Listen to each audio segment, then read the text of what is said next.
Bindweed Chapter 1. The morning. Harry awoke. Before jumping from his bed, he took the time to take a deep breath and center himself. He hoped the third Triwizard tourney event should be the final day of this headache. All the work and planning since All Hallows' Eve will come down to this last event. After winning each task with all possible points awarded to him, he would be first to enter the maze. He would be 20 minutes ahead of all the other champions. Harry recalled all the visions he had during his summer holidays. Visions of Voldemort plotting a ritual to restore his body. Harry was ready to disrupt those plans if he could.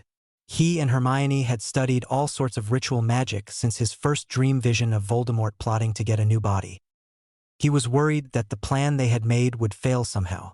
There were too many factors that had to occur at the precisely right time. He knew at some point when things went tits up he would be winging it. But one of his most significant abilities was to guess the right course of action and see the little openings and how to use them. He had practiced doing the spells. A few he could do silently and without a wand. He could do the other 6 wandless but not silently. His accuracy wasn't as good as he wished. He had options. If he were wandless, wouldn't be defenseless.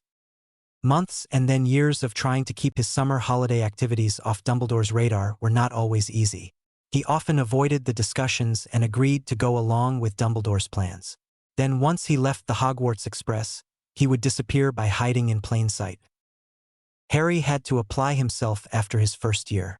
That was when he realized he couldn't allow Ron to distract him from doing his best in class. Finally, the hard work paid off. The results were that he took a different set of elective courses and insisted on dropping divination before day 1 and picking up arithmancy. Even after the headmaster tried to play his legal magical guardian card, Professor McGonagall agreed with Harry. She reported to the headmaster that she had handled the situation, and Dumbledore dropped the issue into the waste bin. Think he had won. Headmaster Dumbledore's loss of control was due to the pitfalls of a person with too many distractions and 3 full-time positions. He ended up doing none of the jobs 100%, and most time he was closer to 10% effective. That was because he was always sticking his nose in other people's jobs and trying to micromanage their departments and positions. Harry shoved all those conflicts aside and tried to clear his mind. He took 3 more deep breaths and exhaled each breath slowly. Then he reviewed the plans for today. Shower, dress, meet up with Hermione. Breakfast, a quiet walk. Lunch, prep for the third and final event. Win the damn thing and move on. Take the end-of-term tests. Escape for the summer. Swinging his legs out of bed and gathering his shower stuff, he headed off to start the day. 15 minutes later, with his hair still damp, Harry wandered down the stairs, leaving a slumbering Ron Weasley snoring loudly, still sound asleep. As he descended the steps toward the common room, he recalled Ron's problems and how he and his dorm mates had resolved Ron's issues. During a dorm meeting, Neville suggested everyone stop babysitting Ron. After a few days, the no babysitting rule had become an unwritten law in the dorm and the Gryffindor house. It spread to the entire tower. Everyone had stopped babysitting Ron. No reminders about homework, no waking him up, and even no telling him to shower or change clothing. This act triggered many of his famous Ron rants about missing breakfast and most morning classes for 4 days in a row. Then, Professor McGonagall got involved after Ron had missed even more morning classes. She read Ron the Riot Act. Then she placed Ron on academic probation, and he was given detention for a month. While in detention, he was required to write essays and do schoolwork that he had not been doing all year. This punishment for Ron ended up with him resenting his life at school. He focused his resentment on Harry and blamed him for everything wrong. Ron still took his irritation out on everyone but had focused several specific anger issues on Harry. The straw that broke the camel's back, severing his friendship with Ron Weasley, occurred the night of October 31st of this year's first term. The night when Harry's name came out of the Goblet of Fire. Harry stood before Ron could even say anything. Standing on the bench while everyone was staring at him, he had made a magical oath. I, Harold James Potter, didn't enter my name into the Goblet of Fire. I didn't ask anyone to enter my name in my stead. I swear this by my magic and upon my life. So mote it. And a flash of light signified magic had accepted his oath. Well, folks, I am still alive, right? Had you expected me to drop dead? Looking around at the mouths hanging open, he cast, Expecto Patronus. and a large silvery stag coalesced from the mist that had flowed from the tip of his wand. Magic still works, so everyone knows I didn't enter my name. End of story. And sat back down. That's when the fight nearly started. Ron blew up and yelled, "Cheater!" Dumbledore made his way down, with several of the organizing committee following behind him to where Harry sat. The first words out of Dumbledore's mouth were, "Harry, my boy, you must complete. The Goblet of Fire has entered you into a binding contract," waving the slip of paper under Harry's nose. Harry eyed the slip carefully. "Nope, Albus, my man, you're mistaken," Dumbledore asked with a dumbfounded look of amazement on his face. "How is that?" Harry took a deep breath. "Well, Headmaster, your instructions stated, for one to enter the tournament, you must be an of-age student. Right? Guess what? I am not of age and, therefore, not eligible to enter. The second of your instructions was, any student who is of age that wishes to enter was to sign your name and write their school's name on the slip of parchment." Pointing at the slip of parchment. "That is my name and is printed on the parchment, not a signature, and there is no school name. That is not even a valid entry slip. Ergo, only a fool would call that an entry slip.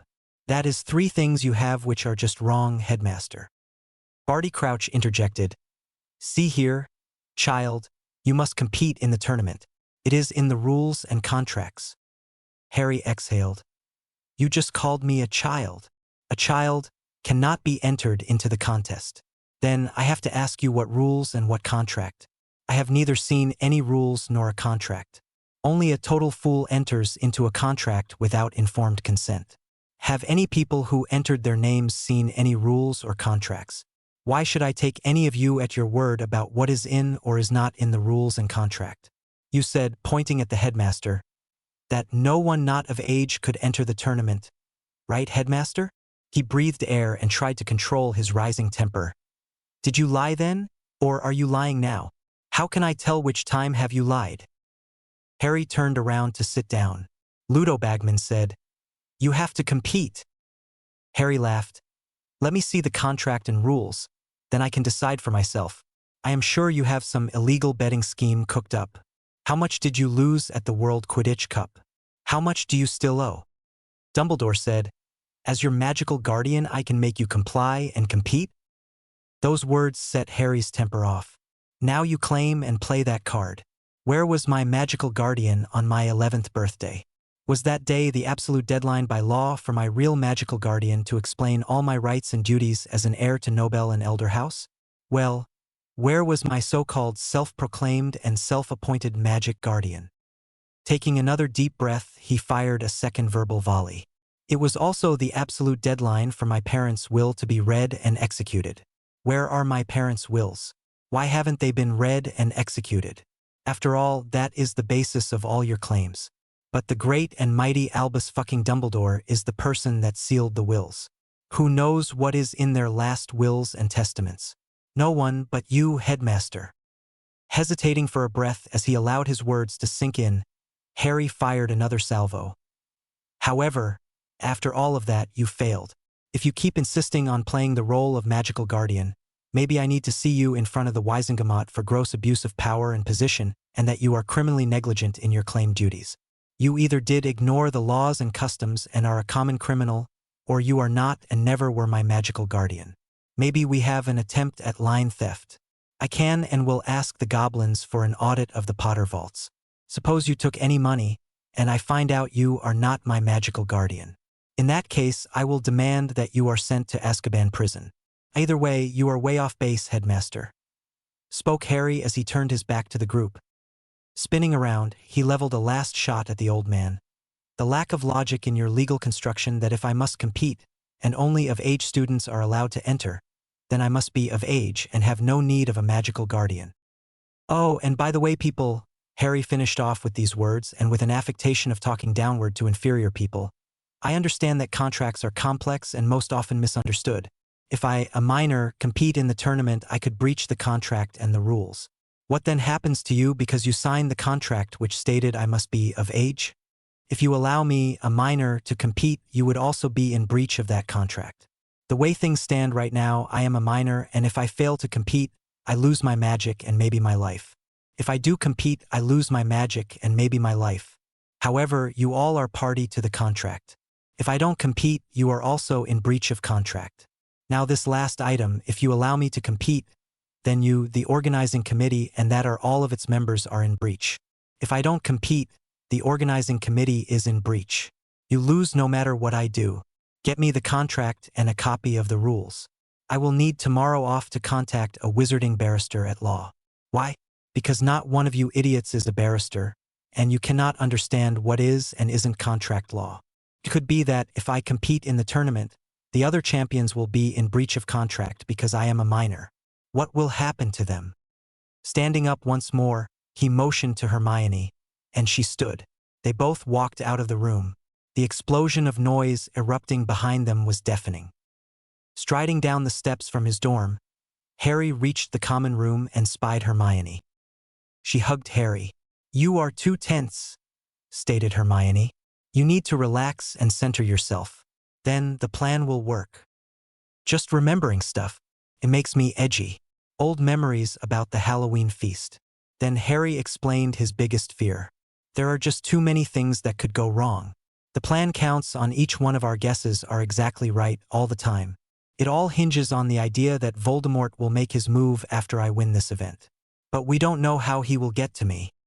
Harry and Hermione sat in the Great Hall and ate their breakfast in companionable silence. When both were ready, they left to walk down by Black Lake. Harry sat down and mindlessly stared off into space. He attempted to order his mind, viewing and putting the restless thoughts away. That Halloween Eve was one of the worst ever for him. The following weeks were a mix of some students calling him a coward and others still calling him a cheater. Over the following few weeks, the wizard barrister, Theodore Edwards Tonks, made a small fortune in legal fees. The wizarding barrister filed a suit before the Wizengamot on Harry's behalf. When the barrister Tonks explained what the people that wrote the contract had done, the Wizengamot was fit to be tied. The organizing committee had secured every member who had voted to restart the tournament as part of the committee as a whole. If the Triwizard tournament needed extra funding, those members of the Wizengamot would have to pay out of their own pockets. Also, because of the age clause, the Wizengamot was forced to declare Harold James Potters was an of-age wizard. If they didn't, they all would lose their magic. The Wizengamot then turned around the stripped Albus Dumbledore of his chief wizard's post and his appointment to the ICW. The Wizengamot then passed a law stripping the headmaster of all magical guardianship and assigned that role to the appointed head of the student's house, the same as it was for magical children. Harry again reminded himself of the need to force all those issues out of his mind. The past was over, and today was what he needed to concentrate upon. Hermione sat beside him as they both watched a piece of parchment. It had all the same appearances as the Marauder's map but was specialized to show the only maze and creatures within it. Harry said, "There goes Barty Crouch into the maze carrying the winner's cup to the maze's center. I thought someone said that Mad Eye was supposed to do that. Maybe he is busy, or the headmaster changed his mind," posited Hermione. "Hagrid is there with his blast-ended scroots. Wow, 8 of those things are being turned loose. There are already 2 Bogarts and Sphinx in the maze," remarked Harry. "Is that a Lethifold? These people are insane." Hermione nodded in agreement as 4 Acromantulas were stationed inside the maze. "Insane indeed.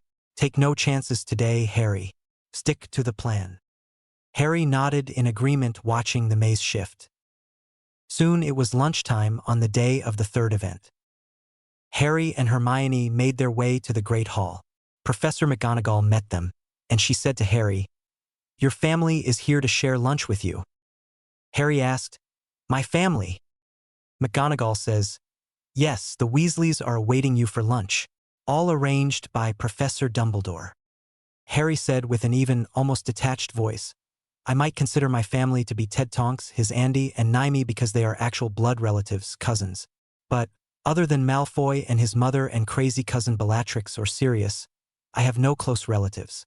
The twins are my friends and teammates, not family. Ron isn't even my friend, and if you recall, Molly sent me 6 howlers when Ted Tonks forced the Wizengamot to nullify the unlawful marriage contract with her daughter, which Professor Dumbledore also arranged. So, the Weasleys are not my family now or ever." Harry turned and walked with Hermione into the Great Hall. As the two sat down, Harry said, "Family? Hermione, one day I expect you and your parents to have that title." Hermione sat there blushing at his words. After lunch, Harry had an hour before he was required to report to the contestants' tent. When Harry arrived, he parted ways from Hermione, and her last words to him were, "Remember the plan, all of the plans. Stay safe," followed by a kiss that left a future that she had promised.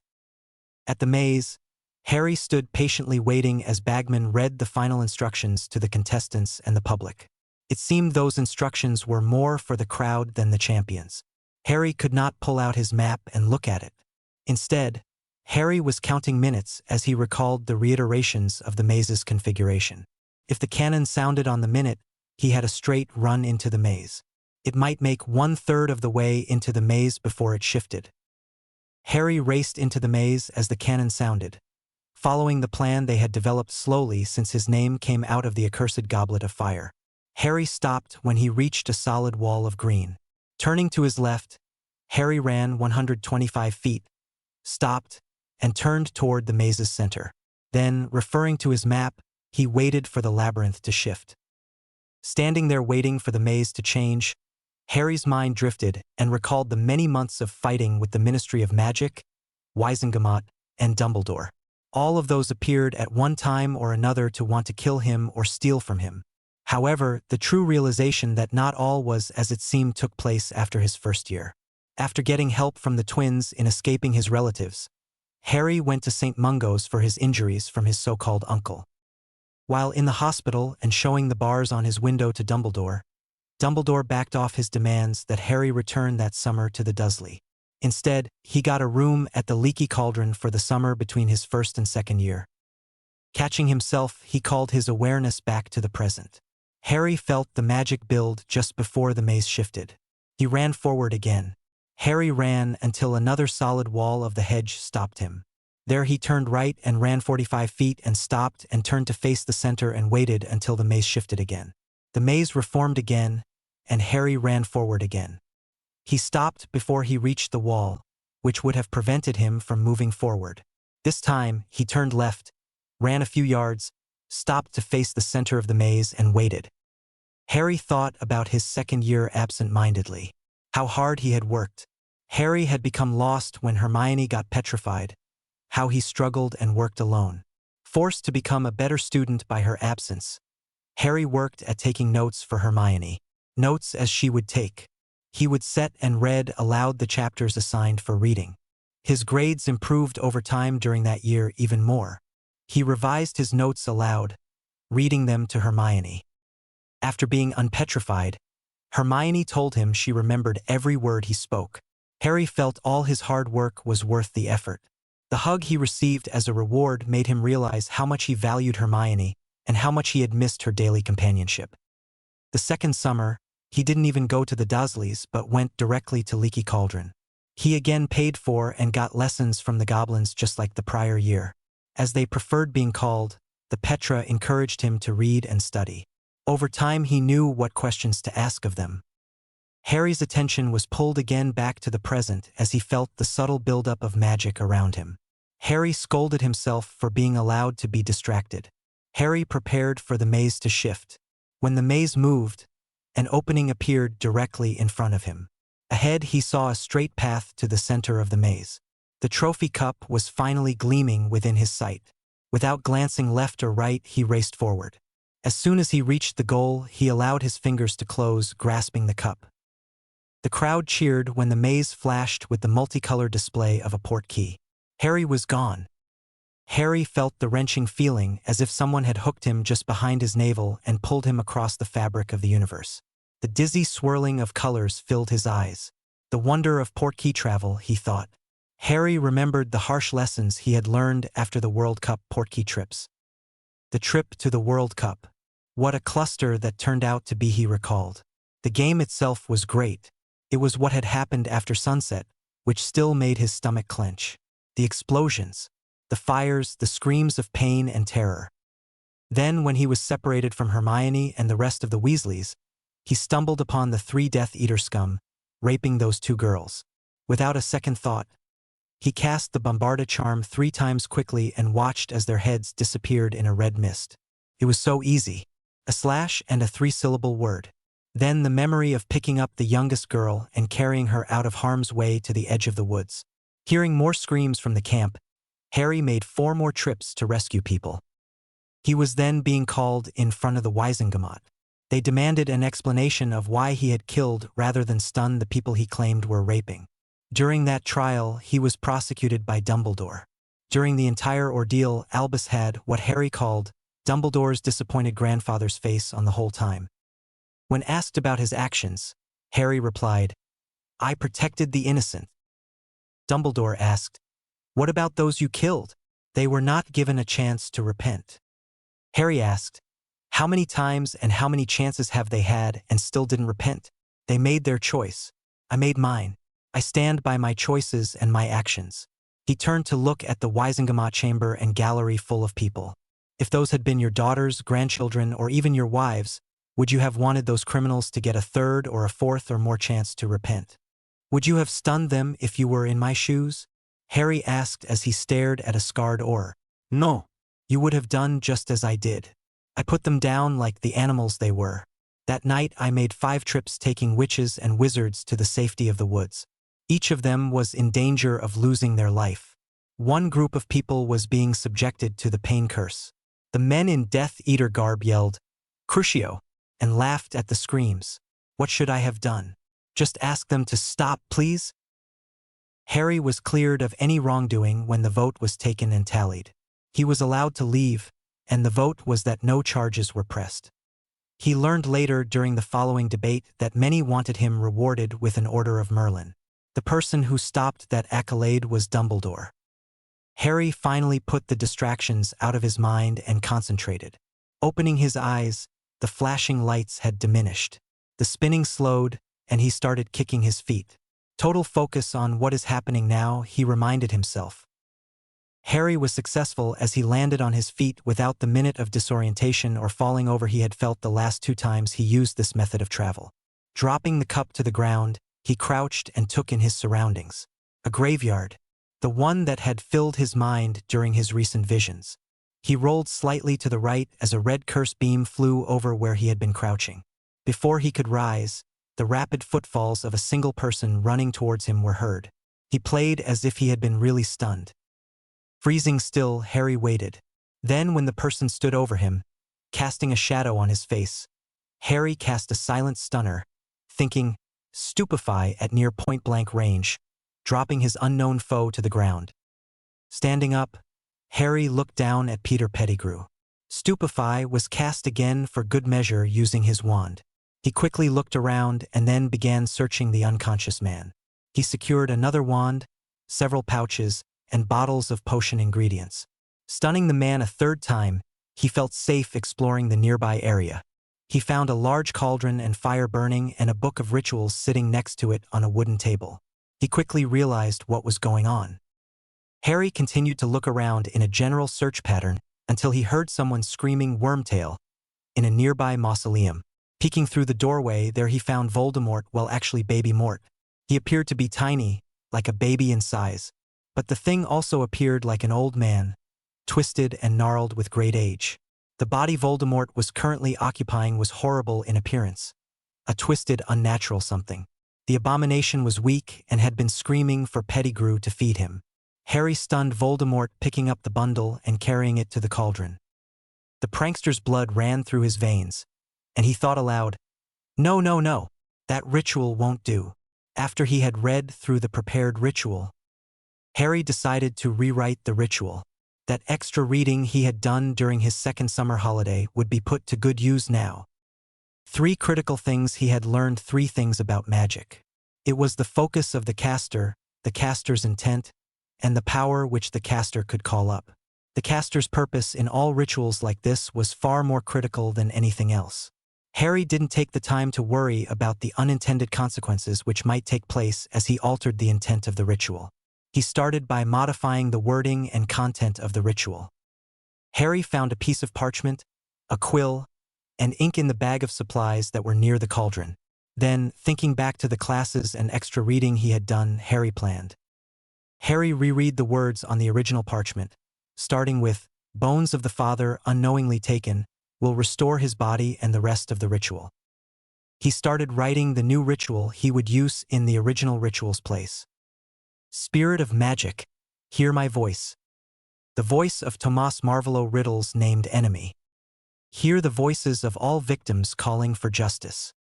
Stone of the earth, solid and unmoving, you will give his body material form.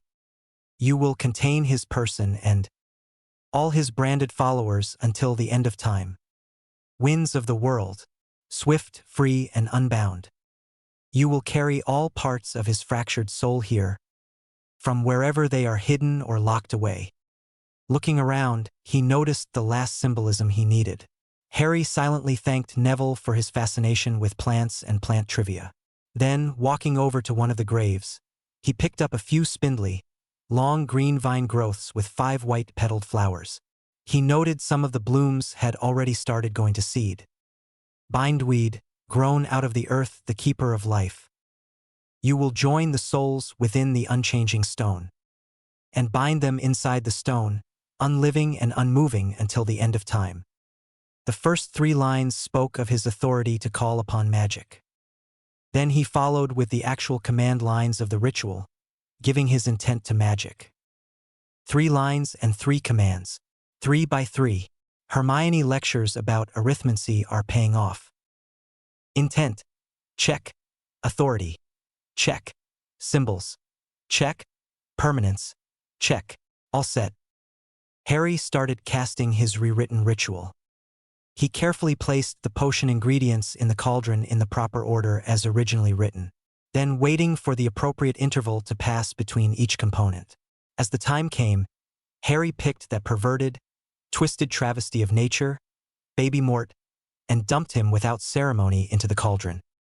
Harry fixed his intent and goal firmly in his mind. Spirit of magic, hear my voice.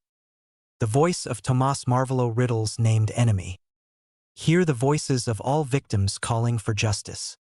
Picking up a dark red stone with green and green spots which looked hard and solid, he held it over the cauldron reciting, "Stone of the earth, solid and unmoving, you will give his body material form. You will contain his person and all his branded followers until the end of time."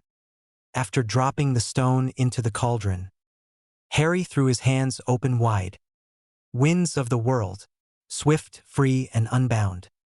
You will carry all parts of his fractured soul here, from wherever they are hidden or locked away. Carefully and gently, he had rolled up ball of dozens of vines of bindweed with flowers and seed pods intact. He held the ball up while he was a few feet away from the cauldron. Bindweed, grown out of the earth, the keeper of life. You will join the souls within the unchanging stone, and bind them inside the stone, living and unmoving until the end of time. As soon as he tossed the ball of bindweed into the cauldron, a large column of white light and red sparks burst into the sky. The wind appeared to swirl around the cauldron from the sides like a small tornado. The wind was whipping and blowing debris around the cauldron. Then it changed slowly into a giant whirlwind. Harry watched as a tendril of green light came out of the cauldron and struck his forehead. Just before Harry passed out from the pain, he witnessed the beam of green light seizing a blackness and ripping it out of his scar. As the pain overcame him and he slid into the darkness of unconsciousness, he had a stray thought, "Oh, my scar contained a piece of Riddle's soul. What joy!" Harry wouldn't be awake to see the seized piece of Riddle's soul drawn into the cauldron. Over the next several minutes, objects would swiftly arrive, and the magic of the ritual would extract and seize the pieces of Riddle's soul, drawing them into the cauldron. After the bit contained in Harry's scar, next was a large snake. The green light removed the snake's head and 2 feet of its body. Next to arrive flying through the air was a ring, then a locket, followed by an ornate cup, a silver locket, a tiara, then a shadowy form of a young teenage boy trying to struggle to escape. If Harry had been awake, he would have recognized the form as young Riddle, which had been sent to his afterlife when Harry killed the diary. Was finally that spirit was seized by the green light and drawn into the cauldron. The ritual was completed. The graveyard suddenly grew silent as the wind stopped. The angry hissing of a white column streamed up into the air. As fast as it appeared, the beam of light shrank into a smaller beam as it suddenly grew brighter, only to slowly turn into an oblong oval-shaped blob of light sitting inside the cauldron. With a loud crack, the cauldron shattered and split apart, and some parts of the cauldron slowly turned to dust as a figure emerged from the quickly dimming light. The huddled figure was in a fetal position. Slowly it stood up, and as it stood, a glow encompassed it, gradually moving from its feet upwards. The figure was tall and slender. It stood fully erect, but before it could move more than to open its mouth, forming what would become a silent scream of torment and pain, the body froze in place, unmoving and still. A little more than an hour later, Harry slowly awoke. On top of being groggy, he was stiff and sore from laying on the damp ground for so long. It seemed to take far too slowly to become aware of his surroundings. The blood from his forehead had run down his face and dried into a thick cake. As he moved, a little more blood wept from what had been his scar running down into his eye. Harry took his time and looked at the aftermath of the ritual. What was left behind? The cauldron lay split and broken. Harry guessed the stresses the magic had placed upon it had been too much. The lifelike statue of Voldemort's face had a look of pain mixed with rage. It would be forever carved upon his face. Voldemort's unblinking eyes were filled with unmistakable anguish and pain. The body was still deformed, and the face had many of the features of a snake. Harry stood and carefully went looking for Pettigrew. When he found him, he was lying still where he had fallen after Harry had stunned him. Harry's eyes widened as he realized Pettigrew was stone cold because Peter had been turned to stone. Harry developed a worried look. Sooner or later, the Ministry or Dumbledore would come looking for him. One cannot do this much magic and not go undetected. The light show should have attracted the Muggle police or military by now. Harry hid the parchment with his changed ritual inside his shoe. He left the litter of the potion bags and bottles lying on the ground around the overturned table. Harry noticed the items laying around where the cauldron had stood. He gathered the ring, a cup, a tiara, and a necklace and put them in a different bag. He went through the bag with the original ritual parchment, book, and inks and left it all near the small table, which had overturned in the aftermath of the ritual. He fired a few more stupefy curses for good measure to ensure it looked like a fight had occurred. He recalled the original ritual.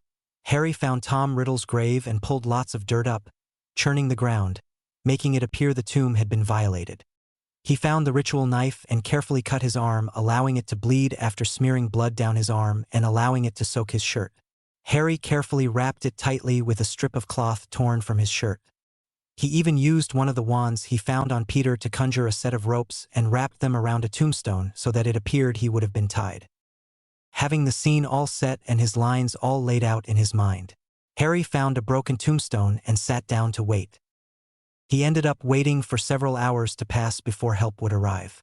Then, smiling at the imaged look he would get to see on Dumbledore's face when he sees Voldemort, bound into stone. A different point of view. Back to the beginning of Harry's adventure, the center of the maze was filled with a flash of an outbound portkey. Everyone turned to watch the platform where the winner would appear. Seconds turned to minutes as Dumbledore's worried look slowly appeared. The magical maze started to disappear as soon as Harry touched the cup. The headmaster watched as various trainers moved to secure their assigned beasts. Of the 3 contestants, 2 that remained outside the maze were Crumb and Diggory. When Harry touched the cup, Fleur had only made it about 40 feet into the maze. The confusion started as Fudge peppered Dumbledore with questions. The other officials from other ministry officials added to the chaos. Professor McGonagall came up and reported plainly, Mr. Potter was not to be found, and the cup was missing.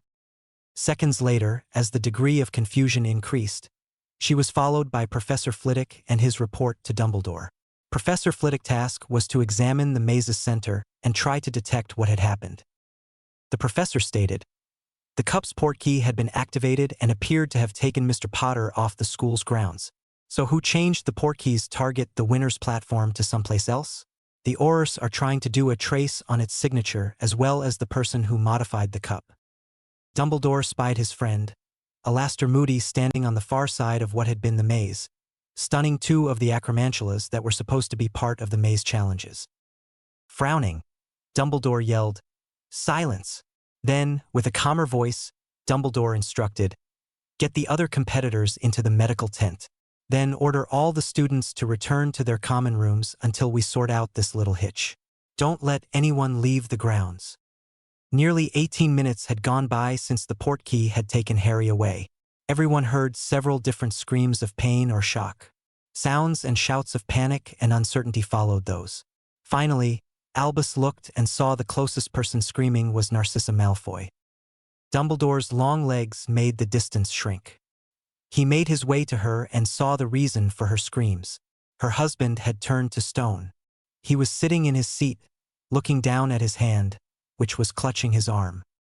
As the headmaster scanned the crowd, he noted several new stone statues had appeared where before they stood or sat as a living person. The oddest one was an Auror, part of Fudge's protection detail. Yaxley had also turned to stone. Scanning the crowd, he found Severus. His potions master had also turned to stone. Of the known and many suspected but marked Death Eaters had magically been turned to stone, he summarized to himself. With a concerned voice, Dumbledore turned to Madame Bones and suggested, "Send an Auror to check on Azkaban. Most all of the people here who have been turned to stone were accused or suspected Death Eaters." Albus quickly cast several different diagnosis and detection scans on the statue of Lucius Malfoy. Then, with panic, he said, "These were not like the prior petrifications in our second year. These are not people turned to stone. These are stones and appear to have the person's soul locked inside. Alas, I know no cause and no reversal process." Fudge screamed, "Find who did this? We will push him through the veil of death. Look at how many purebloods' lives he ended. It was Potter. Find him, Dumbledore." Dumbledore cast "Point me, Harry Potter," and held his wand in the palm of his hand. The wand slowly spun around in a circle. "He is located someplace which has been magically hidden," he declared. An Auror flew up the path from Hogsmeade on a broom. Upon spotting Madame Bones, he veered in her direction. Stopping beside Madame Bones, he leaps off his broom and stands at attention. After she acknowledged him with a nod, he reported, "A large outburst of magic in a Muggle area in the Yorkshire area. We are having trouble locating the exact place, but 3 teams are working on it. One of the magical signatures in the play seems to be Harry Potter's. Still, nothing is showing up in the magical underage detection network. No magical trace violations." Madame Bones turned to Dumbledore. "Albus, do you know why Potter would have been taken to someplace magically hidden in Yorkshire? I have 3 squads searching in the area now." Albus frowned. "I expect this was an attempt to return Voldemort to a new body. I believe this was all part of Voldemort's original plan with the final result of Harry Potter's abduction. The goal was to force him into some dark ritual to restore Voldemort's body. If I recall correctly, Voldemort's mother and father were from Little Hangleton in Yorkshire." Fudge's face turned an ugly color of puce and shouted, "He is dead! The Dark Lord is dead. Dead people do not come back to life." Dumbledore frowned. "Speak to the unspeakables, Cornelius. I know of 4 or 5 ways. The ancient Egyptians and Chinese both had different ways." Continuing in his teacher mode, Albus recited, "Stories about Atlantis are said to have been destroyed because their method of attempting immortality was so abhorrent to magic that magic refused to allow it. The few who escaped the island became the Dementors. Many people have used different methods to gain a sort of immorality, including vampires, which are humans that have died once and returned to a life of a sort. So you see, Cornelius, just because you don't know how it is done, doesn't mean it is impossible." Fudge stared at Dumbledore. "He can come back?" Dumbledore asked a simple question. "Did anyone ever see his body?" "That is evidence of death. A lack of prima facie evidence is a clue, Minister. There are many ways to trap a soul on this side. Ask any ghost in the castle. Necromancy is the name of one of the darkest of arts. It does exist and isn't talked about in polite circles. All our books on these subjects are in the headmaster's private library. All access is restricted to on a need-to-know basis. I understand Gringotts Cursebreakers know about them and how to deal with them. The unspeakables and headmasters are charged with keeping the books, so we know how to fight these dark arts. I know Voldemort made at least one anchor, and it was destroyed 2 years ago by Harry Potter. Why is Potter always in the thick of everything? Last year it was the nonsense about Sirius Black and the lie he was innocent, and now he has cheated his way into this tournament. Fudge blurted out. Well, Minister, Dumbledore explained, Harry Potter was the person Voldemort went to kill that night in October. Not his parents. Albus smiled as Fudge shuddered at the name. Harry fought his shade during his first year here, and then again in his second year he destroyed one of Voldemort's soul anchors. Last year Potter cast a Patronus strong enough to drive off all the Dementors you had stationed around the school grounds. This year he won every segment of this tournament, competing against students 3 years older than him. Between you and I, Minister, there is a good reason Harry Potter is in the thick of things. Now, I believe that he has become magic's own champion. I know he didn't enter himself or ask someone else to enter his name into the Goblet of Fire because of his oath on his magic. His entry slip was a parchment torn off one of his old school assignments. No school name was listed as required by the rules. Now that I have been thinking about the matter, his doing magic doesn't show in underage officer of magic because Barty and Ludo forced him into this tournament. They declared him an of-age wizard, when they wouldn't let him withdraw his name because he was an underage wizard. The Wisengamot even ruled that Potter was an of-age wizard because of the contract. The goblet might have stripped us all of our magic otherwise. We have Miss Granger to thank for that. Harry insisted on getting a copy of the contracts and rules. She discovered the problem and a simple solution for it. We can strip him of that declaration after the tournament is over if it becomes a problem. Fudge looked pensive for a moment. Then, before he could speak, Dumbledore pointed out, "Did you know Sirius Black never had a trial or hearing? He was sent to prison on Barty Crouch's authority alone. I don't believe Bagnold signed off on it. 12 possibly innocent people went to Azkaban without hearings or trials. Simply on the orders of one person. Would you think it right if Madame Bones decided on her whim to send you to prison? What about Dolores, Weasley, or Marchbanks? Even 2 years ago you sent Hagrid to prison on just your say-so, just to be seen doing something. You kept him there even after the attacks continued. Now it is up to you to set the course of the next few moves. Today could be your highest or lowest moment in history for you.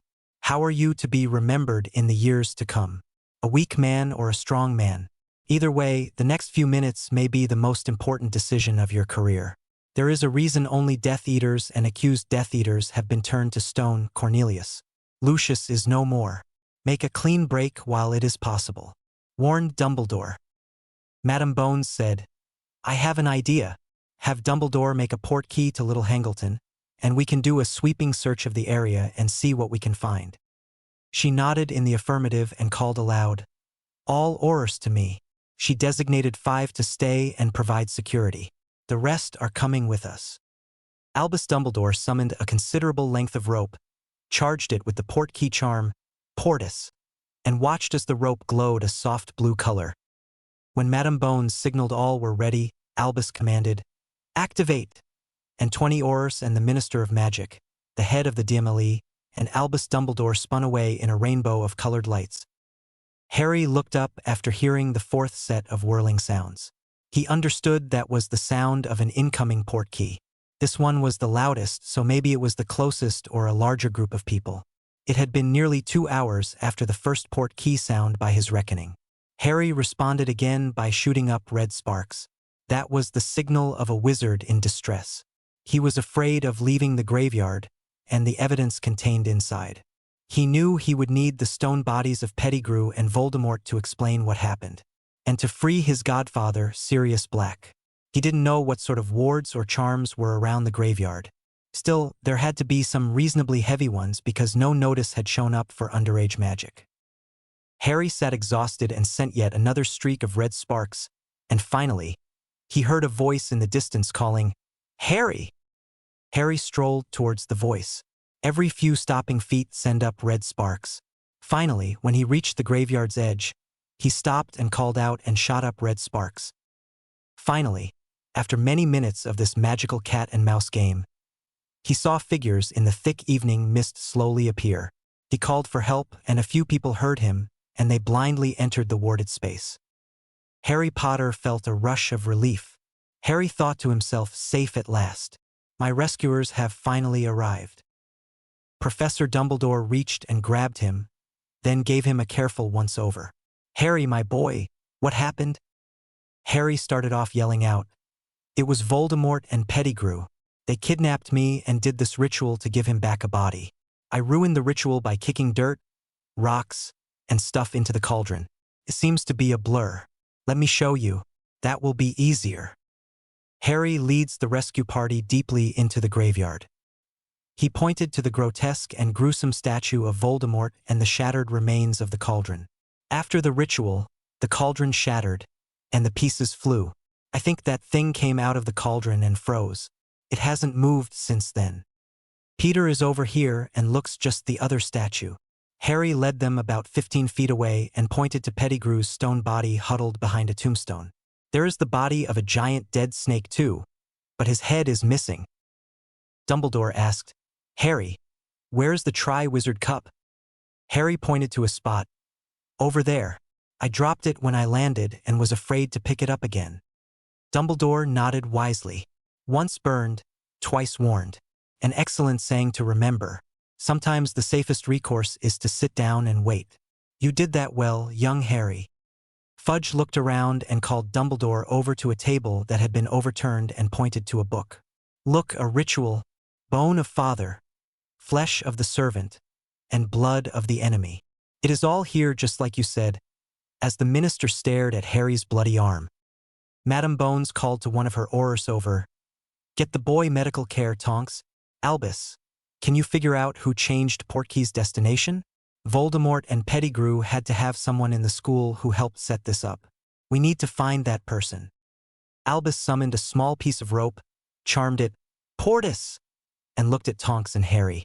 If you would take care of Harry for me, Nymphadora? The auror in question frowned and said, It is Tonks. Just Tonks, please. She took the rope in her hand, grasped Harry's uninjured arm, and said, Activate. As Tonks and Harry Potter disappeared, 3 new people garbed in gray robes entered the graveyard. Albus turned to them and said to his people standing around him, Unspeakable, watch your words, or you could cost us all our memories. The one in the lead spoke. Minister, Madame Bones, Albus, what have you found? Albus took the lead and spoke. A resurrection ritual gone bad, it seems. Watching as the other 2 unspeakables wandered away. He continued. It seems the potion part of the ritual became contaminated with elements outside the required symbolic objects. The required enemy fought and kicked rocks and dirt into the cauldron and some plant material. See, bindweed has been kicked up and may have influenced the ritual. The sacrifice was awake and spoke and yelled, interrupting the ritual. As you know, the intent is powerful and all words inside a ritual have different meanings and can change a ritual. Even a stray thought can be a disaster for the ritual caster. Being awake, aware, and a potent wizard allowed Potter's intent to change the ritual. Substantially, it appears. Indeed, maybe a memory of the happenings today from Potter, so that we can document what took place. The lead unspeakable voiced. One of the other unspeakables wandered back to the group. That's Voldemort without a doubt, and according to the readings we have made, his entire soul is intact, 100% contained inside the stone. The stone is harder than a diamond. He is trapped inside, not dead but then not alive either. Time inside the stone doesn't exist. There is only now. The stone is frozen in time. So Voldemort gained a type of immortality.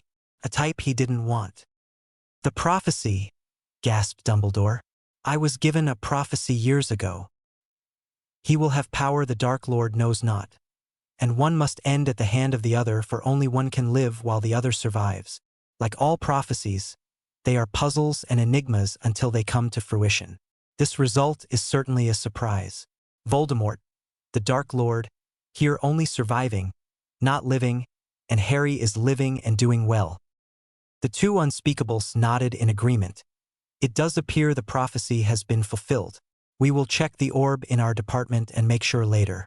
Then, we suggest you allow us to clean up the mess, and we will take charge of the statues and move them to a secure place for study. Albus spoke. We also have a collection of statues at Hogwarts. I think the full set will be every marked Death Eater. I suspect a few in Azkaban, which Madame Bones sent someone to check on their disposition. There could be an interesting experiment. Allow a Dementor to try to kiss a statue. See if they can remove the captured soul. Or maybe try to send a statue through the death veil. You will also need to check the homes and places of work of all the suspected Death Eaters. I am sure there will also be several to found in Nocturne Alley. Fudge instructed Madame Bones. Tell your Aurors to assist the unspeakables. Have you examined the cup yet? Who modified the destination? The last unspeakable nodded behind his veil. Barty Crouch Jr. modified it, it seems. Fudge said, but he has been dead for 12 years. How can that be? Simple, he wasn't dead, because that modification was cast this morning. But, Albus, you have had a dangerous Death Eater in your school lately. Do you think you had better find him? Asked the unspeakable. Dumbledore's eyes went wide with a full realization that Crouch must have been filling the role of Moody all year. If he wasn't turned to stone, Albus needed to return to the school. Albus made his quick excuses and quickly apparat away. Being the headmaster granted some privileges. The most important was apparate out of and onto the castle and school grounds. Albus quickly located McGonagall and quickly closed the distance between them. Harry's been found and is now in the infirmary here at Hogwarts. He was slightly injured and needs to be attended to by Madame Pomfrey. Any report or a full listing of the number of statues here? Madame Bones will be expecting a full list. Minerva shook her head. 22 is the count, and that number includes Professor Snape and someone trapped transiting between looking like Mad Eye and Barty Crouch Jr. It is very gruesome looking, and the man appears to be in a lot of pain. I put Percy Weasley to work doing the actual count and mapping where each of the statues is. We have 3 Aurors who are now statues and Lucius Malfoy and Richard Abelson, both board school members. Madame Edgecombe from the Office of Magical Transportation and her husband at both statues. Doyle and Crabbe are statues sitting not far from Parkinson and Malfoy. Oh dear! Dumbledore exclaimed. I wonder where the real Moody is being held? He had to be alive for the Polyjuice potion to work. He turned and started moving quickly towards the castle as Albus neared the castle's door. He was intercepted by Miss Granger coming at him in a dead run. Professor Dumbledore. I was talking to Harry in the infirmary. He believes Professor Moody is actually a Death Eater using Polyjuice. Miss Granger, Dumbledore started. All students were sent to their common rooms until we sort out the situation. Hermione replied, I was never told that. When Harry entered the maze, I made my way to the infirmary. That is where Harry was most likely to end up. When Harry finally arrived, he did need a little care, and Madame Pomfrey said she would not release him until you approved. Why is that? When Harry started talking to me, he realized he wasn't really Moody because of his constant drinking from his flask. It seemed to happen once every hour on the hour. He has had other clues also. And then he recalled something said by Peter Pettigrew. Peter had told Harry how easy it was for Barty to fool the headmaster. Harry asked, why would Old Man Crouch wants to fool Professor Dumbledore? And then asked, did that old man enter his name into the tournament? Then Peter answered while laughing, it was Barty Jr., a Death Eater playing the role of Alastair Moody all school year. Fooled everyone, and he did, didn't he? While he laughed. The two had approached Moody's office, and Albus simply asked aloud, Hogwarts, override the locks and allow access to the Defense Against Dark Arts professor's office. Both drew their wands, and the headmaster ordered Hermione to stay outside as Albus peered inside. From just outside the doorway, he cast several different detection-type charms. 3 tripwire alarms, and the first one is charmed to be rearmed if the other 2 if it are disarmed. Paranoid much, Alastair, muttered the headmaster. After casting a disarming charm and before he entered, the wary headmaster found one of the tripwire wards had armed a hazardous Muggle explosive device as it was disarmed. That device would have killed everything in the room. So after Dumbledore disarmed the device and vanished it, he proceeded into the room. After a quick look around, he motioned for Hermione to enter. He spoke, touch nothing. Use only your eyes and observe. What do you see? Hermione looked around, slowly spinning at 360 degrees several times. Looked everywhere and frowned. It is what I don't see. Everything appears normal and correct on the surface. I see nothing personal in this room. A chair with a cushion that appears to never have been set on. An inkpot that is full and still sealed at the end of the term. It should have been highly used to mark papers. A new quill never used. Even the desk blotter is in perfect condition. Moody never used this office. It is a front, a distraction. Albus frowned. I felt it was off but couldn't put my finger on it. So where did this false Moody do his work? He needed a place to brew polyjuice, and that place is not here. Hermione asked, could he have hidden a doorway? Where are his quarters? Albus thought aloud. He did not disillusion the door. I could have detected that. He could have hidden his quarters under a Fidelis charm. The wards would have informed me if that charm had been performed on the grounds. Hermione asked, what about transfiguration? Could he have transfigured the door into a wall? Or maybe a window? Wait for a second. This room is in the middle of the castle and halfway down the corridor. Even if an inner courtyard exists, it should only have windows on one wall, opposite the door. She pointed to the impossibly located window on the left wall. Albus nodded in understanding. Magic makes what appears to be true false, and what is false to be true. With a look of concentration, the headmaster cast finite with a jabbing wand motion. The window ripped as the transfiguration ended. A simple door appeared where the windowed wall once was. Magic! Albus said. We must go very carefully from this point on. While I am not a professional curse breaker like William Weasley, I have had experience in my younger days. Do not move beyond the door. If I get into trouble, get Professors McGonagall and Flitwick. Do not enter the room.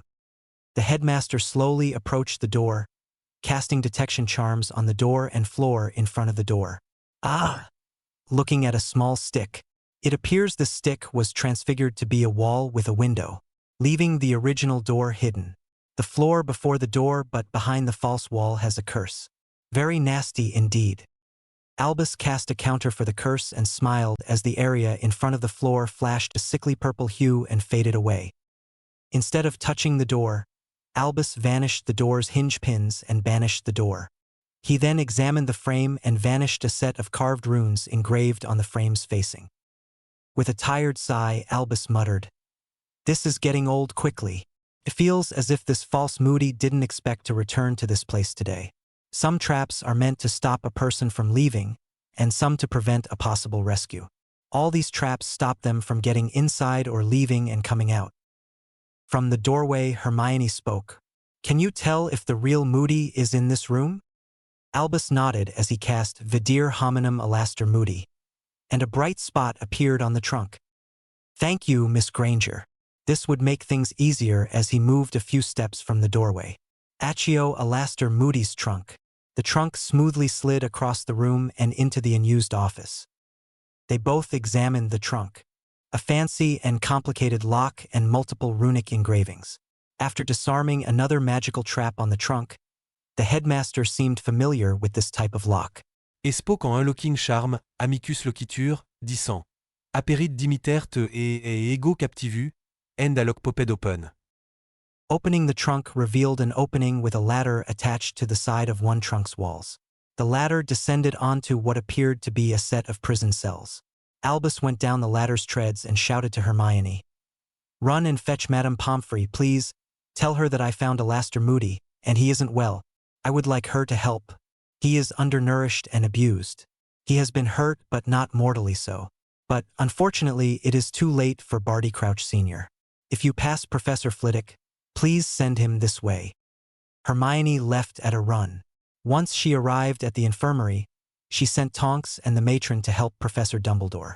And Hermione was happy to be ordered to stay with Harry by the matron. She watched as Harry sat on his bed and practiced his occlumency. She understood he had been running overdrive for most of the day and needed to order his thoughts. As he sat back in the hospital bed, Harry was slowly constructing memories of events that never happened.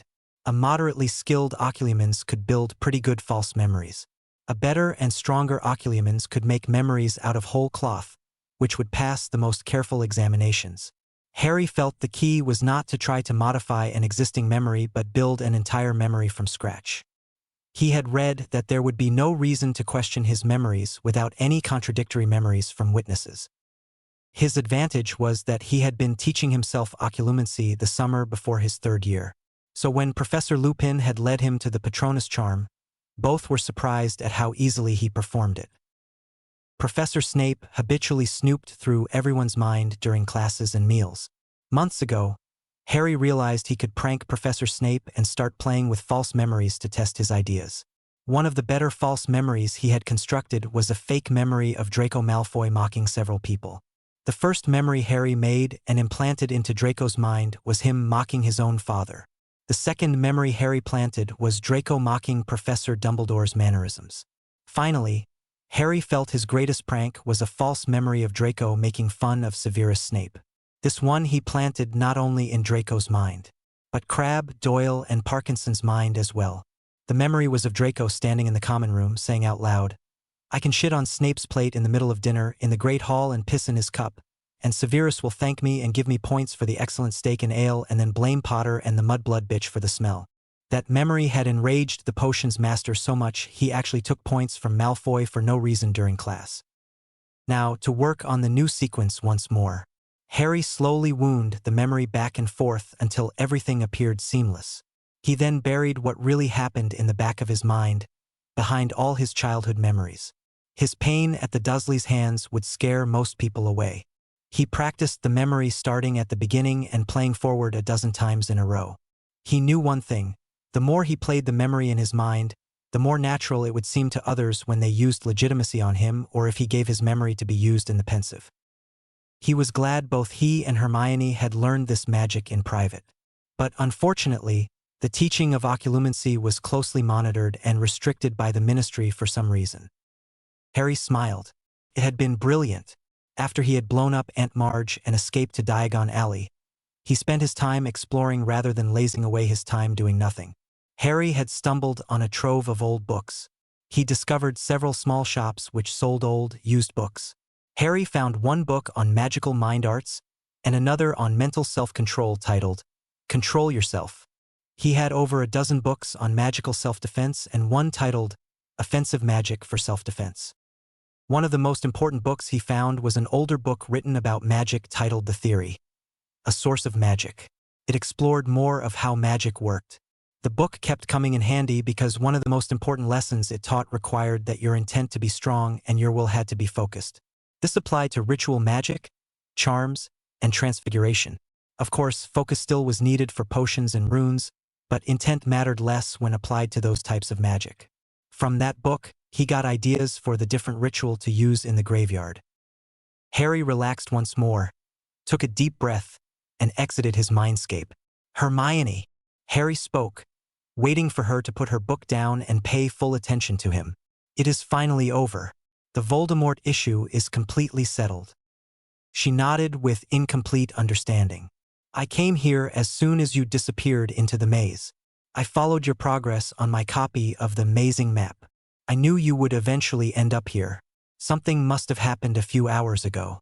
All the students were sent directly to their common rooms from the stands. Madame Pomfrey came in here all worried, but she didn't make me leave. Harry spoke again, trying to get the point across. "I mean, he is finally done. I am sure the prophecy is fulfilled. I need to figure out a reason to go to the Ministry and visit the Department of Mysteries and the Unspeakables. I am still ticked off that Dumbledore hasn't told me about what happened after I left." The two of them sat and held each other and sat for 30 minutes until they were startled to hear voices in the hall. There was a noise at the door, and a parade of significant people was led by Dumbledore floating a stretcher with Madame Pomfrey trailing alongside. A thin and sickly-looking man was asleep. She pointed to a bed right next to her office and, between the two of them, quickly transferred the patient to the bed. Then, she quickly shut the screen and bustled into her office, only to exit with a tray full of potions within seconds. "These will have to do for a start, Albus," spoke the matron. "I wished Severus was here to make up a few special potions for me. I can get him started on these and contact St. Mungo's for the other potions." Madame Pomfrey then said, "Maybe I should call and get a visit and opinion from a healer who deals with this type of long-term starvation. I don't want to miss anything important. I detected some long-term effects from some very dark curses, not really something I encountered very often at this school. These are not mild prank curses or hexes, Albus. He has had the bones in the leg broken, healed, and then broken again, several times over and over again. His left hand has been crushed and needs to be healed by a specialist. Whoever did that was just an evil person. I hope he is caught. Albus said, Poppy, he was caught stone cold, so to speak, and will not be a problem again. With a little laugh. Oh, he was one of those, Albus? Poppy asked. Yes, Poppy, he and the rest of Voldemort's minions have been taken care of in one fell swoop. So judged, it would seem, by magic itself, spoke Albus. I will check up on Harry now if you don't mind. No questions at this time, Albus. Potter was exhausted, both physically and mentally, when he came in earlier. The matron answered. While his other injuries are not life-threatening, he did lose a lot of blood when something ripped open his scar. His scar? Questioned the headmaster. Madame Pomfrey explained. It appears that something was ripped out. The skin had been torn open from the inside outward. Just a quick check, and I will let him rest, the headmaster replied. Stepping out from behind the curtain, Albus walked towards the other occupied bed in the ward. Harry muttered loud enough for only Hermione to hear. Pay no mind to the wizard behind the curtain. Hermione snorted. That's bad, Harry. Funny, but bad. The headmaster stood at the foot of the bed, and Harry didn't look directly at him first. However, he did look up after he felt the bush of invasive legitimacy at his mind's edge. Using that moment, Harry pushed the memory of the graveyard Harry wanted the headmaster to see to the forefront of his mind. Behind that memory, he placed the time Vernon tied his hands over the newel on the stairs and used an old lamp cord to beat him. Then Harry thought, I will show him plenty if he wants to see. Yes, he wasn't happy with the memory he saw, and now he will see what my childhood was like. Glancing at Hermione as she took a deep breath. Hermione asked, Headmaster, is everything okay? You turned as white as a sheet. The headmaster ignored her concern. Quite all right, Miss Granger. This has been a trying day for all of us. I still have much to take care of before the night ends, and I get to visit the comfort of my bed. Harry took the time to look into the headmaster's eyes and watched him look away quickly. Harry thought Dumbledore was afraid to see more. His painful childhood memories scared the old man away. Harry spoke. I understand, Professor Dumbledore. But, as usual, I left a mess for you to sort out again. Never mind that, Harry, my boy. All things will be sorted out. The big thing is you stopped Voldemort from coming back once again. There may be some collateral damage and fallout. Some people will be very upset about the events of today. Others will not understand what happened at all. There will even be some confusion and chaos that will take place. Then things will slowly return to normal and everyone will be happy, stated the headmaster as he turned and walked away.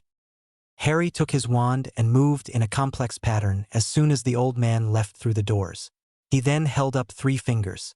First, he pointed to the foot of the bed, her book, and his shoes. Next, pointed to his ear and held up 2 fingers to indicate Dumbledore had placed 2 listening charms and, then, pointing at his shoes, made a walking motion with his fingers to indicate a tracking charm on his boots. Hermione nodded and gave him an okay sign that she understood. Harry then indicated they needed to set things up. The school was out in about 2 weeks, and he needed to ensure specific plans were moving along correctly. Hermione said, Harry, when you can, are you going to Wesley's this summer? Harry smiled. No way. After Ron turned on me, he pissed away our friendship. Even his lame attempt to apologize to me came up short of the mark. Right up to this afternoon, when I started the 3rd task, he still thought that I had entered my own name. He can go piss up a rope for all I care. Hermione grinned back. Language, Harry. Do you think Dumbledore will make you return to the Dursleys again? The old man will insist, like always, Harry said. Maybe they will kill me this year if he is lucky. They have tried several times before, and Dumbledore has done nothing. Hermione said, Maybe you should talk to Madame Bones. You know she will want to know what took place in the graveyard. You can show her those memories too, maybe by accident. Harry stated, That is not likely to happen. Dumbledore will pay for his magical guardian card. He might even try to get me committed to a mental hospital someplace." Hermione said, following the script, "That's okay, Harry. I sent the copies of your memories off to Sirius already, and he will send them to Skeeter and Bones if that happens. It's called taking out an insurance policy. If Dumbledore tries anything, it will come back to bite him in his wrinkled old arse." At this time, Dumbledore sat in his office brooding. He had taken his time to look at the instruments which monitored the wards on number 4 Privet. They were working as they had always done, but not how a ward usually should have performed, but they appeared to be working somehow. He had reviewed his glimpse of the memory of what Harry Potter was thinking about. The event took place at the end of the Triwizard tournament. His attempt at legitimacy on Harry had passed the truthfulness test, as far as he was concerned. The part that disturbed him was the thought he had glimpsed after the initial memory. It would appear the boy had some real fear of returning to the Dursleys. He would have to investigate that if he had time before sending the boy back again to the Dursleys. Dumbledore reviewed the list of statues by name. The list increased as the DMLE searched more of the Death Eaters' homes and workplaces. The latest addition was the Ministry's Walden McNair, who worked in the Department of Control of Magical Creatures. He was surprised by a note to the report that McNair's basement had been discovered to have cells and cages in which 6 Muggle-born female magical children were being held during an investigative raid. The information Albus was reading detailed that Walden had apparently kidnapped and would kill these 6 children. According to the notes, the report also stated that Walden would always keep 6 young female children. When he kidnapped another, he would always kill the one he had in captivity the longest. McNair had been doing so from before the end of the last war. He had often kept the children for years. Dumbledore felt sorry that McNair would never have a chance to have a change of heart and repent. He felt nothing for the innocent children. After all, they had no need to repent any of their deeds because they were innocent. Given the time he was gone from the infirmary ward, he checked the listening and recording charms he had placed on Harry and Hermione. As Albus listened in, he grew surprised that Harry was so closed-mouthed. So the headmaster sat listening in on teenage idle chit-chat. Then was surprised when he heard Harry had taken steps to deal with himself if he ever overstepped his bounds. He had started to wonder if Harry had an inkling that he had used memory to charm him several times in the last few years to protect him from bad memories. The fact he had nearly blocked all of Harry's childhood memories before he left the boy with the Dursleys was something he had to do to protect his plan. He had been unaware that the boy had been in deep communication with Sirius since his escape from Azkaban. This troubled Albus because it was not according to his great plan. It was totally unacceptable. The boy must never know about his inheritance and position in society. The political power he would wield in his name alone would be enough to upset the political balance of the Wizengamot, now after winning the Triwizard tournament and trapping Voldemort. In fact, his political power would grow even more. Over the years, he had tried to ensure he controlled Harry's access to the goblins and his vaults. The headmaster thought about making a few adjustments to his plans for the future. Controlling Harry was his new focus. But instead, Albus went back to reading and writing reports for the Ministry. Harry awoke in the hospital bed, sitting up quietly and finding his glasses. He saw Hermione sitting in a chair with her head on the bed and covered with a blanket. Harry smiled and hoped she would catch no trouble for staying the night with him. Stopping for a brief moment, he mentally centered himself. This seeking his center had become his daily routine lately. He thought carefully before waking up Hermione. Carefully weighing out all the various options, he started planning the day. He knew the finals for all the classes would start tomorrow.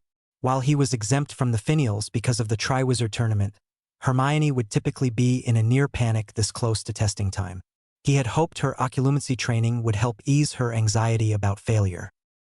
Occlumency did aid in memory recall because it required one to sort and order their memories. He would wake her in a few minutes, and hopefully Madame Pomfrey would release him. Harry would ask Hermione to get him some clean clothes at least. If Madame Pomfrey wouldn't release him today, maybe she would release him tomorrow. He did want to take the final tests just for placement in class. His personal pride and Hermione's stubbornness would not allow him to do any less than his best. Years ago, when he lived with the Dursleys, he abandoned trying to succeed in his classes because Dudley was a poor and lazy student and would not put forth any effort. To achieve a grade higher than Dudley always would result in a beating. Harry took until the middle of his first year at Hogwarts to realize they were no longer in the same school or class. The Dursleys would no longer ask about it, and he didn't volunteer his grades or class standings. Yes, there was always competition for the top spot. Hermione had led their class overall, but not in all subjects. Neville held the top position in herbology. Greengrass held the top spot in potions. He held the top spot in charms and dada. Hermione had the top spot in transfiguration and history of magic. She held the second spot in the classes where Hermione didn't get the top spot. The third spot was usually held by Greengrass or himself. He wanted to get and keep the second spot behind Hermione. On top of that, he wanted to see the expression on Malfoy's face when he bested him again in the potions final. Yes, for the prior 3 years, Harry had come in third in potions on the final test. Snape's face would turn as red as a ripe tomato, and his lips would pucker as he had just dumped a spoon of alum into his mouth. Harry's thoughts returned to being nearly a typical teenage boy as he woke his bushy-haired girlfriend. Hermione, wake up, Hermione. It is time to study. Hermione woke with a startling thought which she voiced. Tomorrow. Testing starts tomorrow, and she panicked. Her anxiety started to spiral out of control. That was when Harry's soothing voice reminded her. Center yourself, Hermione. Panic accomplishes nothing. Planning does. Take a deep breath. Breath. Hermione took a deep calming breath. Then she let it out slowly. Then she repeated the mantra aloud. Panic accomplishes nothing. Planning prevents panic. I have a plan. Taking another deep breath. Thank you, Harry. I needed that reminder. We have a plan. Right. Yes, we do, spoke Harry. The plan for today. We need to check and see if I will get out of here today. If I do, I need clean clothes and my book bag. If not, I still need my book bag and notes. Hermione added. I need to get cleaned up either way. A shower. Clean clothes. I need to eat. The tray I had last night wasn't enough food. My books and notes would be nice. I can study with you here or in the library. Either way, things happen within the framework of the plan. So, first things first. Check and see if Madame Pomfrey is going to release me. We will then move on from there. No panic allowed, Harry said. 10 minutes later, Madame Pomfrey bustled in and, I need to run a few tests, as she wove her wand in a very exact pattern. She said, Your test looks fine now, but I need Dumbledore's approval to release you. There is no medical reason for me to keep you. The wound in your arm is healed nicely, and no sign of infection. I am surprised. Even your scar is healing cleanly now. For some reason, it never would in the past. Why it never would heal properly before was a mystery. The scar will hardly be detectable once it completely heals this time. Harry said with a bit of anger. No real medical reason? Does Headmaster Dumbledore vet all your medical releases now? Does he require his personal okay for any other student's medical decisions or only mine? Madame Pomfrey's hesitation was too long for even her comfort. You are right. No other student needs to get his personal permission for medical decisions, Mr. Potter. And after today, no longer for you, you are released to go. Return here if you feel ill or overly tired. Come back if either wound starts to bleed or weep any fluid. No heavy activity for a few days. No flying. Good luck with your tests, both of you. Harry got dressed in his clothing from yesterday. Then, the two students made their way quickly to the tower. If they hurried, they could shower and still make it to breakfast in time. 10 minutes later, Harry and Hermione had showered, dressed, and met in the Gryffindor's common room. He had awakened Neville so he would not miss breakfast. So the two, walking hand in hand, made their way down to the Great Hall in time for breakfast. While the two were eating, Harry noticed the headmaster had entered from the side door and had seated himself.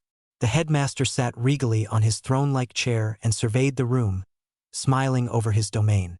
Then he spotted Harry and Hermione sitting and eating like any other day. His smile slowly disappeared. Then a look of anger appeared briefly, followed by a frown. Finally, he stood up and quickly approached the two students. Harry said, Here it comes. Mount Dumbledore is about to explode. Harry pretty well ignored the headmaster as he made his way to the table. The headmaster stood for a moment or two before he started to speak. Harry, I was not aware that I had approved you being released from the infirmary yet. Harry shook his head in disbelief. I wasn't aware you normally vetted Madame Pomfrey's medical decisions, headmaster. She seemed upset when I asked if you vetted all her releases and medical decisions or just mine. When did you become qualified to make medical decisions? Just as I question you often concerning your own decisions on how all the students get to spend their summer holidays or just my summer holidays. Harry, my boy, now neither is the time nor place to have this discussion, Dumbledore stated with a growing frown of disappointment. I know that song and dance tune by heart. Do you have anything else to perform? What other things are you not telling the rest of the students or me? Is it time to play the I'm your magical guardian card now? I will remind you again, you're not now and never have been my magical guardian. If you were my true magical guardian, why have you never done any of the duties as required by law and customs? Let me ask you these questions. Did you inform me of my seat on the Wisengamot and my rights on my 11th birthday to select a proxy of my choice? When did you inform me of my right to select a proxy of my choice and that I was heir primary to the black-controlled seats in the Wisengamot? That makes one wonder what deals you made in the back room with Malfoy. You let him unlawfully sit proxy on a seat he claims as his own. Was it to protect his son's interests as if he were the heir black? He is not heir black. I am and have been since my own great-uncle Orion Corvus Black died. Right? When did you tell me about that also-great headmaster and false claimant of magical guardianship? You have failed at every turning of all your so-called magical guardian duties. Harry, you don't understand. I just tried to ease your burdens, stated Dumbledore. It was never your duty to ease my burdens, headmaster. Never. Not the way I see it, spat Harry. 1. You signed the paperwork sending my oath-bound godfather to prison without a trial. 2. You unlawfully sealed my parents' wills, which had detailed succession lists for guardianship.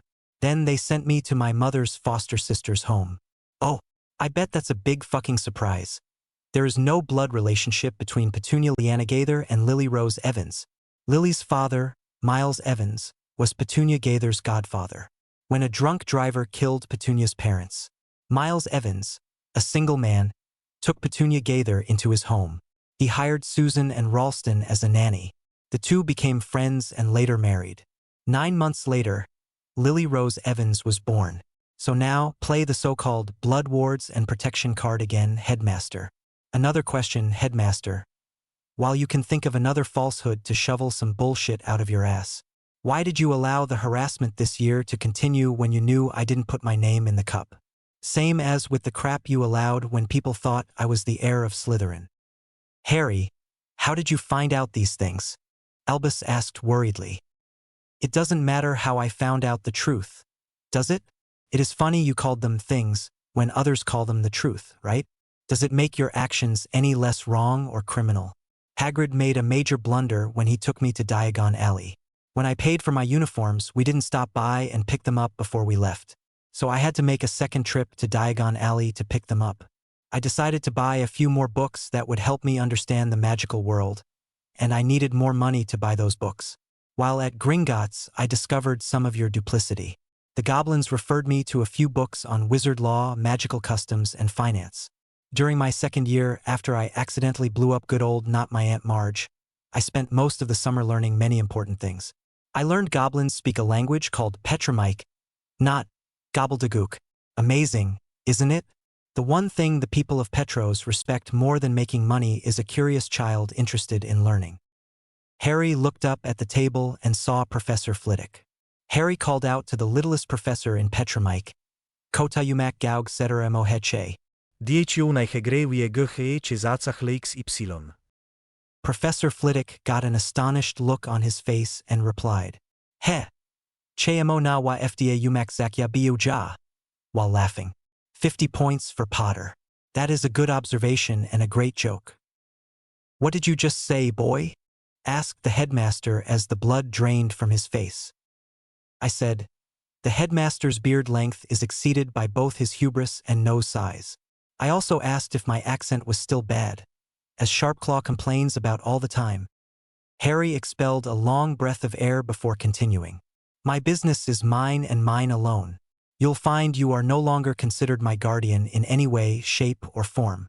When you forced me into the tournament as champion, which I completed yesterday and won, by the way, you forced me into filing suit for recognition of being of age, because of your own actions. Not emancipation, but being of age. I have exercised my rights as an of-age adult since October 31st. You will find that a complaint letter has been formally filed with the Waisengemot for gross dereliction of duty. I was asking you to be stripped of all positions and tried for the crimes you have committed against me. Sometime today, you'll be served with legal notices and writs that state unless it deals with educational issues, you may not speak to me. Good day, Headmaster Dumbledore, at least for a few more days. Harry stood up quickly and, with Hermione following, walked out of the Great Hall, leaving the headmaster speechless. Every eye was watching the duo leave. As soon as they were out of the Great Hall, the whispered voices exploded. Harry stopped and looked at Hermione, releasing a deep breath. He spoke with a harsh edge to his voice. That went well. He should receive the formal paperwork and notices in an hour or so. Trials should start the day after we get home from school. Then, a week later, Sirius should be a free man. Hermione said, "You lost control for a bit there, Harry. You advanced the plan a little bit. Nice show with Professor Flitwick. You surprised him as well as Dumbledore. I bet they both know the people only teach their language one-to-one. You needed to be with them for quite a while to have learned as well as you have. Dumbledore will spend hours figuring out when and how long you spent time with them, so he can attempt to do the most damage control he can." "Yeah," Harry said meekly. "I still don't know much of what happened yesterday while I was gone. I know Tonks didn't say much, and neither has the headmaster. Discovering what happened while I was gone has become our #1 item on the plan. We need to learn all we can right now. Then we can head to the library and you can start your revisions. I will see about getting a copy of The Prophet from last night. We would need it if they printed a special after the third tournament event, as they did after the first two events. They should also have a copy of Saturday's morning edition of The Prophet. Maybe check the international press also. I will ask Dobby to get them as well. We need to catch up with what happened yesterday while I was gone and afterward while I was in the infirmary." Hermione said, "I noticed at breakfast there were no Durmstrang or Beauxbatons students. I wonder if they left during the night?" Harry shook his head. Madame Maxim was ready to leave after my name came out of the goblet of fire. She had sent 2/3 of the students who came with her back to the school. Most of the students really were not prepared to handle a Scottish winter. Several girls had called in the Aurors because some of the Durmstrang boys were over-aggressive, and there was one gang rape of a young Muggle-born girl from Beauxbatons, Hermione said in a whisper.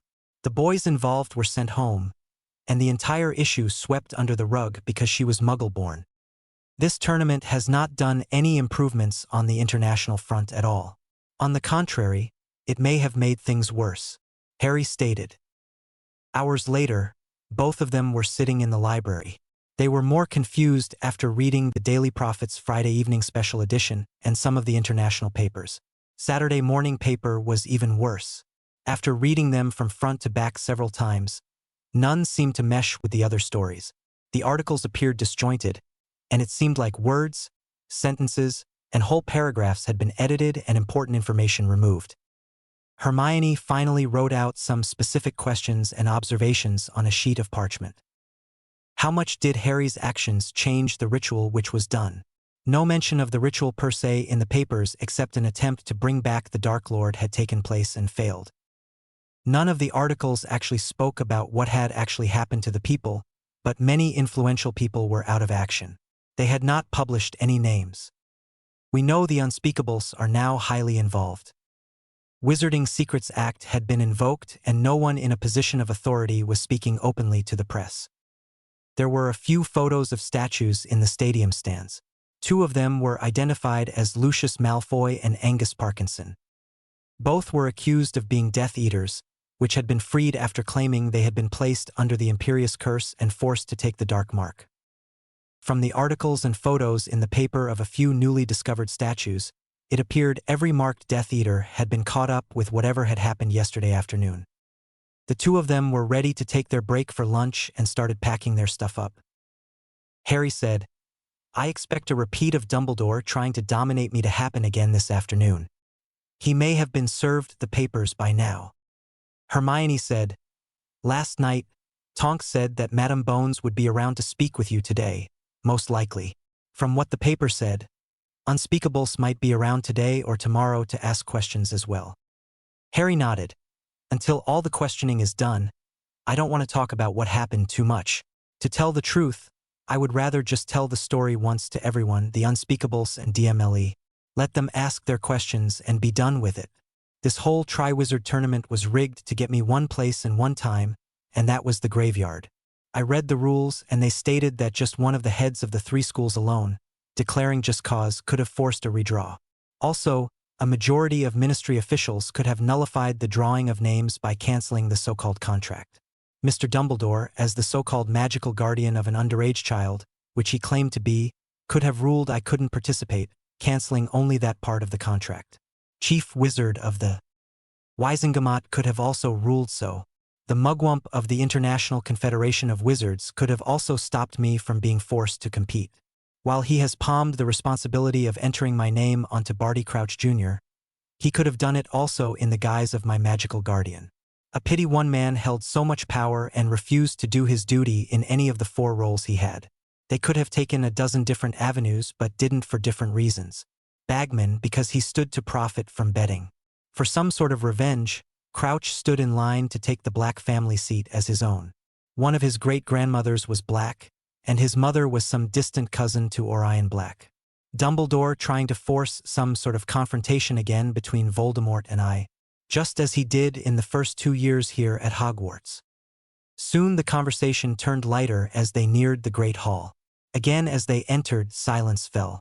They took their seats at the end of the table, farthest from the High Table and Dumbledore, and started their lunch meal. Both of them hoped that it would be a peaceful meal. Harry noticed over at the Slytherin house's table, no Crabbe or Goyle, and no sign of Malfoy or Parkinson. Also missing are the Carrow twins and Nott and Yackley.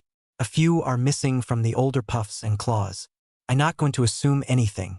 They are very quiet over at the Snake Pit. Snape has missed 2 meals in a row. That's never happened before. Maybe he off somewhere stoned? Hermione snorted a giggled, punny Harry, in a droll sort of way. Oh, here comes Tonks, who slid onto the bench beside Hermione. So lovebirds, what did I miss this morning? Tonks asked. Madame Bones sent me back here to guard you 2 against Dumbledore and the press until she can question you. By the way, Harry, everything that happened yesterday, you know where, is covered by the Ministry's Wizard Secrets Act. No speaking with the press. Harry asked, am I now a person of interest to the DMLE? Tonks was surprised by the wording and tone of the question. As she replied, not now, Harry. I suspect she wanted me to run interference with Dumbledore. Some of the higher-ups are upset. Additionally, they are at a loss of what to do or say without the usual voices whispering in their ears. For the first time in 10 years, they must think for themselves, which troubles them. Hermione asked, so what is the news from the Ministry?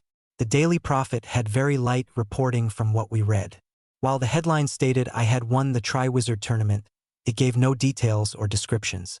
It only says to read page 3. Page 3 stated only that there was a reported irregularity during the final moments of the last event. While it appears Harry Potter won, there has been no formal announcement. Tonks looked slightly flustered. Not a lot I can speak about here. We are in the middle of the investigation. Bones ran me out of the infirmary while she questioned Mad Eye. The DMLE is trying to investigate how badly it had been compromised by Barty Jr.'s snooping in the files and pilfering the evidence lockers. I know much about yesterday evening because I left the graveyard as your escort. Percy Weasley was placed on leave yesterday evening pending an investigation into his role as Crouch's assistant. The Undersecretary of the Minister was arrested and is in a holding cell. She was found in the Department of Mysteries department, snooping. She had been stealing dark artifacts and selling them on the black market. Everyone else is in total panic and looking over their shoulders. At one of the hourly briefings, someone asked the question yesterday, what would have happened if he that can't be named had been successful in his attempt to come back? Naturally, no one was happy with the answers. Yep, Harry exclaimed. All the cuts in staff for the DMLE for the last 12 years. This current personal count is less than 1/4 of the pre-war numbers. But, of course, those cuts were all Malfoy and Umbridge suggestions at work. Also, the so-called creature regulations which demonized all creatures should be reviewed. Umbridge had a significant role in writing those acts. All those regulations drive those classified as creatures and otherwise ostracized in our society into Voldemort's forces. The anti-Muggle-born rules and taxes were all implemented at Malfoy and Umbridge's faction's behest. There was a sighting of the werewolf greyback in France today. It reported he was making his way back to England. It is nearly time to start setting things to right.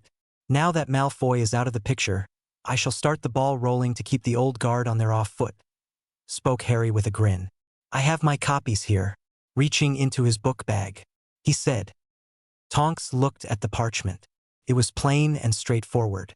The head of the House of Black directed action to restore Andromeda Black Tonks to full Black family status. Her upkeep stipend was reinstated and paid in arrears in full. The dowry due as a daughter of the House of Black was granted and would have been gifted to her was restored as well. Formal approval and blessing of the marriage to Theodore Tonks was also declared and would be published as a Black by marriage and have the full support of the House. The second parchment recognizes one Nymphadora Bernice Tonks as a daughter of the Black family. It sets up an upkeep stipend and dowry. The stipend was to be paid into a vault as if it had been paid from her birth. Tonks carefully examined both parchments and saw the seal of the Black family and the signature of Harry James Potter. Then, she looked up and said, If this is a joke, my mother will kill you right after I kill you. Harry grinned as he changed the length of his hair and the shape of his nose. What is the one trait some, if not all, of the Black family members have had to one degree or another? You know the one. He quietly returned his hair to normal before anyone else saw him. I don't see why she would kill me. I have formally offered the position of proxy for the Black family seat. I even sent that paperwork months ago, booting Malfoy out of that seat. I never intend on sitting in that seat myself or using those votes. Between the Potter and Black families alone, I would have too much power and influence for any person to control. Hermione said, Harry has far more than those two seats. Dumbledore has been playing on both sides of the fence. Albus has his vote as head of the Wizengamot and the single Dumbledore seat. He appoints proxies for the other seats and instructs them on voting as a bloc. Albus openly supports Muggle rights, yet the proxies Albus controls vote against those rights. He is a two-faced puppet master and today notices go out appointing new proxies for lots of seats. Over 50% are being replaced. And none of them are Dumbledore's puppets. Did you ever wonder what happened to the Weasley family seat? Dumbledore bought Arthur's grandfather out of debt. The contract allowed Dumbledore to appoint a proxy for the seat for 50 years and to have the Wizengamot stipend. That 50 years was up in 1957. Yet, Dumbledore failed to return the seat and kept the Wizengamot stipend for himself. The People's investigators have been trying to trace who got which Wizengamot stipend payments for years. It seems most of the proxies appointed by Dumbledore never saw a dime of it. Arthur Weasley is one of those people getting parchment work today informing them of a change of their family seat status. Dumbledore is getting the rug pulled out from his feet, she exclaimed with a grin. Harry said, The dark faction in the Wizengamot only really held about 25% of the votes. The rest were proxy votes controlled by a few people. It only appeared to be honest. It was as corrupt and dirty as it could be. In the last 20 years, about every other year, they managed to raise the Wizengamot stipend payment between 25 to 50% each year, while they were cutting positions and pay for the ministry employees. Hermione then sprung the latest mousetrap. Orphans and Muggle-born. Did you know the goblins? The people have a way to blood test anyone for inheritance? 30% of the Wizengamot seats are empty because no known heirs exist. Those seats are filled by appointed by the minister. The test costs 10 galleons. The filing fee to claim a Wizengamot seat costs 10 galleons. The test fee gets paid up front. The second fee is paid out of the first monthly stipend. 18 old seats are being reclaimed soon, she said with a grin. Harry said, We ran across old names like Dagworth Granger, Davenport, and Puckle. Those were all Hermione's grandparents' last names. She got tested last weekend and now will have 3 seats. That takes 3 of the ministry-appointed seats out of the minister's personal control. It's all about power and who has it. Tonks said, "Here is the boss and she is headed this way. Remember, Harry, she is not your enemy, and you don't want her as an enemy." "Mr. Potter," spoke Madam Bones. "I am Madam Bones, head of the Department of Magical Law Enforcement. I would like to ask you some questions when you are free." Harry replied, "No problems, Madam Bones. I would like to keep the reliving of yesterday's events to a minimum. It was very horrific and I would have not slept much at all last night, except for the dreamless sleep potion provided to me by Madame Pomfrey. I read in the Daily Prophet this morning that the Unspeakables are also doing an investigation. Logic would tell me that you and they will ask many of the same questions, right? Maybe you could organize a single questioning session between the two groups." Madam Bones thought for a moment. "I am sure that might be organized and it would make good use of resources. Let me set it for 3 p.m. today and get over with it. I am sure you must study for the end-of-year exams if you choose to take them. That will give you a few hours today and all of tomorrow. I would expect the questioning will not take that long. We should be done before the dinner hour." Harry nodded. "Good enough. Let me know if the time doesn't work, and we can set it up for tomorrow. I would like to keep next week free. I will set exams for my enrolled classes and challenging too, which I have done as self-study this year." Harry and Hermione finished lunch and went outside to study and talk.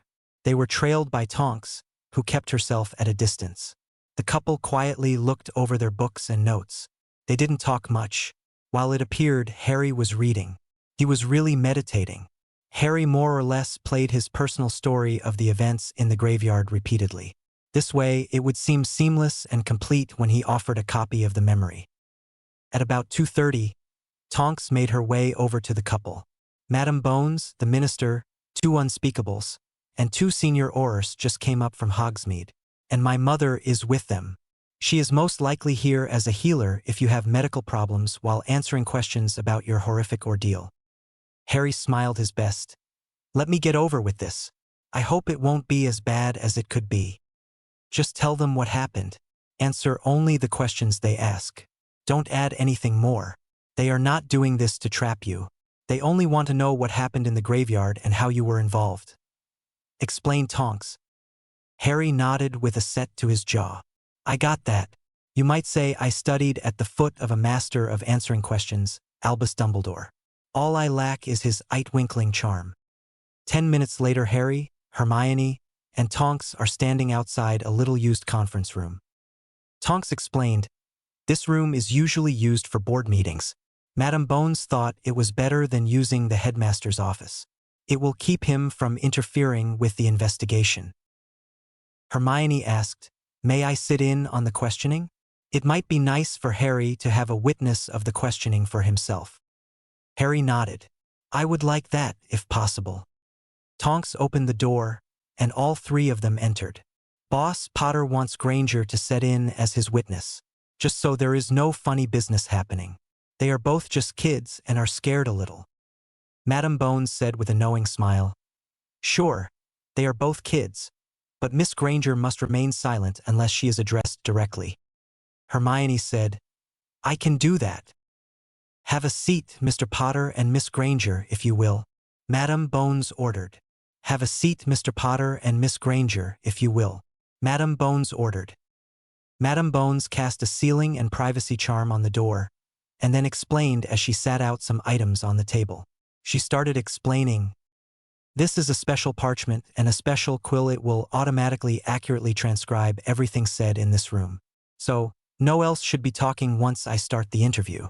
The parchment is charmed so that everything said is written down and nothing that is written can be altered or changed. It will even record whispers or something you vocalize to yourself. Be careful with your answers, Mr. Potter. I sure the Unspeakables have something similar deployed as well." Followed by a smile by Madam Bones in their direction. "Are we ready, gentlemen?" She got a thumbs up from the Unspeakables. "When I start this session, everyone will speak their names fully names as I point at them. The Unspeakables may use their code names rather than their real names. Ready?" And she cast a charm to start the recording. "I am Madam Bones, head of the Department of Magical Law Enforcement, leading a questioning session of one Harry James Potter into the record of the events up to and following the third challenge of Triwizard Tournament. Sitting as questioners and witness are two unspeakables. Madame Bones pointed and one said, head of the Department of Mysteries, Unspeakable Croaker. Then she pointed at the other, chief investigator into ritual and blood magic, Unspeakable Sparrow.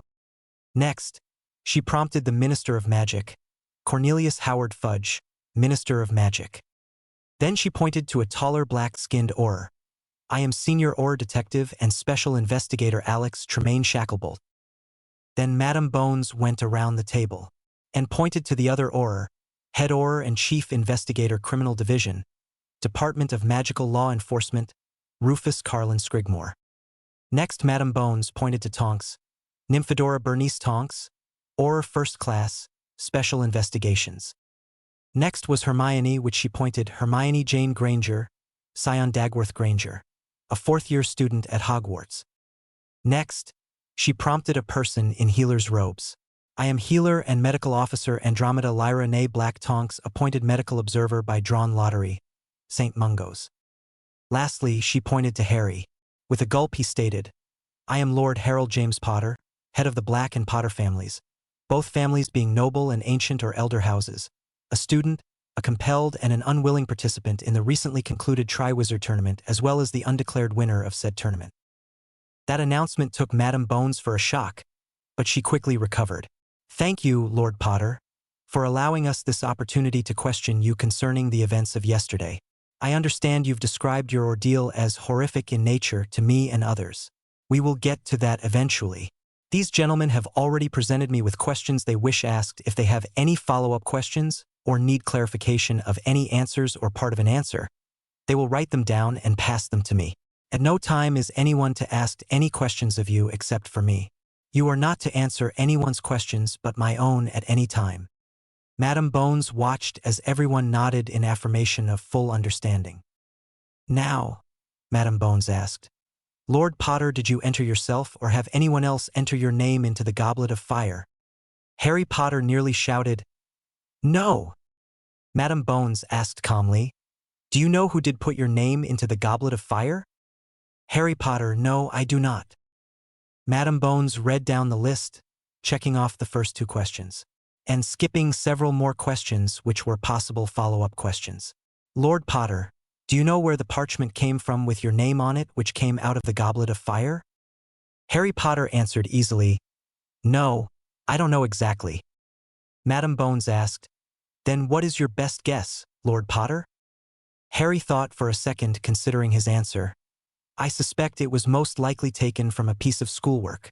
It wasn't a signature, it was my printed name. Also, it didn't have a school name on it either, which was required by the rules. Madame Bones got a puzzled look because he had volunteer information. Lord Potter, why do you feel that those details are significant? Harry answered carefully, Either or both of those discrepancies should have disqualified my entry into the Triwizard Tournament. I don't believe the slip ever came out of the Goblet of Fire. What leads you to believe that to be true, Lord Potter? Inquired a surprised Madame Bones. Harry hesitated slightly. While you asked that question, I recalled seeing the 4 entry slips. The other 3 slips had singed edges. My slip was not scorched at all. It had smooth edges as if it had been carefully cut from a larger piece of parchment. A simple switching spell could have done the trick along with preceding spell to make it appear that a small burst of flame came out of the Goblet of Fire. And this means exactly what, Lord Potter? Asked Madame Bones. Harry carefully outlined his thoughts. I think it means these items are true. 1. It means I was never entered into the competition. 2. The so-called contract never existed between myself and the Goblet of Fire. 3. The other 3 champions are in danger, as well as the rest of those which organized and were a signatory to the tournament contract, because no events ever took place for the contracted tournament. Madame Bones was vexed and then was jolted by a slip of parchment sliding across the desk. Lord Potter, Mr. Shacklebolt wishes to you elaborate upon your own concept of what the contract means. Harry thought for a second and then said, For instance, what would happen if the contract was enacted between the tournament organizing committee, the Goblet of Fire was invoked, and no students entered their names? Would the Triwizard tournament be over? I have reason to believe the answer would be no. They would still have to hold 3 events or be in breach of contract. Were official events even held? Madam Bones said, there were 3 events held. Are you saying you believe those events were not official because you, a non-champion, were involved? Lord Potter?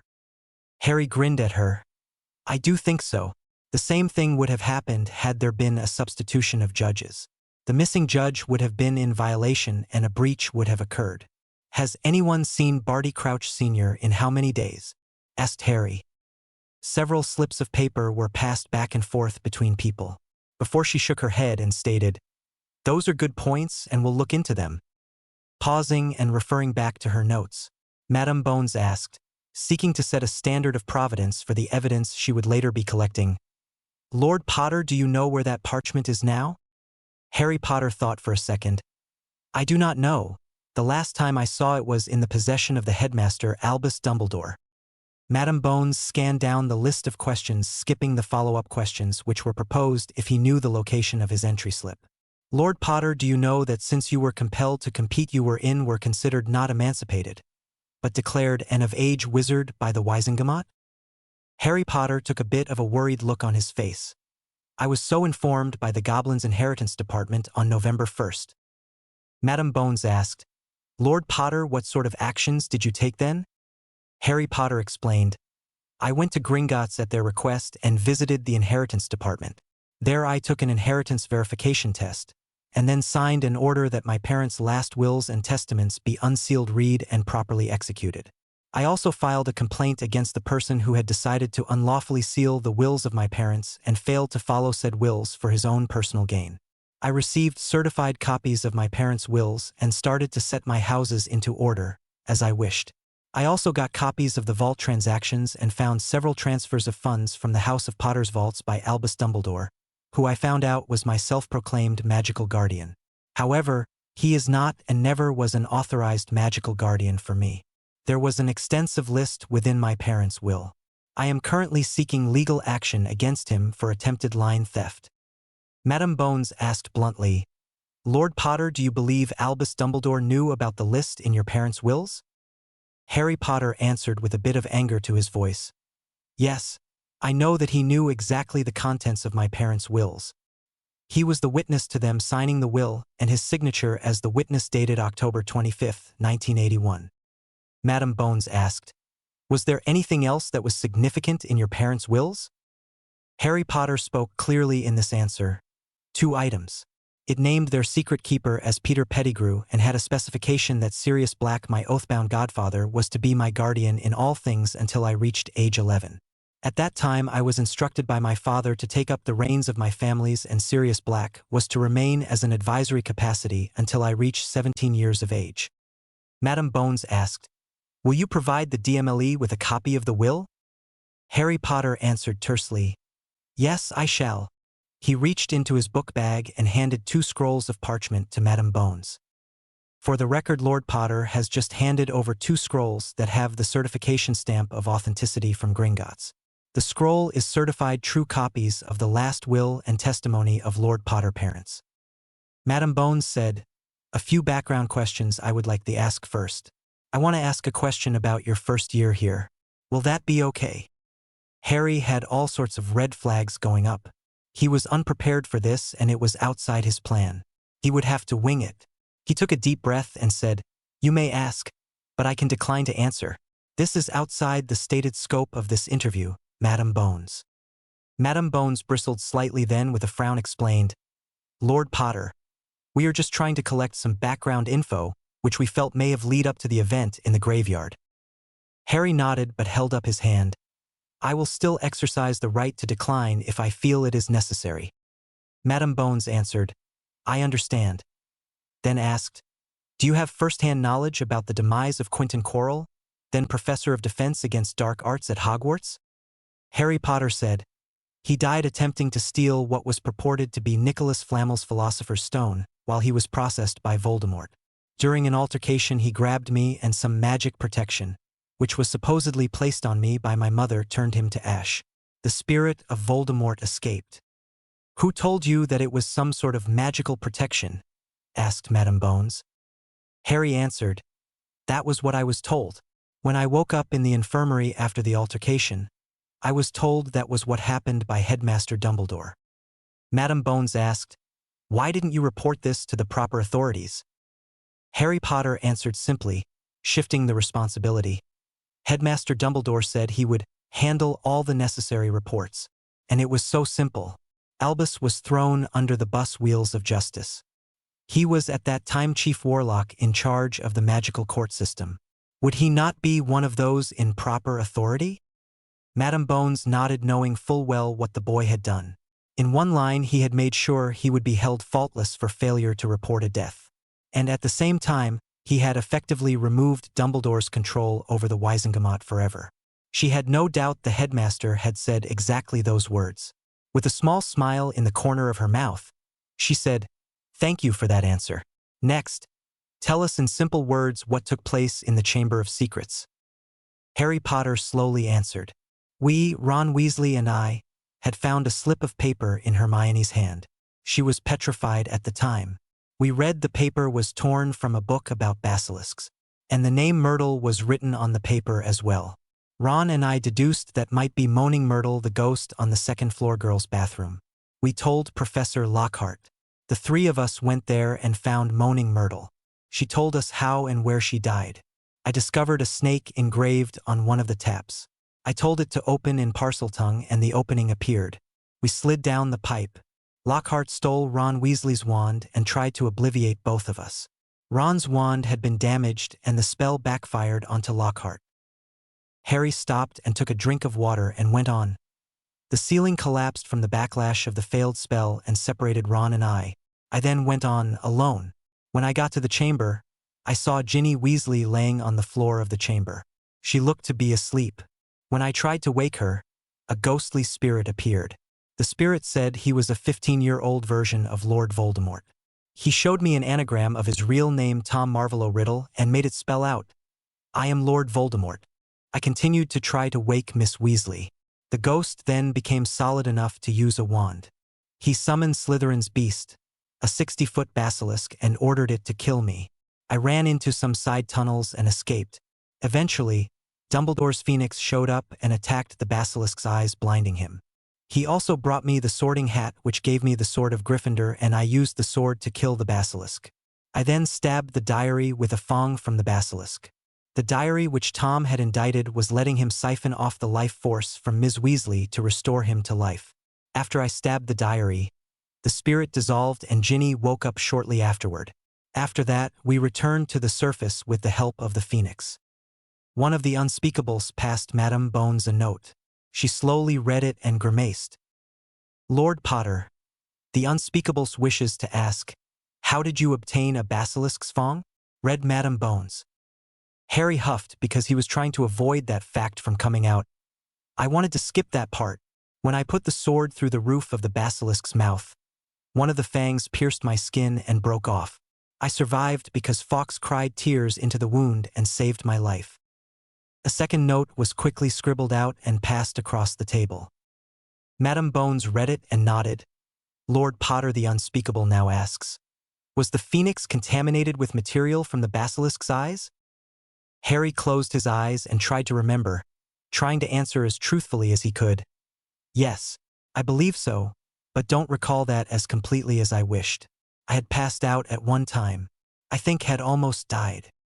Madame Bones frowned. I am sure there are more details and we might want to address those later. Let us return to the matter at hand. Lord Potter, can you tell us what happened after you entered the maze in the third event of the Triwizard tournament? Harry Potter recounted. I entered the maze first as I was the overall leader in points and took full advantage of the head start I had earned. I used a simple point me spell. I realized while I had been observing the maze that it shifted every 3 minutes and it always shifted to the left. I want to get as deep as I could before it shifted. I was nearly 1/3 of the way to the center when the first shift happened. My route was directly blocked. I moved in the right direction and stopped where I guessed the next shift would take place. I had planned for that and waited for the maze to shift again and proceed forward. Because of the nature of the maze, every shift brought me closer to the center. 3 shifts and I could see clear to the center and ran the last 100 feet. As soon as I touched the cup, I was portkeyed away. It was a very long trip, I thought. Well longer than the portkey I took with the Weasley family to the World Cup Quidditch match. When I landed, I wasn't at Hogwarts anymore. I was in the middle of a graveyard. I still don't know the name of it or where it was. Someone stunned me from behind. When I woke up, I was tied to a headstone. There was a very large cauldron sitting on a fire. There was a person which I recognized as Peter Pettigrew was starting to perform a ritual. I could hear parts of it and it doesn't make a lot of sense to me. I saw him dump a body of a very ugly baby-like thing into the cauldron. I could hear Pettigrew chant something about bones, and a bunch of white stuff floated out of one of the graves. I was close enough that I thought I could stop the ritual by kicking stuff into the cauldron. I had played footy a bit before I started attending Hogwarts. Do you know football? I kicked a bunch of dirt and rocks and some plants that were growing about the tombstone into the cauldron. Peter came at me with a knife and stabbed me in the arm, muttering about the blood of an enemy taken by force. Before he could drop the blood into the cauldron, I kicked more rocks into the cauldron, and I think I screamed, "Stone to become an unbeating heart." Then the blast of white light burst from the cauldron. Pettigrew ran away. When the light faded away, Voldemort stood inside the cauldron and screamed one as if in pain, as he turned to stone. The cauldron exploded and a chunk of must have hit my head. When I woke up, I was still bleeding from my arm and forehead. The ropes with which I had been tied up had gone slack. I looked around and found Pettigrew also turned to stone. I tied up my wounds with a strip of cloth torn from the bottom of my shirt. I tied another one around my head to keep the blood out of my eyes. I was dizzy and so I sat down. I was lost and didn't know what to do. So I recalled the instructions to shoot up red sparks if I got into trouble at the beginning of the 3rd event of the tournament. I figured magic being done in a Muggle area would get the notice Madam Hopkirk's department. Someone would eventually get sent. I must have been in shock because I had forgotten I was considered an adult. I forgot the trace had been removed from my wand. You and the minister and Dumbledore showed up. I was taken to the infirmary here at Hogwarts, was given a dreamless sleep potion and didn't wake until this morning. Madam Bones smiled. Lord Potter, that was enough detail for now. Any other questions, gentlemen? The minister shook his head. Yes, and passed a note across. The minster has 6 questions, Lord Potter. Do you plan on claiming any seats in the Wizengamot by right of conquest? Asked Madam Bones. Harry gave a funny look to the minister. I don't understand, Madam Bones. The only foe I faced and won was Tom Marvolo Riddle aka Voldemort. Madam Bones asked, Lord Potter, you are not aware of what happened while you were gone? Harry looked bewildered. No, there were some vague references to something in the paper, but little real information. Madam Bones, what did happen? Madam Bones reached over and opened an envelope, pulling out 40 or so photos. Take a look at these, Lord Potter. For the record, I am showing Lord Potter the photographs numbered 1 through 43. These people were all turned to stone while you were gone from school and in the graveyard. They becoming stone occurred sometime between the time you disappeared and were transported back to Hogwarts. As near as we can tell, the conversion to stone took place at the time of the measured magic outburst in the graveyard. Note for the record, Lord Potter is looking at 43 photos labeled S1 through S43. Harry examined the photos, one at a time. Slowly he noticed a small pattern of commonality. Each photo, the statue had a look of anguish on their face and each was clutching their right forearm. Harry noticed one of Lucius Malfoy, and while he appeared in pain, the look of surprise and panic was there as well. After looking at them all, he composed himself, cleared his throat and spoke, trying to control his voice. Each statue appears to be in pain, and each one of them is holding their arms in the same place. Few are looking at their arm. I know some of those people were marked Death Eaters. I also know from things I have learned in Hogwarts. One of them is that the dark mark couldn't be placed involuntary. It had to be taken freely and of one's own choice. It required a blood sacrifice of an innocent person, usually the blood from a still beating heart. I will shed no tears for them. Madam Bones scowled. That may be true, but do you understand the 2 events taking place at the same time may not be just a coincidence? Harry frowned and said, I had no prior knowledge of this matter. If I am involved, I think I will claim no gain from the act. I was a forced participant in what I feel was a dark ritual. I resisted participation and tried to interfere with or stop the ritual without thinking that I was placing myself in danger. However, if awarded any claim, I will ask the claim and reward be converted to galleons and used to endow a charity fund to help those who were harmed by Death Eaters during the last war. I would want any votes to go to witches or wizards by an election process, eventually. Madame Bones looked at the list of questions from the minister. If that story of him not being a Death Eater is true and he isn't a statue, that leaves one more question. Lord Potter, would you be willing to bring Sirius Black into the ministry and allow himself to be questioned in front of the Wizengamot? Harry smiled inwardly and spoke. I might be able to get word to him. If the prophet were to publish an article about finding Pettigrew, and the ministry, Harry nodded in Fudge's direction, withdrew the kiss on sight order. I might be able to convince him to surrender to me, and he would be placed under house arrest and under his head of house's protection until a full trial could be held. I know he never received a trial and was never lawfully sentenced. Thus the claim of him being an escapee itself is unlawful. The law which all of England lives under is a trial is required within 1 year and 1 day of arrest, or the person goes free and cannot be charged for the same crime again. I do believe Sirius would rather have his day in court than to live under a cloud of doubt for the rest of his life. Madame Bones nodded and smiled.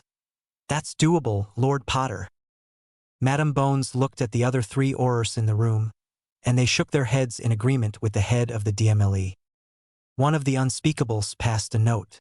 Madame Bones nodded in assent. Madame Bones, Lord Potter, the unspeakables would like a copy of 3 memories. One of the confrontations with Professor Quirrell/Voldemort, a copy of your fight in the Chamber of Secrets, and copy of the events of last night in the graveyard until you return to Hogwarts. They are willing to agree to the following: to limit access to memories only by the unspeakables and the head of DMLE and Minister of Magic, and with my complete agreement to grant complete indemnity concerning all those acts which might have taken place in the graveyard. I might add you were already indemnified for all acts during the Triwizard tournament, short of using any one or all of unforgivable curses. Harry Potter thought a second before saying, "Give me a moment to consider, please." Harry closed his eyes and weighed the request. He understood the concept of indemnity, but also understood that whoever saw the memory could still deal out grief or create an act of entrapment for something else for what they might be perceived to have happened. Opening his eyes, he said, "How about 14 days after you get the memory you will return them to me? You will not copy or make copies of the people memories who view my memories. Dumbledore is right in this specific case. The public at large need not be privy to all things, and there are some things I wished I didn't know or haven't seen. I will make a non-disclosure oath of my own if need be." Madame Bones looked to the unspeakables. A few minutes later a note was passed. The unspeakables say, "At this time no oath is required. We are all still working as a group. This matter is still a secret and privy to just the people in this room. Others will only be read into the secret with the unanimous decision of Lord Potter, head of the DMLE, and the 2 unspeakables here today." One of the unspeakables stood and passed 3 vials across the table. Madame Bones, at this time 5:09 p.m., I conclude the interview session, and I am disconnecting the transcription charm. Pointing her wand at the quill she cast finite, and the quill stopped writing. Harry quickly cleared his mind and withdrew the story memory, and placed it into a vial. Next was the chamber memory and then the Quirrell memory, and passed them all back to the unspeakables. Croaker spoke quietly with a smile. "Thank you very much for what you did. Be assured these memories will pass our inspection. We may talk later, Lord Potter. Maybe when I try to recruit the 2 of you in 3 more years. Maybe sooner. Very nice shields, both of you. By the way, I can't wait to see what the 2 of you accomplish in the next 3 years." Harry tried to keep calm as the 2 unspeakables left the conference room, only to have Dumbledore attempt to push his way inside past them. Once in the room, Dumbledore tried to assert his authority over Harry Potter. "Harry, my boy, didn't tell you no interviews?" Harry Potter: "Yes, you did, Headmaster. But in this case, you didn't have the authority to order it. This was a matter of State Security and Secrets Act about a Ministry of Magic sanction event and took place off the campus grounds. You were not told because it is not your concern at this time. You are merely the presiding wizard in the Wizengamot for the time being.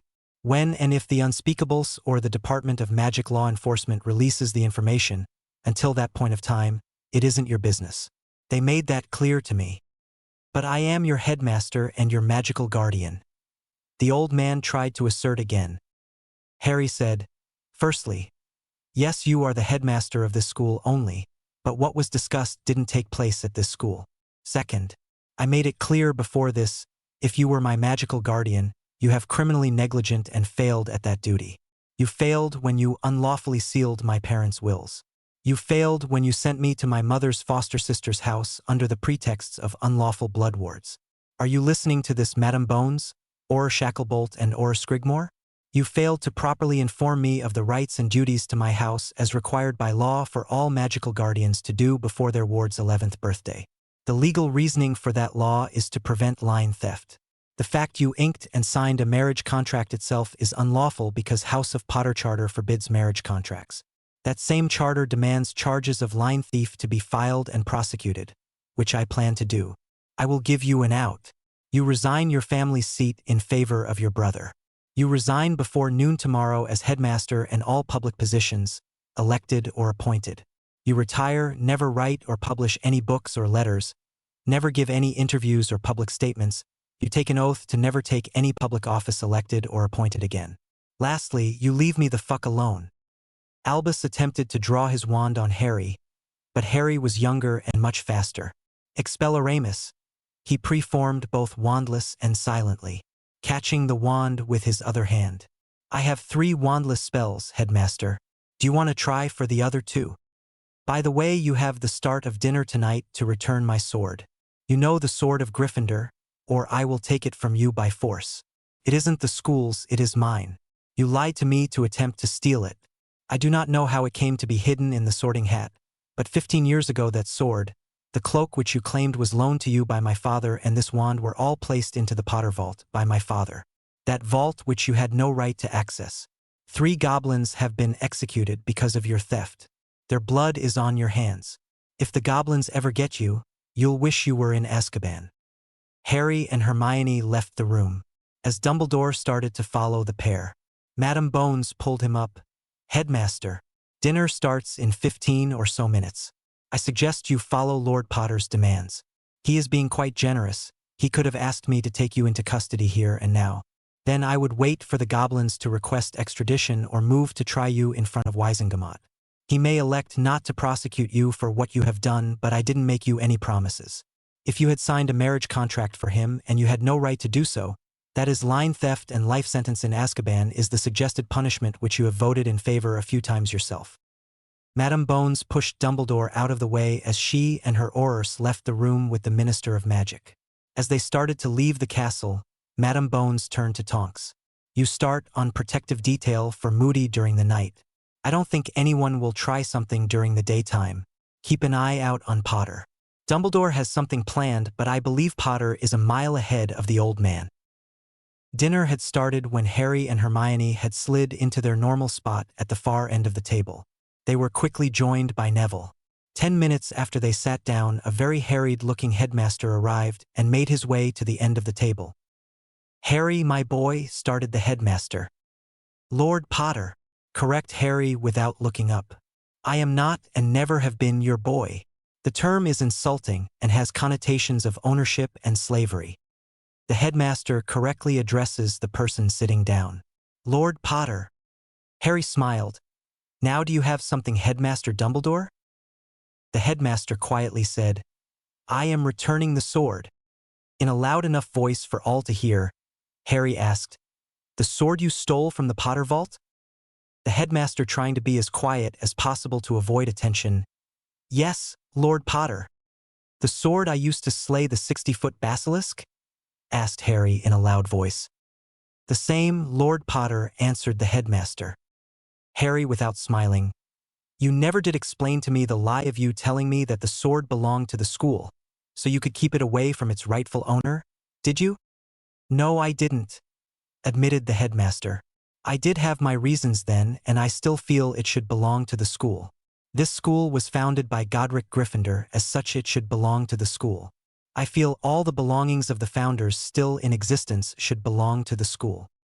That's the rub, explained Harry. If the school was founded by people, the descendants of those people should still own the school. Just like while you were head of the Wisengamot, you allowed the ministry to take my parents' house in Godric Hollow without any compensation, didn't you? You are really in favor of just taking things that don't belong to you. Are you, headmaster, nothing more than a common thief or cut-purse? Taking a deep breath, Harry asked without waiting for the headmaster's answer. How many old family vaults have you looted over the years by seizing guardianship and taking what you wanted? All in the name of whatever bullshit psychopathy you used to justify your thievery? What do you call it? The greater good, right? Every orphan, I would bet, whose vault may have had their family heirlooms and books taken or pilfered by you. I wonder what would happen if you got your hands on Hufflepuff's cup or Ravenclaw's diadem. Would you return them to the rightful owners or their descendants, or keep them for yourself as the headmaster of this school? While you are busy packing, headmaster, consider this advice. Take only what 100% lawfully yours. If you've collected it on a battlefield, it isn't yours. If you've collected it from the ruins of someone's home, which wasn't yours home, those things are not yours. If you have looted it from a war orphan's vault, you should return it. If it belongs to the school or castle, it is not yours. Harry said sternly as he took the sword from the headmaster and stood it next to the table on the floor. Harry then continued to load his plate and ignored the headmaster even being present. Dumbledore cleared his throat once more, trying to get Harry's attention. Harry simply refused to acknowledge Dumbledore's presence any longer. Dumbledore slowly turned and realized almost every eye was upon him. He slowly did what the Muggles would have called a perp's walk to the head table. Once there, Dumbledore stood until the noise level dropped to nothing. Then, with a defeated look to his face, he spoke with great pain. Excuse me for a moment while I make a short announcement. I wish to announce that I am retiring as headmaster effective as soon as the Hogwarts Express train leaves Hogsmeade Station. In the interim, Professor McGonagall will be acting headmistress of the school until the board can meet and appoint the new head for the school. Being a student here, teaching here, and then serving as a professor and then as school's headmaster has been an experience which has occupied most of my life, and I shall miss it. Thank you. Rather than sitting down and eat, Dumbledore simply walked out of the Great Hall that evening, and no one saw or spoke to him in public ever again. While reading the special printing of the Daily Prophet the next day, Harry found there was to be no formal presentation of the prize to the winner of the Triwizard tournament. The article and announcement had been buried on the 5th page of the Daily Prophet. The front page was still occupied by the news of the sudden removal of the head's family from over 25 seats of the Wisengamot. There were dozens of interviews of outraged family members ranting that the goblins' refusal to certify the deaths of the head of their respective families. Without certification of death, the seats could not be inherited. Many family members were upset that unless their head of family had already set up a stipend rule and funding of a stipend, many family members were broke and could not access the family accounts. The announcement of the very abrupt retirement of Albus Dumbledore was relegated to second-page news. The Daily Prophet had spent a great deal of space printing speculating about the changes which might happen because some family members of the conservative factions were denied the right to family seats. Some articles were speculation of suddenly shifted the political makeup of the Wisengamot. Those neutral and light-sided houses were in the majority. An editorial piece expressed fears of the radical changes which might take place because the light side, the so-called liberal or progressive side, was unchecked for the first time in 300 years. After eating, Harry and Hermione left the Great Hall and walked toward the library. Harry struck up a conversation. Hermione, I wonder who has my 1,000 galleons? Hermione frowned. According to what I read in the rules, it was to be awarded to the winner within 24 hours of the conclusion of the tournament's last event. Harry said, I wonder if payment was made to my account at Gringotts? I keep asking myself, what happens if the tournament forgets to pay me? Who suffers the breach? All the parties, or just those who failed to complete all terms of said contract? Even Ted Tonks wasn't sure because the organizing committee muddled the contract terms so badly. Hermione got a puzzled look on her face. You know, Harry, I think the same thing that the tournament committee threatened you with if you failed to compete. A breach of a magical contract would occur, and the Goblet of Fire would come into play. While the contracts are unclear, someone or some group would eventually pay. Harry stopped walking and shook his head. That would be ironic, isn't it? The threat is on them now. Who was the person charged with doing that, I wonder? Was it even a single person or the entire tournament committee? Hermione shook her head. It might be everyone who was a party to the organizing and executing the tournament. The ministers of France, England, and Bulgaria, and each of the heads of the schools, and each member of participating countries' head of Department of International Cooperation and Department International Games, in England might have had to have a head of the Department of Control of Magical Creatures as part of the committee. They were responsible for bringing the dragons in for the first event from the magical nation of Romania's Dragon Preserve. They also imported some creatures and beings for the second and third events. Harry said, I got lucky, and our plan of allowing the maze to do my work for me worked. I didn't even encounter any creatures. All I did was use the point me spell and move forward. I moved to the left once because it advanced me 40 feet more in the right direction. And once to the right. Will you turn in the maze simulator as extra credit in runes? Hermione smiled. Only if you take the runes final this week. It was mostly your idea, you did at least half the work. You know runes as well as I do. Take the test and get the credit. I am happy I dropped divination and took up arithmancy. I have no problems following most of the arithmancy work. Math was my best subject in school before Hogwarts. I was in the advanced section of the Muggle math classes before Hogwarts, and nothing you've done so far was as hard or beyond basic algebra. I might take that test this week, Harry said to Hermione. Hermione started walking towards the library, and they continued to chat back and forth. Ron will not understand why I wanted to take a harder class, Harry stated.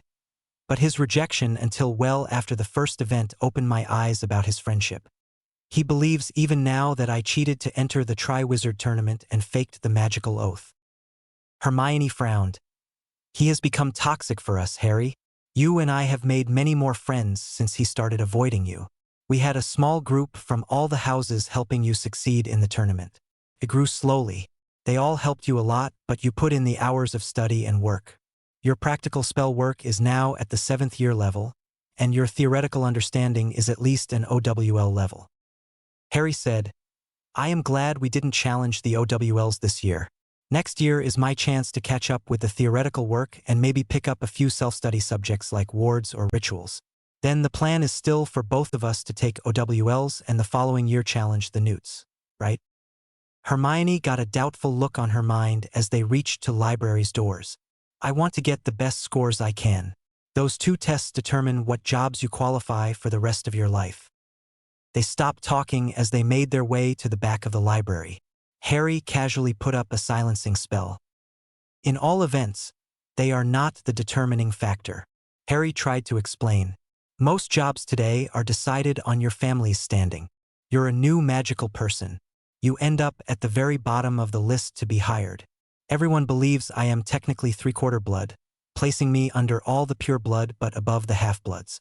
That's why even holding a master's appointment in potions, Professor Snape had little chance of employment outside of teaching, working for nearly nothing but room and board and a small wage.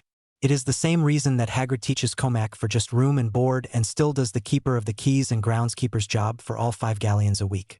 Percy Weasley is a grade 4 ministry employee. He makes 50 galleons a week. His father, a sub-department head, is a grade 2. He makes 200 galleons a week. The department heads, like the heads of DMLE or transportation, make 300 a week. The minister himself makes 500 galleons a week. Hermione huffed as she said, That's not fair. All jobs should be done by a merit system. Harry nodded. I know that, and you know that, but how do we make that change? Hermione nodded. We plan. Harry smiled and said in agreement, We plan. At 17 or after I finish my newts, I will take my seat on the Wizengamot and all the seats I won by conquest yesterday. Magic will determine that at Gringotts, not in the backrooms of the Wizengamot. We got you tested in the inheritance department. Magic comes only from a genetic source. It isn't a mutation. The gene sets in question are not epigenetic. From what I have read from research in the Americas, there are 16 gene sets. You must have 10 double sets to have enough of a core to tap into the energy we call magic.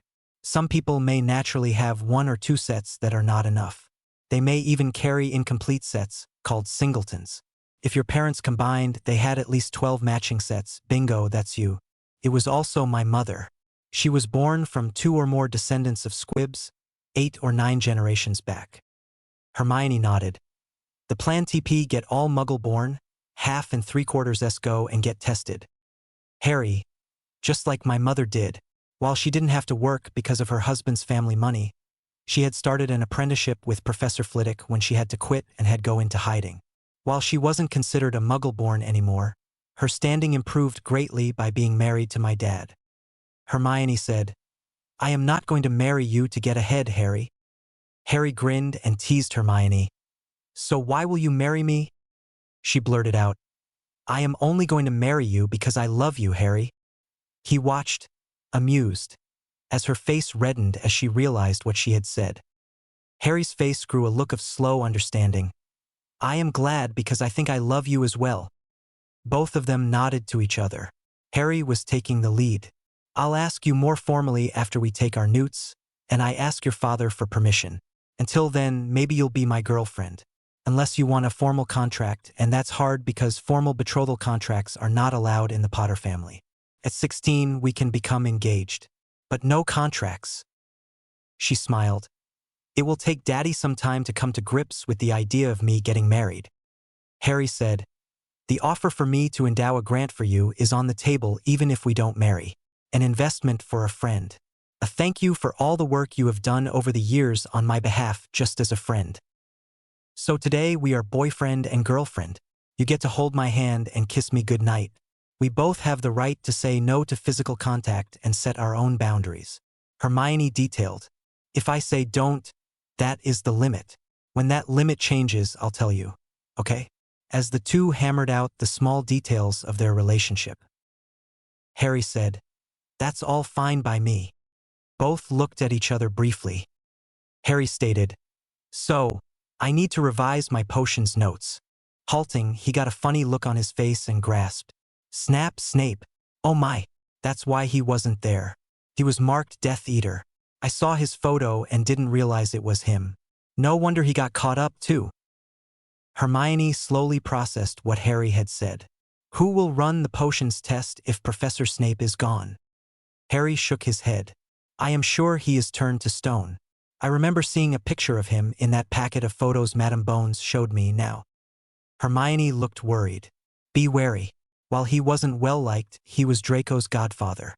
Between his anger because his father being turned to stone and now his godfather as well, he may come looking for trouble." "I know," he answered. "I just can't let it become a distraction from these tests. Especially if I want to take runes and arithmancy next year with you." "Study time," they both said together with a laugh and turned to their notes and opened their books. The couple spent the rest of the evening studying and revising the Transfiguration notes. Then, finally, they folded up after the second time through the material and gathered their things together, and left for their common room. The duo sat quietly by the fire and enjoyed each other's company. They said I could look forward to a lifetime of evening cuddles. Soon, well before curfew, they separated and headed toward their respective dorms. Both planned on a good night's sleep and to be ready for tomorrow's examinations. After the Daily Prophet was delivered, Harry and Hermione entered the Great Hall for breakfast the day the end-of-year testing started. As they entered, silence fell again as every eye turned to look at them. Harry turned to Hermione and said in a voice that carried through the Great Hall, "Just as I said, one day a hero and the next day the heel. The great masses are fickle at best. I wonder what it was this time, the Daily Prophet or just the Hogwarts rumor mill?" Hermione said, "Do not let the little minds get to you, Harry.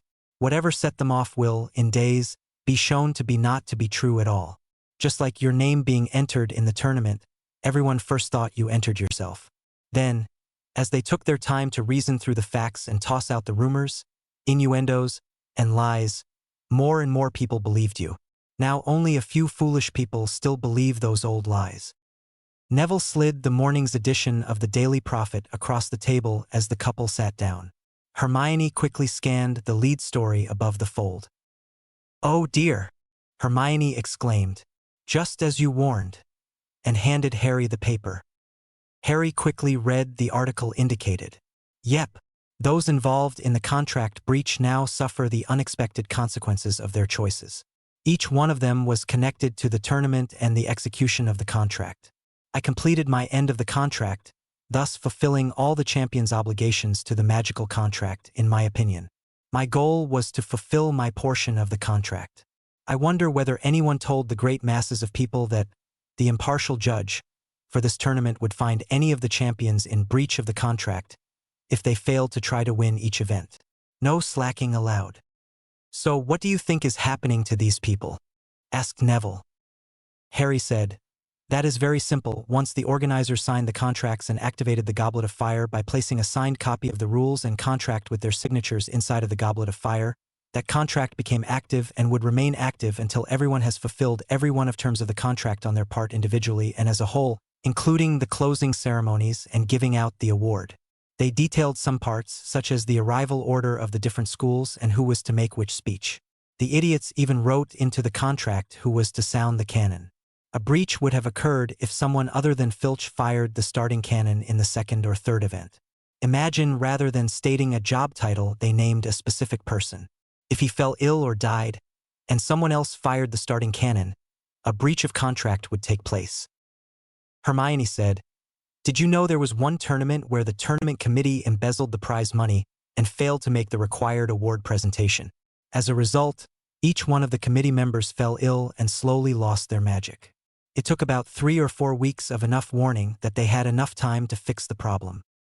Harry said, exactly what I said yesterday at the interview. Remember, the Goblet of Fire holds each signer of the contract responsible as if they are one person but still considered the whole. The entire committee which signed the contract is being held in breach of contract jointly and separately. The irony was the threat that the tournament committee used to force me into the competition will now punish them. I read the descriptions of what happens to a competitor who doesn't try his best. They start with a small ache and the ache becomes a pain. The pain becomes agony. The pain level increases, but the magic will not let the person pass out. Eventually, the core ruptures and the person loses their magic. Depending on the person's age, they might live a few years. That depends on how old they were when the contract was breached. Remember, these people are not even squibs at the end of the punishment phase. They are muggles. Magic does assist in keeping a wizard or witch alive to reach an age of well over 100 years of age. Some reach 200 years or more. I would expect those who lost their magic to have a swift end. Neville snorted. They forget an impartial judge will never have any of the human feelings, cannot fail to uphold the contract. One cannot appeal to its humanity because it has none. Why they restarted the tournament is a mystery to most people. Harry stated, a simple fact is this is the first tournament in which none of the champions have died. In 1356, there was a tournament in which all the champions died in the second event. The committee failed to hold the third event, and all died 14 days later. The reason for death was listed as a breach of magical contact. Hermione explained to Neville, magical contracts are especially tricky things. The organizing committee, this time, almost had a breach of contract when it tried to force Harry to compete even though he was not of age. Harry forced the Wisengamot to pass a ruling that stating Harry was of age, a full adult with all rights, responsibilities, and privileges, not an emancipated minor. Harry asked to see the rules and they told him no. Harry then asked if a rule required them to give him a copy of the contest's rules and contract. It was after he pointed out they could be in a breach of contract if it had been a rule and they failed to follow it. Harry smiled and said to both of them, bingo! It was a rule and they almost failed. I pointed out that if they became in breach of contract and died, they would doom all of the competitors to death because only they, the members of the current committee, could put on the 3 events. Even if they attempted to change judges for any reason, a breach of contract would occur. I wonder what happened when Percy Weasley stood in for Barty Crouch as the ball and as a judge for the second and third event. No one other than Percy has seen him for months. I understand that he stated he got all his instructions by owl post. Neville said, so here we are. All 4 champions are alive. One champion had won the tournament, yet the tournament committee failed to complete the contract. The Goblet of Fire is taking their magic, slowly and painfully, and no one seems to be smart enough to put it together. Harry explained, Their pain would disappear if they did what the contract required, either singularly or collectively. They might be able to name one person to work on behalf of the committee, like Percy Weasley has, as the committee representative and publicly declare the winner and award all prized and accolades due. But no, they were too busy trying to make their power plays and political posturing. Hermione pointed out the fact by saying, "Well, Harry, with all the statues turning up, they were trying to sort things out." "No, they were not," Harry said. "They failed to set their priorities for their roles and complete the contract. Instead, each member of the organizing committee wore too many hats and wanted to micromanage everything. The only two people who come close to setting their priorities are Madame Bones and the head of the Unspeakables. But, again, many members of the tournament committee are wearing too many hats and trying to tend to too many irons in far too many fires." Neville asked, "Harry, do you have an example?" Harry said, "A large one. How about Dumbledore? He is our headmaster. That's a full-time job all in itself. Additionally, he is the chief wizard of the Wizengamot. The job is equivalent to leader of the House of Lords. It is a second full-time job. Next, he is Mugwump of the ICW. A third full-time job. How well does he do 3 full-time jobs, even one of them? His job performance rating is poor at best. I actually believe a proper job review would give him failing marks." Harry went for the closing argument. Additionally, he named himself to be Hogwarts tournament judge and organizing committee member. So the days following the third event, he was busy trying to do the 3 jobs simultaneously and trying to run the tournament. Contract compliance fell through the cracks because he was forced to let something go. It appears he tried to supervise the investigators at the graveyard, that a 5th job. None of the hats he would normally wear has him supervising the DMLE or Department of Mysteries. If anything happens, he gets read into or briefed on investigation outcomes, but doesn't take any part running in it. A failure on top of his failure to prioritize or properly delegate tasks. One that will cost many people their lives because so many people depended upon the great and mighty wizard Dumbledore to do their thinking for them. Neville sat with his eyes open wide. "I see what you were talking about. Sort of like Professor McGonagall. She is deputy headmistress, head of the Gryffindor house, and professor of transfiguration. 3 full-time jobs. No wonder she is always tense and tired." "Exactly," stated Harry. "Hermione has read in Hogwarts a history that at one time, the deputy head or dean of students in the Muggle world was a different full-time job, as were head of houses jobs. Those jobs were never held by full-time instructors. Those only came about while Dippet was headmaster at the advice of the Transfiguration Professor Dumbledore. Once Dumbledore became headmaster, the head of house and instructor roles were doubled. The pay for doing 2 jobs increased by about half again, saving 50% of the cost of a separate head of house. McGonagall does 3 jobs for about 1/3 of the instructor's positions. The head of house paid less than an instructor, and the assistant headmaster paid a little more. Then additionally, we have only 1/3 of the number of electives to pick from than were offered in 1920. Hermione explained, "All students have had our education suffering on Dumbledore's watch. Even worse, magical England is on the verge of collapse. For the last 13 years, the number of graduates with potions newts has fallen so low that many healers' positions at St. Mungo's are being unfilled. Likewise, without potion newts, the number of people who can qualify for Auror Academy has fallen, and only about 12% of the openings are being filled. While Fudge likes the changes in budget costs, the response times have fallen due to a lack of personnel. Likewise, more delay in treating magical illnesses and injuries is also the fault of having a person who was unqualified to teach as an instructor. The ratio of students obtaining passing newts compared to the first-year class was 5 out of 46 in last year's graduating class. The last non-Slytherin to pass their newts was Nymphadora Tonks, and she was a badger. Her mother, however, is a potions mistress and healer listed in the registry using the name of Andromeda Black. She married a Muggle-born wizard, Theodore Tonks. I think her mother may have tutored her outside of Hogwarts' classroom. She may not even have sat in Snape's newt classes but challenged the test as a self-study student." "So," started Neville, "what will happen now that Snape is gone with our year-end tests? OWLs and newts are given by the Wizard Testing Authority. Is Madame Marchbanks just in charge of those 2 tests?" Harry said, I speculate that the Wizard Testing Authority will find someone to oversee the end-of-year testing for potions. Right now, Dumbledore seems to suffer from the same malady as the rest of the tournament committee members are suffering from today. But a week from now, it will be a moot point. You do know about the prophecy? Asked Hermione. Harry shrugged. It isn't specific about which Dark Lord it is addressing. It might be Voldemort or Dumbledore or some future Dark Lord. Also, it does not state which year or calendar system it uses. If it uses a European astrological year system, it would be the 9th month from the spring equinox date, which is in March, which would end the 9th lunar month after the equinox. It could be an Arabic or Hebrew calendar. Harry took a deep breath before continuing. We need to judge the motives and the methods used by the individuals. I believe both Riddle and Dumbledore to be equally Dark Lords. Both marked me in a way at different ways, and any prophecy could apply to either one or both collectively. Hermione looked lost in thought for a moment.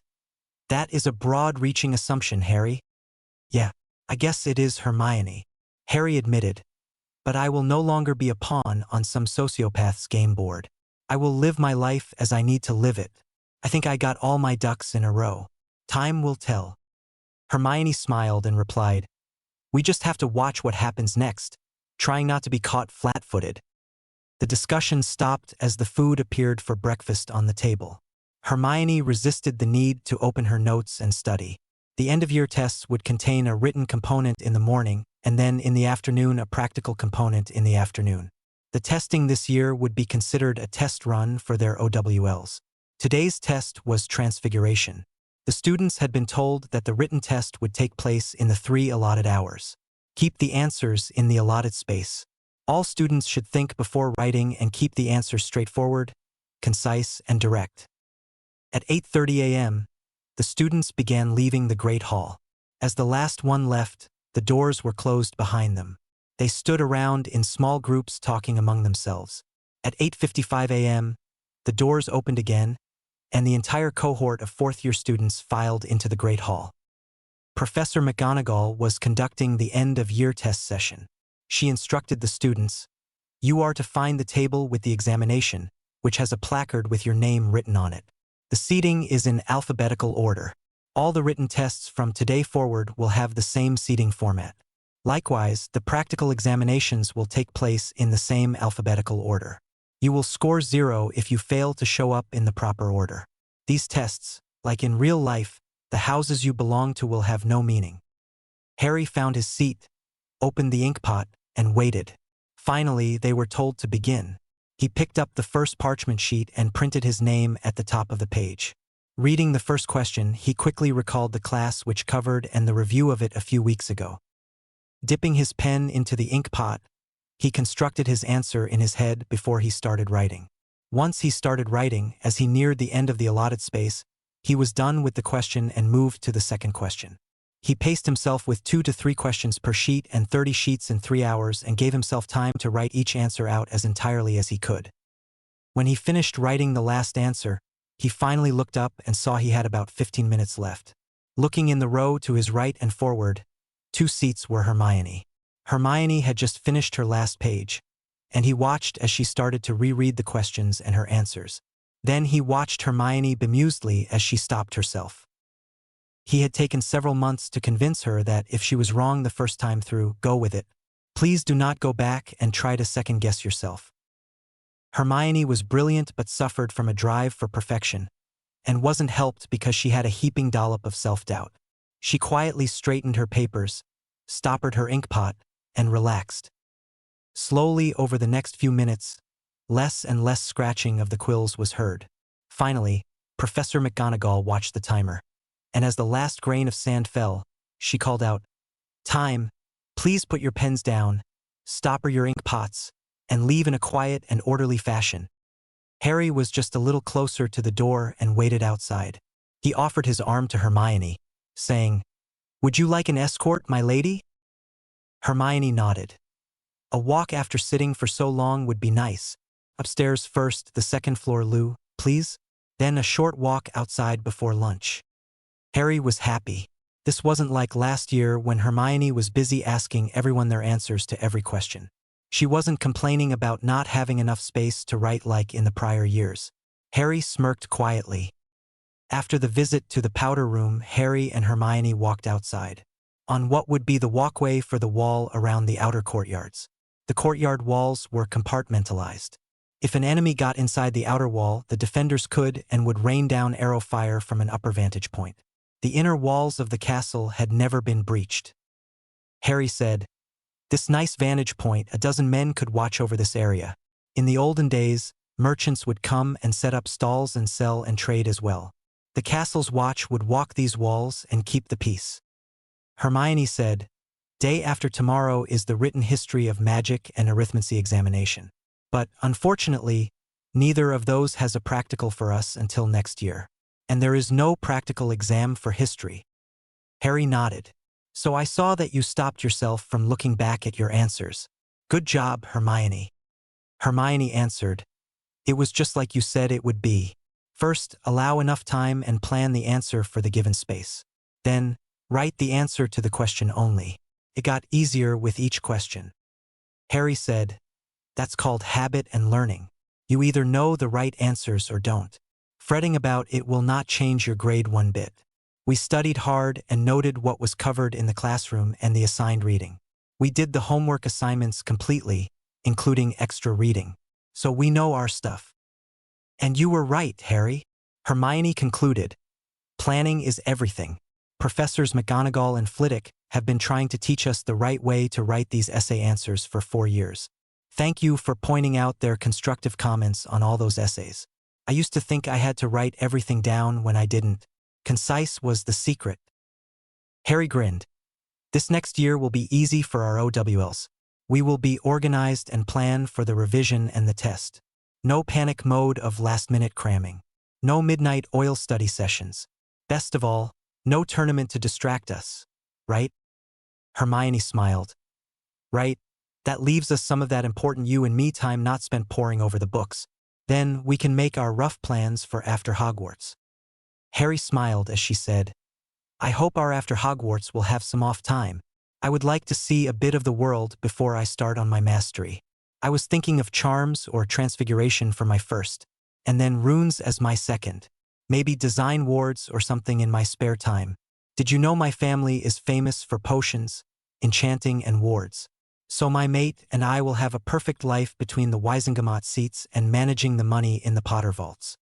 Hermione blushed but asked, "And who do you envision as your mate?" The expression on Harry's face softened a bit, and he spoke quietly. "When the time is right, I will ask your father for permission to court you formally. It might come sooner than later. Then, when you are ready, I will make a formal proposal. I was thinking in the Great Hall right after sorting." Hermione smiled. "Daddy is expecting your formal request after the end of this school year." Harry said, "I should get it done and over with. The pressure will be high because I now am of age. And winning the Triwizard tournament shows I have the magical power to spare. Those older cougars will be out to get their hooks into me. And then you know I had a devil of the time overturning Dumbledore's attempt to marry me off to Ginny Weasley. It took a threat of charging him and Molly with line theft to stop it.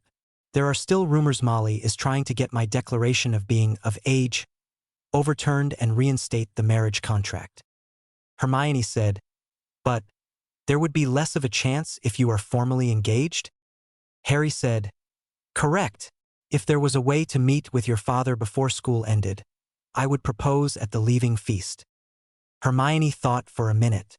Then, "Harry, if the contract for the tournament is still in effect, do you still have the right to leave the school?" Harry answered, "I think I do. I must only check out with Professor McGonagall and be back before curfew. I might even be able to take you with me this Saturday." The couple made their way inside for lunch, arriving just as the doors opened. The students flocked to the tables. There were a few hushed whispers of people murmuring. The OWL and Newt students had a few days to relax after their tests were done the day before the third task. The couple relaxed with their peers, following Harry's new rule of no serious schoolwork discussion at meals.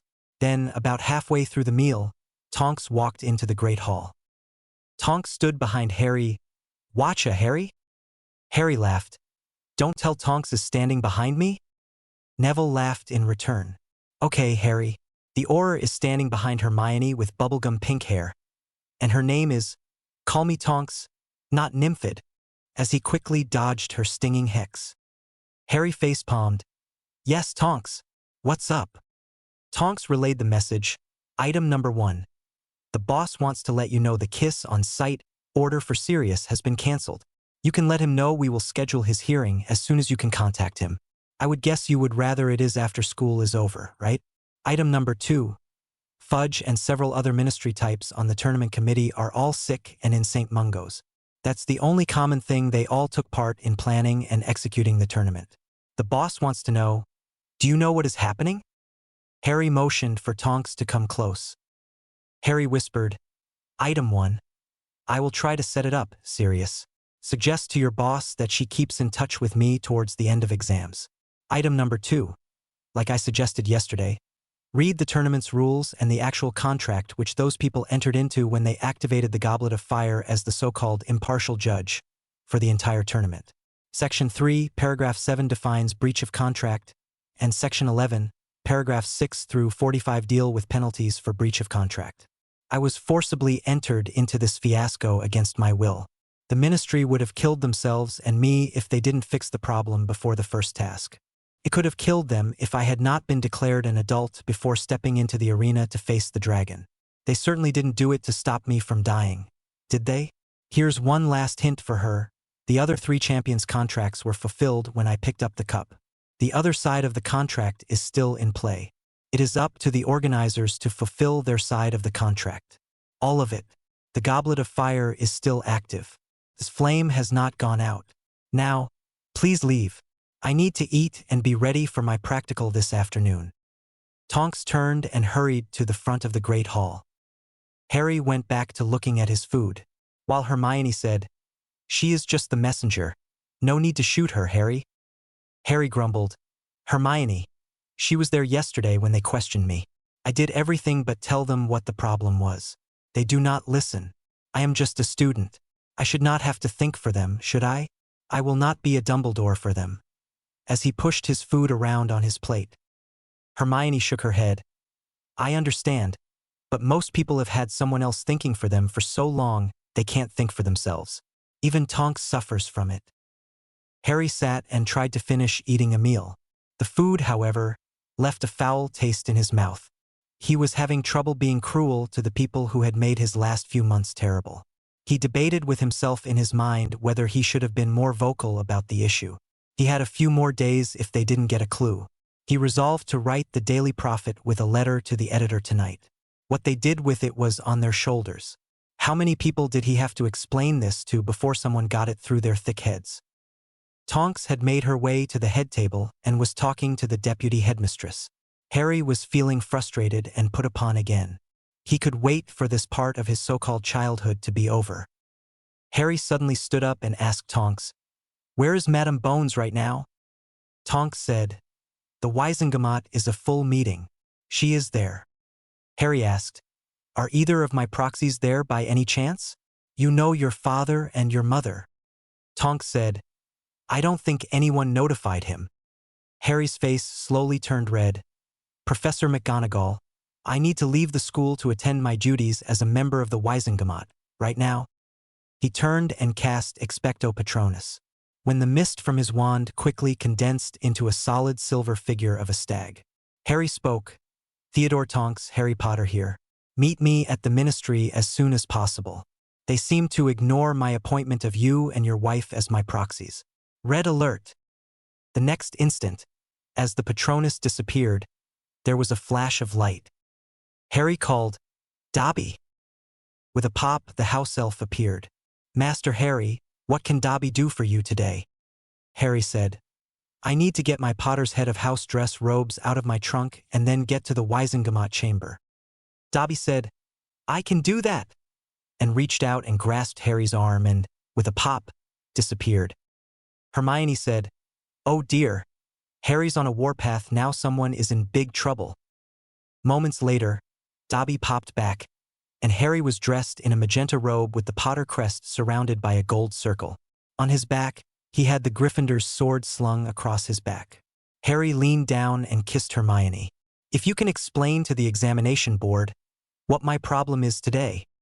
Dobby, the Wisengamot chambers, please, as he drew his wand.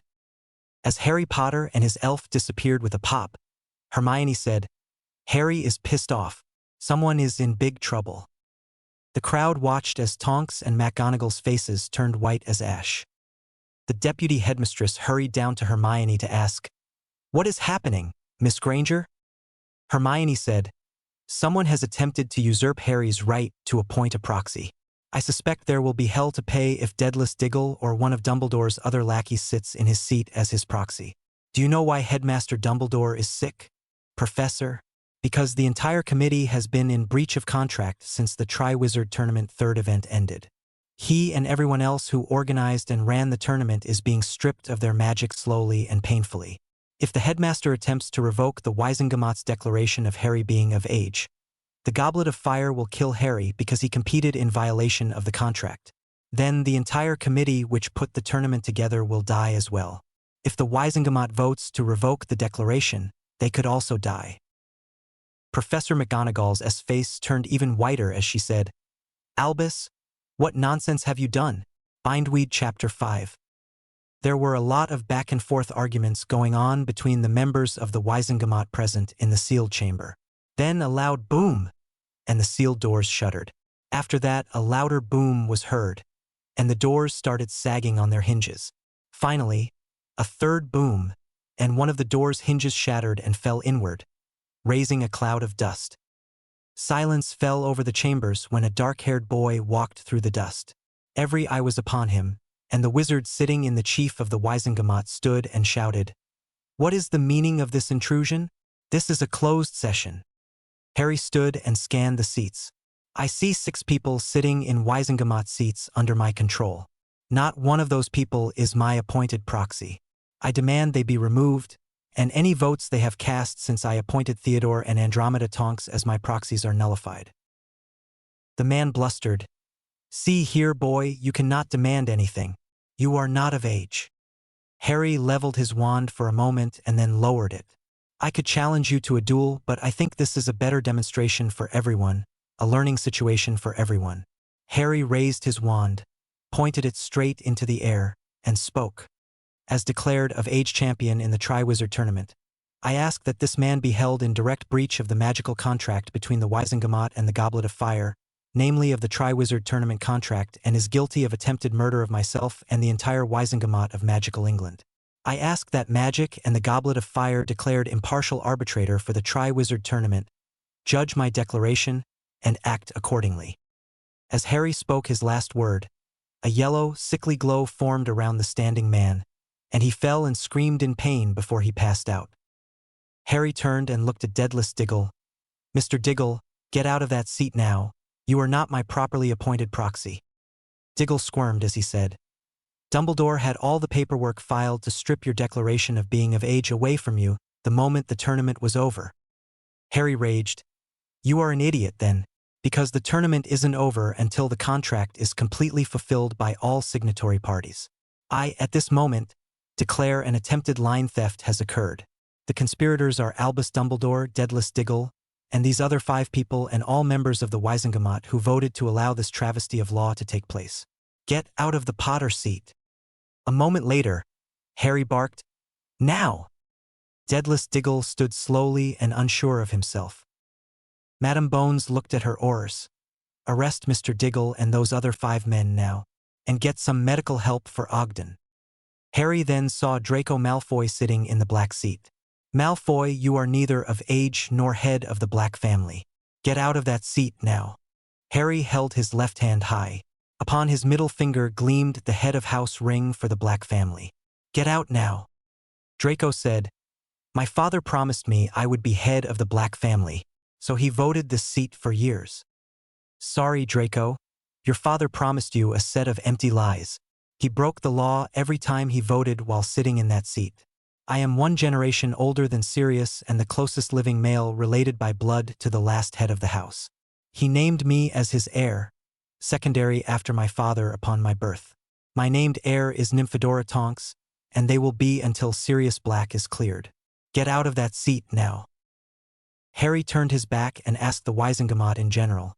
How is it that someone without a valid writ of proxy or head of house ring can take a seat in this august body? What other laws and rules have been broached today? Madam Bones. Why were my properly enrolled 2 proxies not notified of this meeting? She said. Diggle had letters which he gave to Ogden. Ogden then declared Diggle your proxy. The same thing happened with Malfoy. Harry asked, Madam Bones, did anyone else see those letters? How were they authenticated?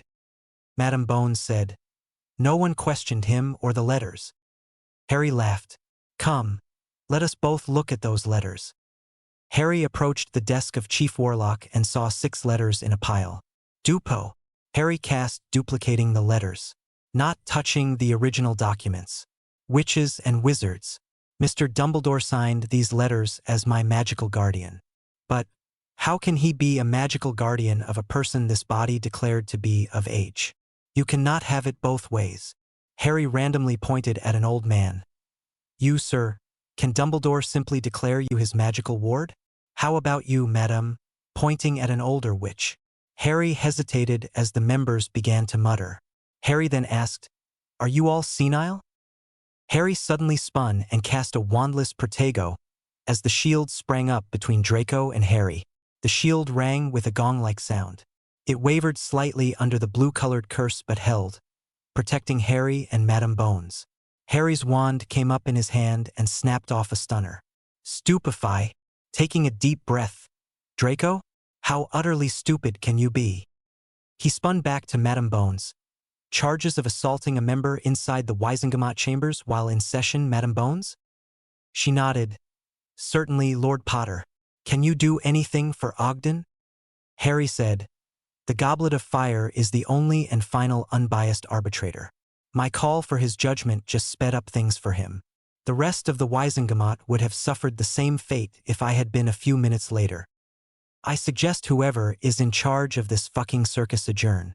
I am supposed to be taking my transfiguration practical now, stated Harry. Harry turned to the remaining Wisengamot members. Remember, people, the contract is still in play. If any members of this body voted to bring back the Triwizard tournament, the fact is that you might be bound by the contract and terms they approved. I am just a 4th-year student. I suggest idiots get a good law wizard to review those finer points with you. I did, and the barrister's name is Theodore Tonks. You know what is funny in an ironic way? If you had followed the rules and sent him proper notice of this meeting, none of this circus today would have occurred.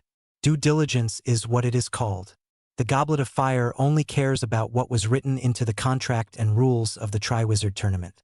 Everyone connected or mentioned, however tenuously, is subject to its judgment. Good day.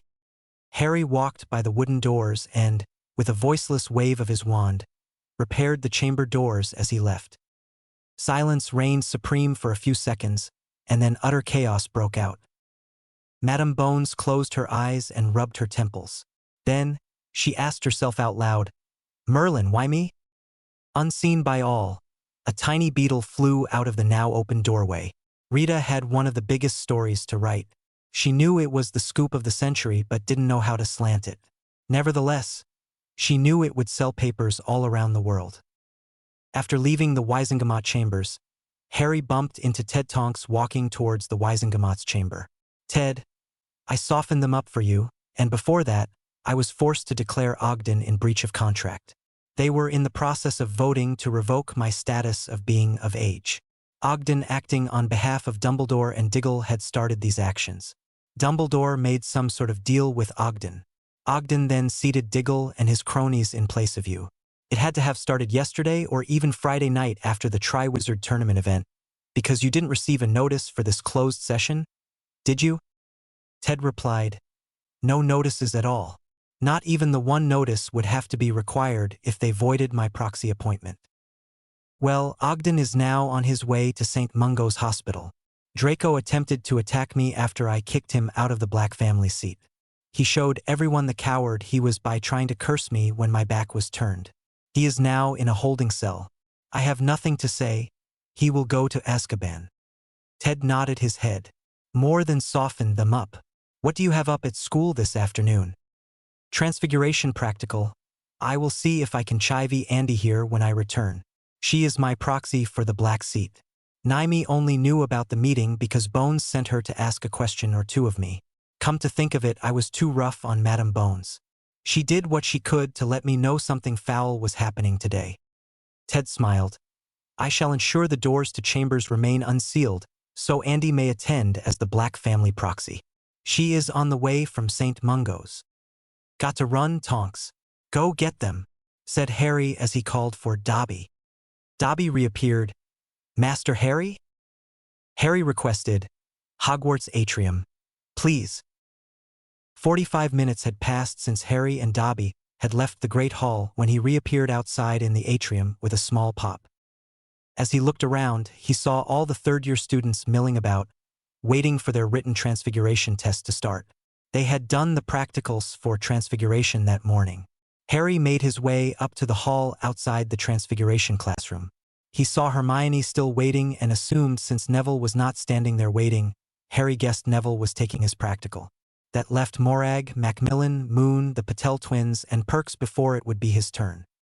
Hermione had noticed his arrival and made a dash up to him and a hug and kiss. What sort of trouble did you start, Harry James Potter? Harry groaned. All three names. Am I in big trouble? Capital B and capital T, right? I had to break down the doors to the Wisengamot chambers because they had unlawfully attempted to declare me a non-member and revoke my of-age status. Dumbledore and Ogden were trying to kill me by reversing the Wisengamot's prior declaration that I was of age. I was forced to declare Ogden in breach of contract and asked that magic and the goblet arbitrate the claim. Ogden fell in pain. From what I guess, his magic was being stripped away. I had to kick Diggle out of my seat. Yesterday, Ogden declared my proxy appointments were invalid and installed Diggle instead of Theodore Tonks. He also installed Draco in the Black family seat and voided my appointment of Andy as my proxy for that vote. After I kicked him out of the seat, I voided every action the Wisengamot took because they unlawfully voided my proxy appointments. Oh, Draco is sitting in a holding cell after he attacked me from behind. Theodore Tonks is there straightening up things and trying to explain how badly they screwed up. I wonder their reaction when they discover I saved their lives today. Harry watched as Neville came out of the classroom and Morag entered. Everything all right, Harry? Asked Neville. I see you did make it back in time. Harry nodded. It was a busy few minutes, kicking ass and saving lives, even my own, sending the ferret to a holding cell. Your Gran just sat there saying nothing most of the time. She was, however, observing closely all that transpired. I saw the tally of votes which were taken. She voted against Diggle and Dumbledore's faction every time. Gran never trusted Dumbledore. He amassed too much power and was unchecked.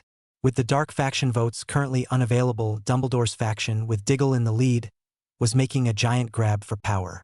I am glad you stopped it. Harry said, I will not be grabbing power myself. If I had my way, an election held every 4 years would fill those empty dark faction seats. Every witch and wizard of age would have a vote. Great Britain would be divided, and Wisengamot seats would be assigned to each district by population apportionment. In the first election, half of the seats would be a 2-year term. After that, an election would be held every other second year for half of the seats. Hermione said, eventually the system will evolve into 2 groups. Those with inherited seats like the House of Lords and those elected seats like the House of Commons. Each group will contain a fraction of progressive and conservative members, forcing them to work together to function. As a result, the ministry will become more of an executive branch than a policymaking branch. Harry said, one of Ted Tonks' first moves is to force an amendment to make the election of the Minister of Magic also a popular vote rather than a vote among the Wisengamot members, giving the common witches and wizards more say in how the Ministry for Magic is run. For far too long, the ministers have confounded the name of his office. He or she is the Minister of Magic, and the government is called the Ministry for Magic. Each term has a different meaning. Words do have meanings, after all. Harry had stopped paying attention as they talked. Then Padma exited the classroom, and the other twin, Pavarti, took her place inside. Pavarti came out and Sally Perks went inside. Harry sat down and calmed himself.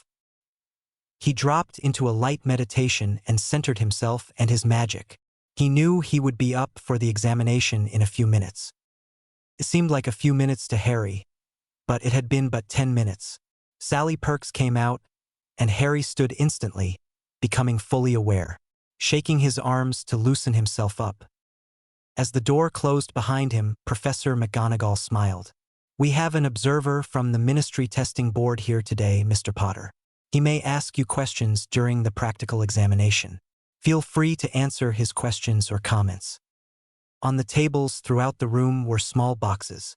Each box was an item, and Harry was instructed to start with the box numbered 1 and follow the written instructions in front of each box. The transfiguration would get more complicated as he progressed during the practical. He was encouraged to try the transfigurations with his wand or silently for extra points. The first test item was a matchstick, and the instructions were to transfigure it into a needle. Lesson 1 in Transfiguration. Harry could not help but show off by doing the transfiguration as he picked up the matchstick. He held out the silver needle for inspection by the professor and observer. Both examined the needle for quality and turned over a timer to see how long the transfiguration would last. The professor explained the matchstick to needle transfiguration score had a multiplier component based on the length of the transfiguration's duration. Harry stepped over to the next box. Reading the instructions, transfigure a hedgehog into a pincushion, and with a move of his hand picked up the hedgehog and set the pincushion on the table. Each of the transfiguration's test assignments became progressively harder. While the test started from inanimate to inanimate like the matchstick, it soon went beyond that to animate inanimate to transfiguration. The last 3 boxes were empty, and the instructions called for the student to transfigure the air into a solid object. The next had a requirement to transfigure the air into a specific item, in this case, a cup. Then transfigure air into a container like a cup or a goblet, and then transfigure the air into a liquid inside the cup. The last test was the hardest because it required 2 transfigurations simultaneously. First, transfigure the air into an object like a glass or cup and fill the cup with air transfigured to a liquid while the container is being transfigured. With all transfigurations, the wizard or witch had to hold the complete picture of what they wanted the end product to be in their mind. Then, once the image was set, the wizards had to apply their will and focused intent. In his mind, Harry pictured a green glass bottle with a specific label he had seen once on the professor's desk. Inside, he envisioned a single malt Scotch whiskey. Intensely, Harry concentrated on recalling the sense of the whiskey dregs inside the glass. Harry started going for a break. With a deep look of concentration, he circled his wand around, and the bottle formed completely and wholly filled with a liquid. Harry gasped from exertion. He had not realized how much magic knocking down the doors of the Wizengamot chamber had taken out of him. Harry took a few deep breaths as Professor McGonagall asked, "Are you okay there, Mr. Potter?" "I'm fine." Harry wavered for a minute, just a little woozy for a second there. "I had a busy bit of time with the Wizengamot earlier." The observer said, "The last 3 test items are from the Newt examination, Mr. Potter. You are the only one to have passed those 3 items. The 4 before those last 3 were from the OWL examination. Only 3 people have completed the first 2 of the 4 today. Therefore, your needle transfiguration time will be left running. The score for that needle will be determined by how long the transfiguration lasts. The maximum score is given if it lasts over 4 hours." They both turned and looked at Professor McGonagall, opening the bottle and sniffing. "This smells just like Glenlivet. Are you sure you didn't perform a switching spell, Mr. Potter?" asked McGonagall. "No, Professor," Harry said. "I did it just as you said we must do for any transfiguration. I remember right after my name came out of the goblet of fire. You called me to your office and had a bottle like that sitting on your desk, and the glass had the dregs of a drink. I recalled the smell as faint as it was. The color and shape of your decanter were the easy part. Pulling it all together at one time was the hard part. I remember my uncle had a client who drank Glenlivet. After dinner one night, I was made to wash up the glasses. There was a little left in the bottom, and I drank it. I did my best to remember the taste and smell. That's the result."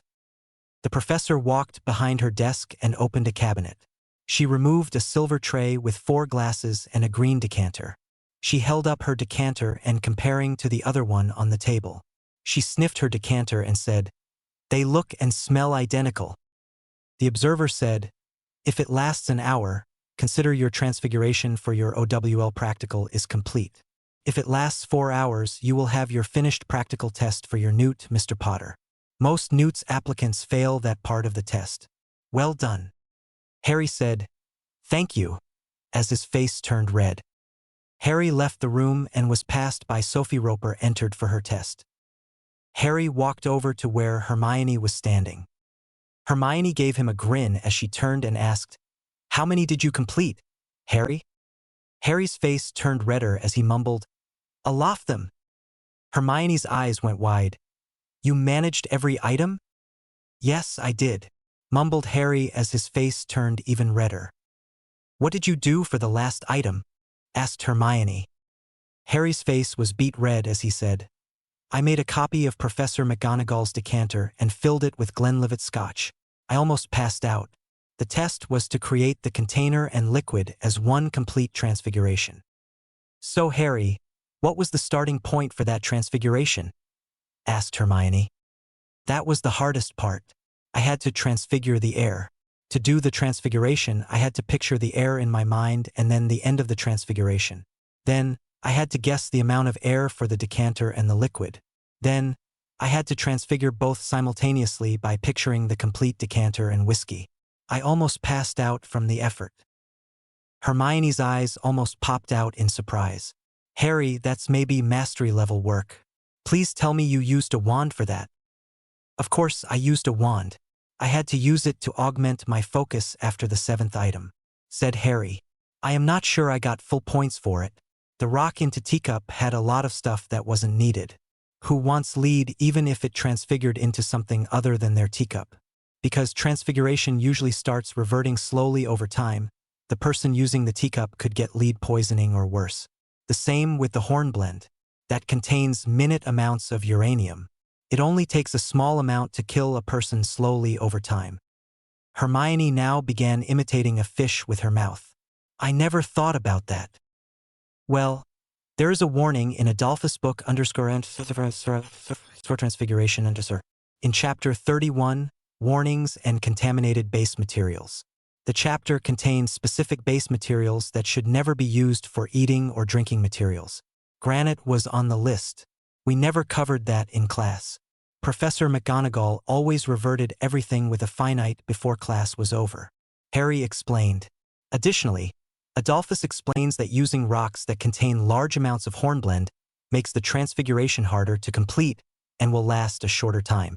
Uranium is denser than gold and, like gold, is very hard to transfigure into anything else. Hermione cried, I created a monster, so what did Professor Toffee think? Harry said, that's who that was? Professor McGonagall never introduced him formally to me. Instead, he said that he would ensure I got credit for the practicals in Transfiguration for both my OWL and Newt exams. Hermione just lowered her head and groaned aloud, much to the amusement of everyone in the hallway. Harry observed Lisa Turpin coming out of the door and Ron entering. Within minutes Ron had exited and was boasting to Dean Thomas the first got to item 6 just like you did. Zambini was going through the door, and 15 minutes later, he was bragging got all but the last 5. Hermione smiled and said, at least I held on to the second spot ahead of Greengrass. From what Padma said, I think she, Zambini, and Bones are all tied for 4th place in the practicals. Harry grinned. Hermione, there are pretty good chances that you beat me in the theoretical exam. I bet the timers of the match to needle transfiguration will not be an issue between our scores. The students moved out of the halls and headed for their common rooms to relax or study for tomorrow's examinations. Monday set the routine for Harry and Hermione's time. An afternoon with 2 hours of revisions after the test was complete and then a walk around Hogwarts followed by dinner and 2 more hours of revision. A short walk and together time for the 2 teenagers. And then bed. It was Friday afternoon, and the madhouse of the week of testing was nearly over. Harry's last 2 mornings were spent challenging the runes and arithmancy written tests. He was sitting waiting for the practical runes testing, after which he and Hermione were going to present their special project on the runic changing maze simulator. This was his last test for the year. He had surprised Professor McGonagall and the arithmancy and runes instructors when he sat the written test. More shocking was the professors were driven enough about their curiosity to grade his written papers first. In both classes, he finishes at least 5 points ahead of everyone else and just 1 point behind Hermione in arithmancy. Hermione came out of the practical rune test and told Harry, "Go right in. You got this one easy." Harry walked up and found there were 4 tables set up. One had a set of runic tiles. He had to decode and explain the use of the sequence. He quickly examined the tiles and wrote out the meanings and how the arrangement would work as a shield when powered up. The second table was just the opposite starting point. He had a set of 10 tiles, and he was to use 4 to 6 tiles to set up a zone of silence ward in which no noise would enter or escape when powered up. Easy, he had started learning about runes just to silence Ron's snoring at night. Harry quickly sorted out the 6 needed tiles and arranged them in the proper hexagonal arrangement. The instructor nodded, and Harry removed 2 of the runic tiles, added 1 more, and pointed out this would be a temporary zone of silence that would last about 6 hours with this tile as a timer. The teacher nodded excellently. Harry made a beeline to the third problem. It was a bowl like a pensive. He had 30 tiles to stick with a charm to the bowl. This was what a pensive should look like. Harry recalled what Dumbledore's pensive had looked like and then remembered it was not Dumbledore's. It was part of the Potter estate. It was his. The runic sequence as he sorted out the pile of tiles, 10 runes, and the tricky part of getting them spaced correctly and in the correct sequence. The teacher nodded. Next year, we will work on drawing the runes correctly, Mr. Potter, and attempting to make a pensive. Last question. Harry walked over to the final table. There were 5 bracelets and 5 necklaces. The test was to sort the necklaces and bracelets into the most effective protection sets. Harry picked up and examined each necklace and each bracelet before making any type of pairing. 2 bracelets were charmed for alerting and seemed to be paired. They went together. 1 necklace appeared to be the odd object and seemed to have nothing paired to it. He looked at a masculine-looking chain, and the runes were drawn on it. It went with the 2 paired bracelets. He set off to the side by himself. The others seemed to be straightforward. He looked again at the single necklace and examined the runes again. Finally, he turned to the professor. This necklace needs only 1 more rune, and it would be unlawful to have or give to a person. It sets up a compulsion to obey the person who gave it to you. Excellent, Mr. Potter. Only 3 students caught that. You, Miss Granger, and Miss Bones. It will be returned to the Oris office tonight. I use it as a warning about how runes can be abused. Making such a runic array powering up and giving it to someone will get you a lifetime prison sentence. Possession will get you time in prison, just not a lifetime. So be careful and know what you are doing with runes. Next year we will start carving and etching runes. It will be fun to see what you come up with next. Explained the professor. Now I understand you and Miss Granger have an extra point credit project to present. You may go get her. As soon as the 2 returned, they started unrolling the parchment. All around the edge were carefully penned runes. Each group of runes had different lines connecting another group of runes. Each group of runes seems to describe a rule of some sort. Harry started. As I was getting ready for the 3rd event and after we had been shown the maze, my first thought was to draw out a map of it.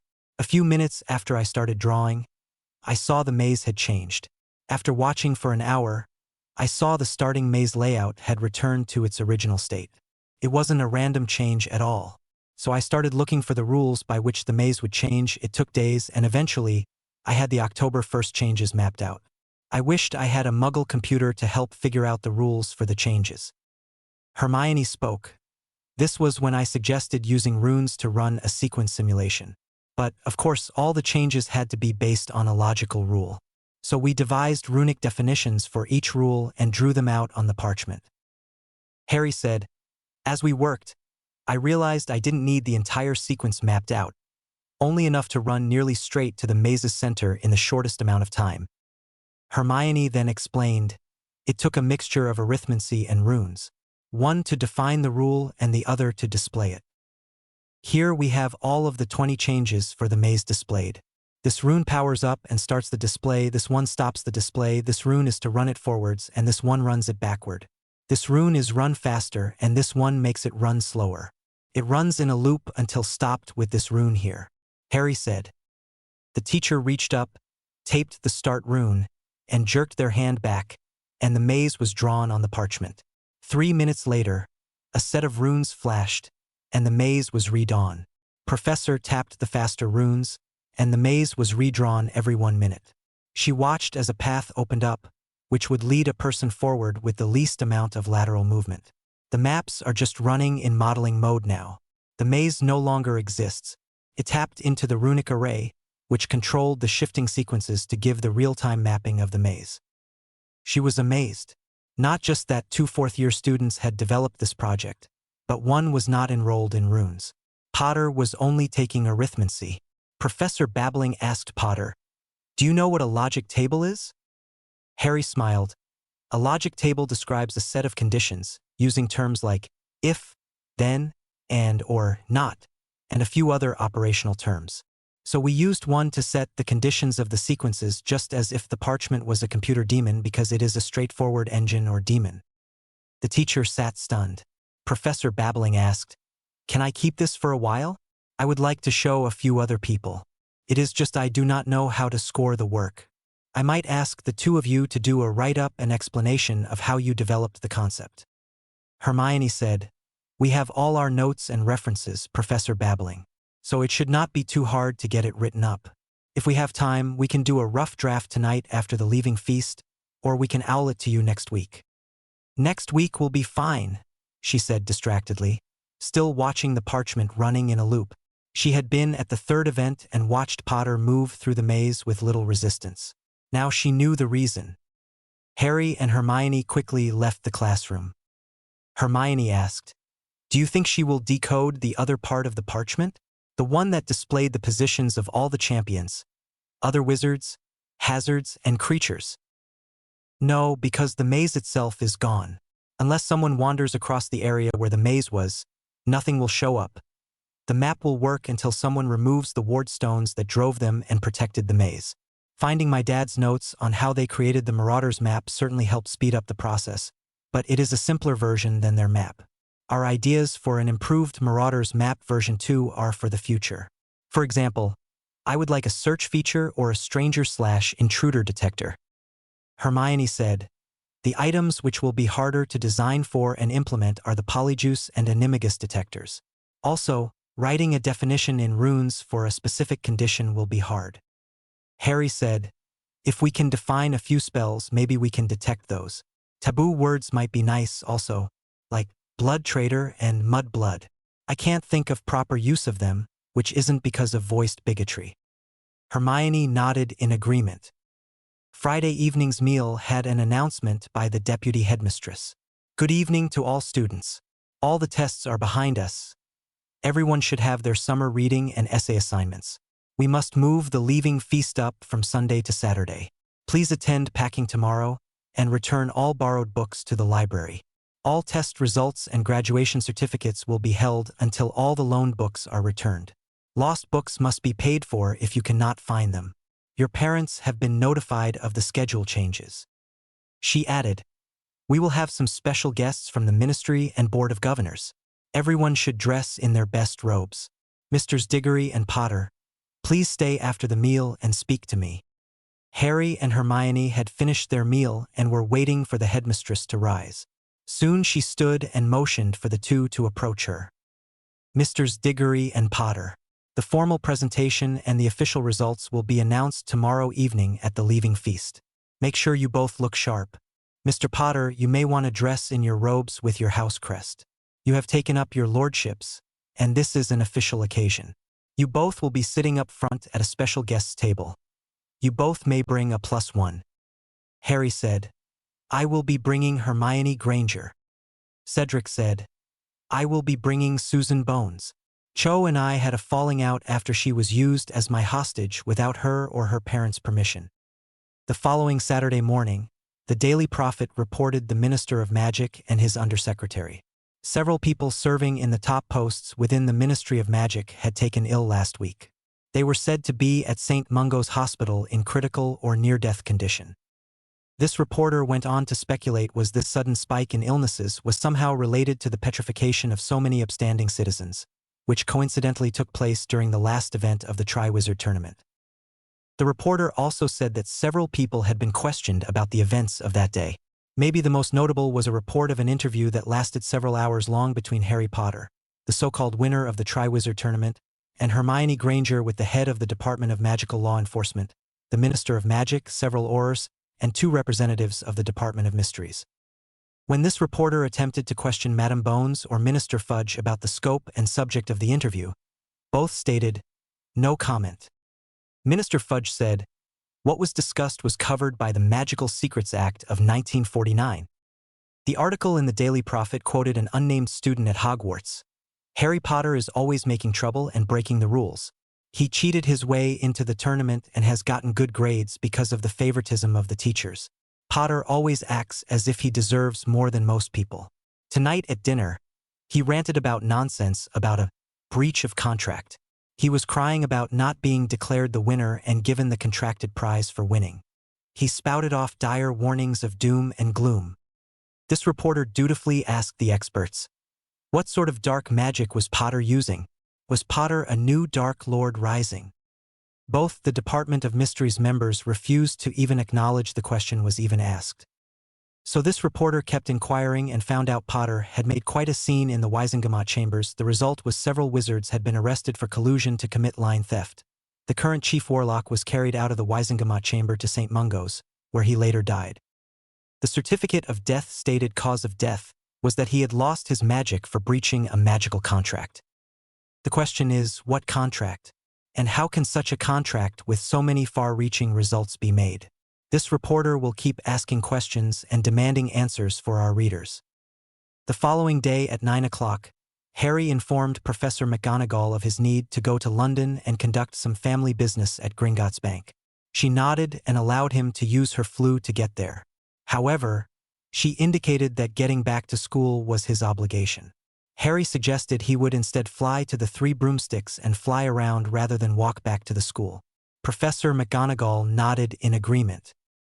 Harry quickly went outside the Great Hall and out the doors. Then, leaping onto his broom, he flew soon over the Black Lake to Hogsmeade. He paid a small fee and got a claim ticket for his broom and a pinch of flu powder. Tossing the powder into the fireplace, called out, "The leaky cauldron," and stepped through as soon as the flames turned green. As he emerged from the fire, Harry waved at Tom, the bartender. Then, he quickly made his way back and into Diagon Alley and Gringotts.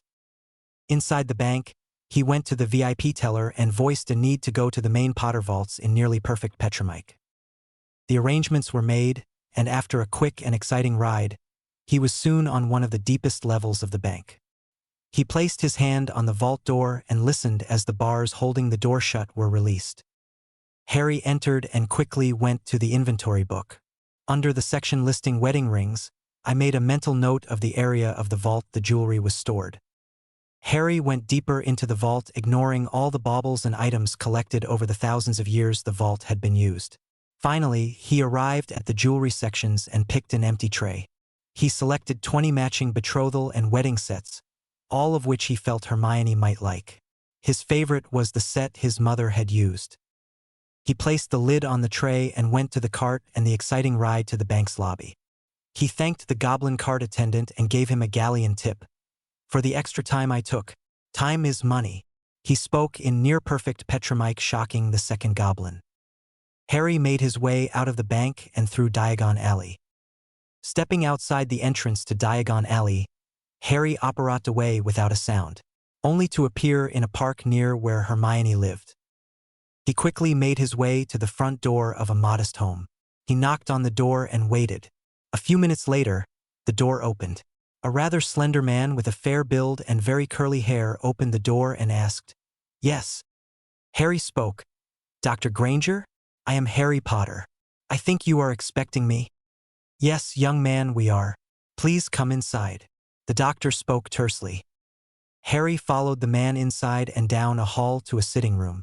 The doctor motioned Harry to sit and then moved to sit beside a very well-dressed woman with brown eyes like Hermione's. The man formally introduced himself to Harry. "I am Dr. Daniel Granger, And this is my wife, Dr. Jane Granger. We have met a few times. Hermione had always said that you were her special friend. After reading Hermione's last letter asking us to meet with you, I understand how special she thinks of you. Harry spoke softly. Hermione is my life. She is my rock and anchor. We have discussed this action carefully. As you know, wizarding marriages are often arranged and done by contract in the magical world.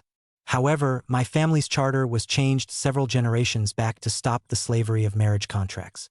So what Hermione and I want to do is enter into a betrothal period until we both graduate from Hogwarts. Magical couples usually marry early, either after Hogwarts or after gaining mastery. That's because our lifespans are often 150 years or longer. Our lives have odd phases. I have a full-time job upon graduation and have enough investment income to live off the interest alone. I will get an additional stipend from our government because I am a magical House of Lords. That's a full-time job. I can support Hermione in any field she wishes to enter. Additionally, Hermione will have her very own stipend for her seats in the magical House of Lords. Income for neither of us will be a problem. I have several homes, both in the countryside and 2 here in London, and a few overseas. Harry continued, I think she said in her letter thought concerning her safety and how being betrothed to me would make her safer. For any reason, we decided to not proceed beyond the betrothal. Hermione would still be able to be her very own person and make her own way without any penalties. But it would be easier for her with the betrothal in the short run. Dan frowned. We, her mother and I, have some serious misgivings about this, but understand this arrangement is open, and she can walk away with no strings attached? Harry said. I would not have it any other way. Jane looked at Harry. Remember this, Mr. Potter. We are dentists. We know how to hurt people. So if you harm my baby girl, Dan will hunt you down and we will hurt you. Harry gulped. Yes, Dr. Granger. You do understand if I hurt Hermione, there would be little left of me. Your daughter is scary. Jane smiled at Dan and nodded. Dan asked, so now we have the hard part of being the angry parent part out of the way. Show us the ring. Harry grinned and said, that's the hard part. I wasn't sure, so I picked a few from my vault for Hermione too from which to choose. He opened the cover on the jewelry tray. Jane gasped. This tray on display had several million pounds of jewelry. Betrothal and wedding set with 2-3s carat diamonds and other precious gems set together. These are from your vault? Harry said.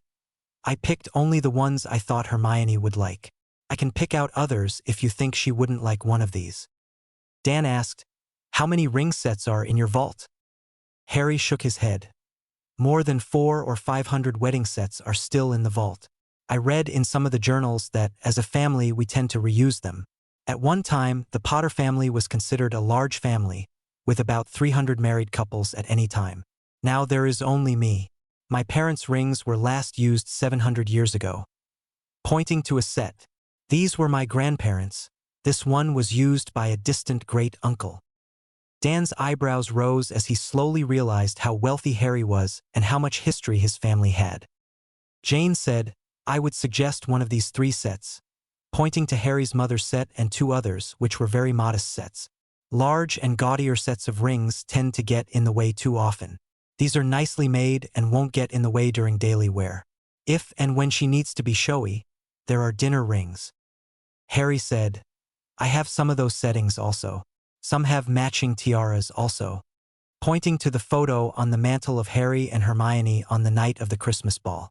I loaned those to Hermione for the Christmas ball. Jane looked.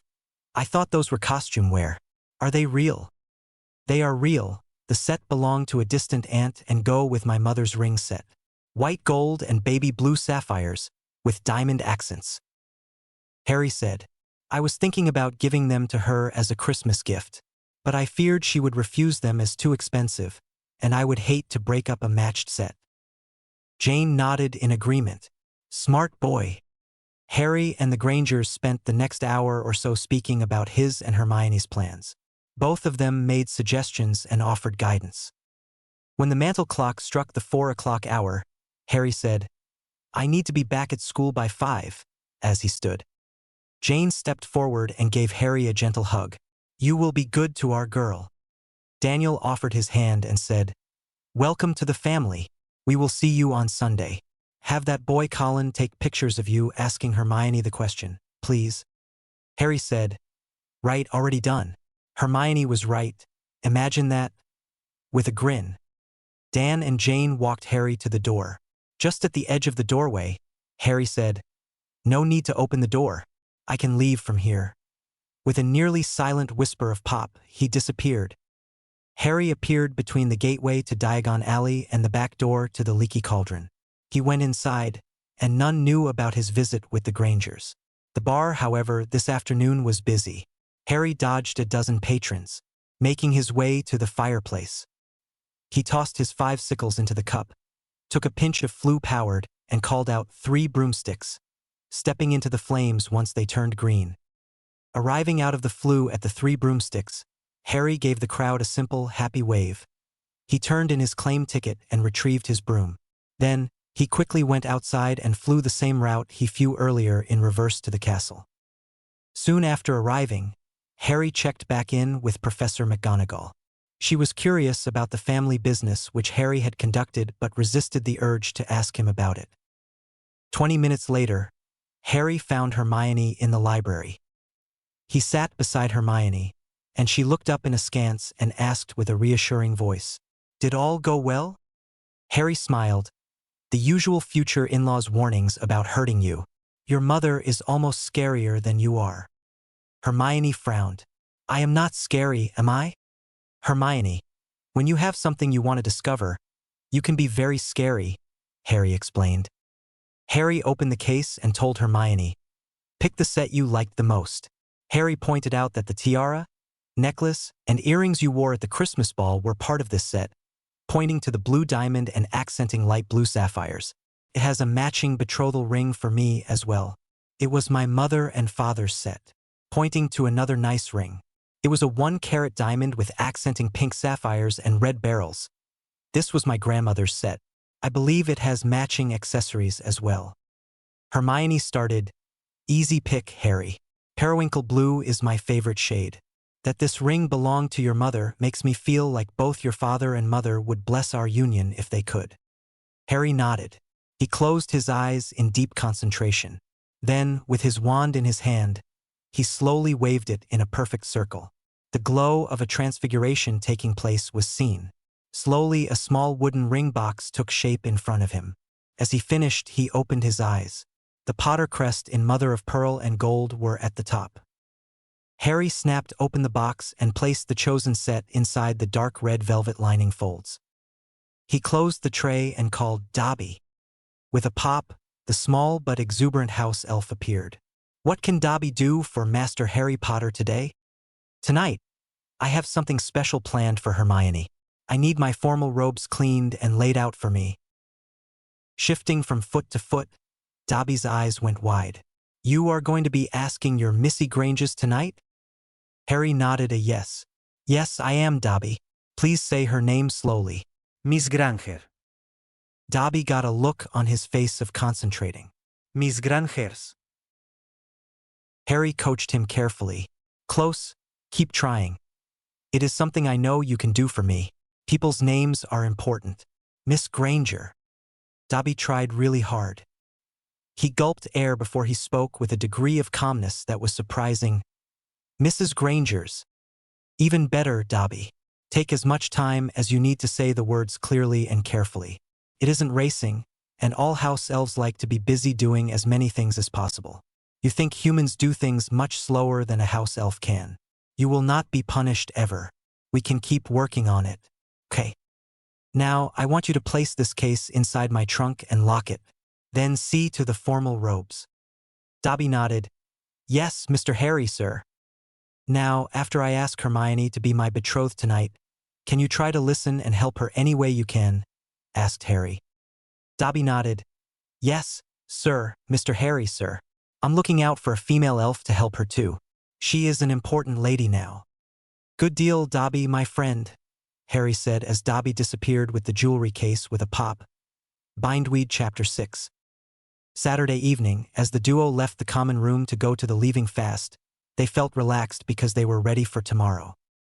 feeling relieved after Hermione and Harry had to make 3 trips to check in all the books they had borrowed during the school year. It wasn't until they gathered their notes together for packing away that they realized how many different subjects they had studied and at what great depth. Harry had left out tomorrow's clean travel clothes. The formal dress robes he wore this evening would be packed on top for the trip home. He had a small book bag, something to read, a simple Muggle notepad, and a biro. Just knowing that there would be members of the ministry represented as well as the school's board members present.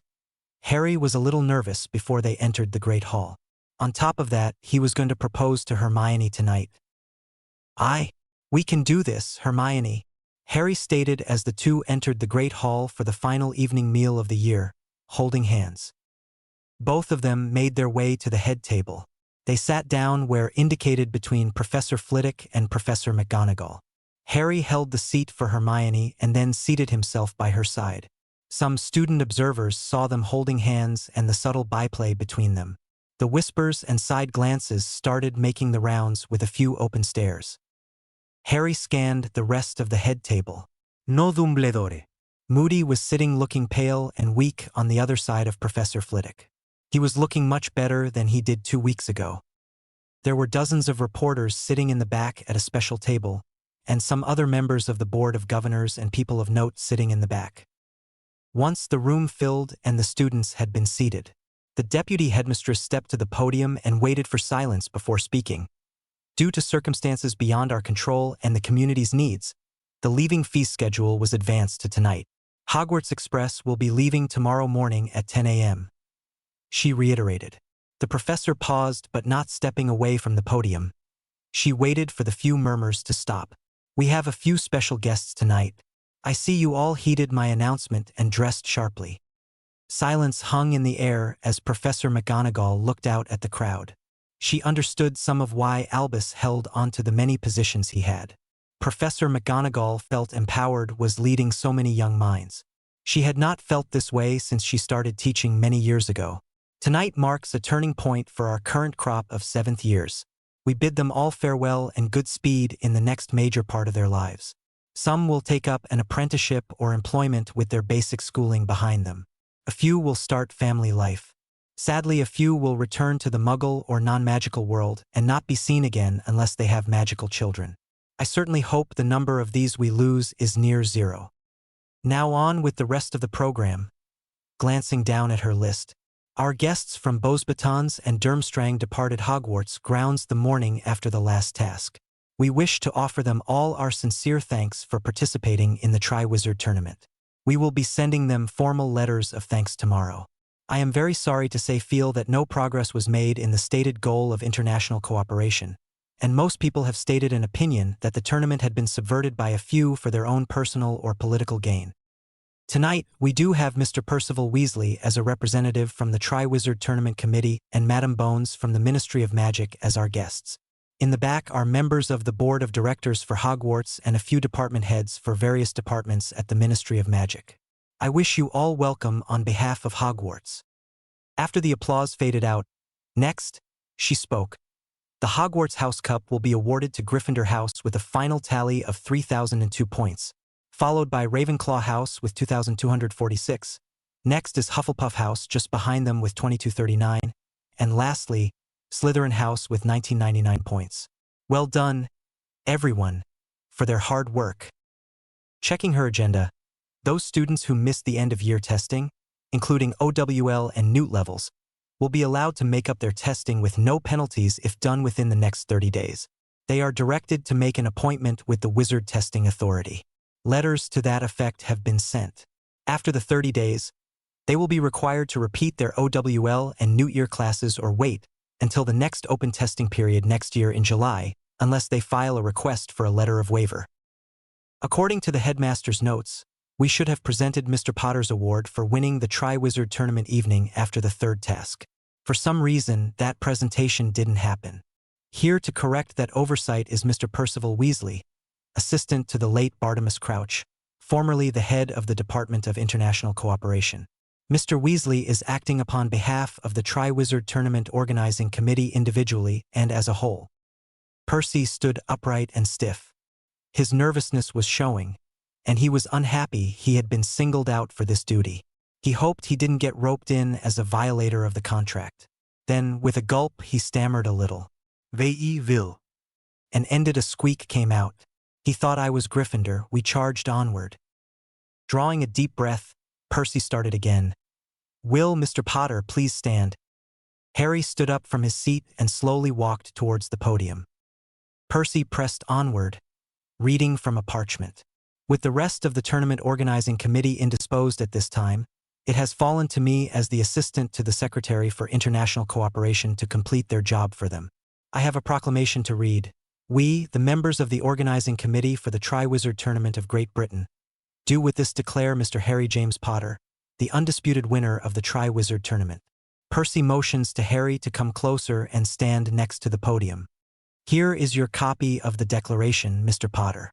Here is the prize money as provided by the contract. Lastly, here is your trophy. Congratulations, Mr. Potter.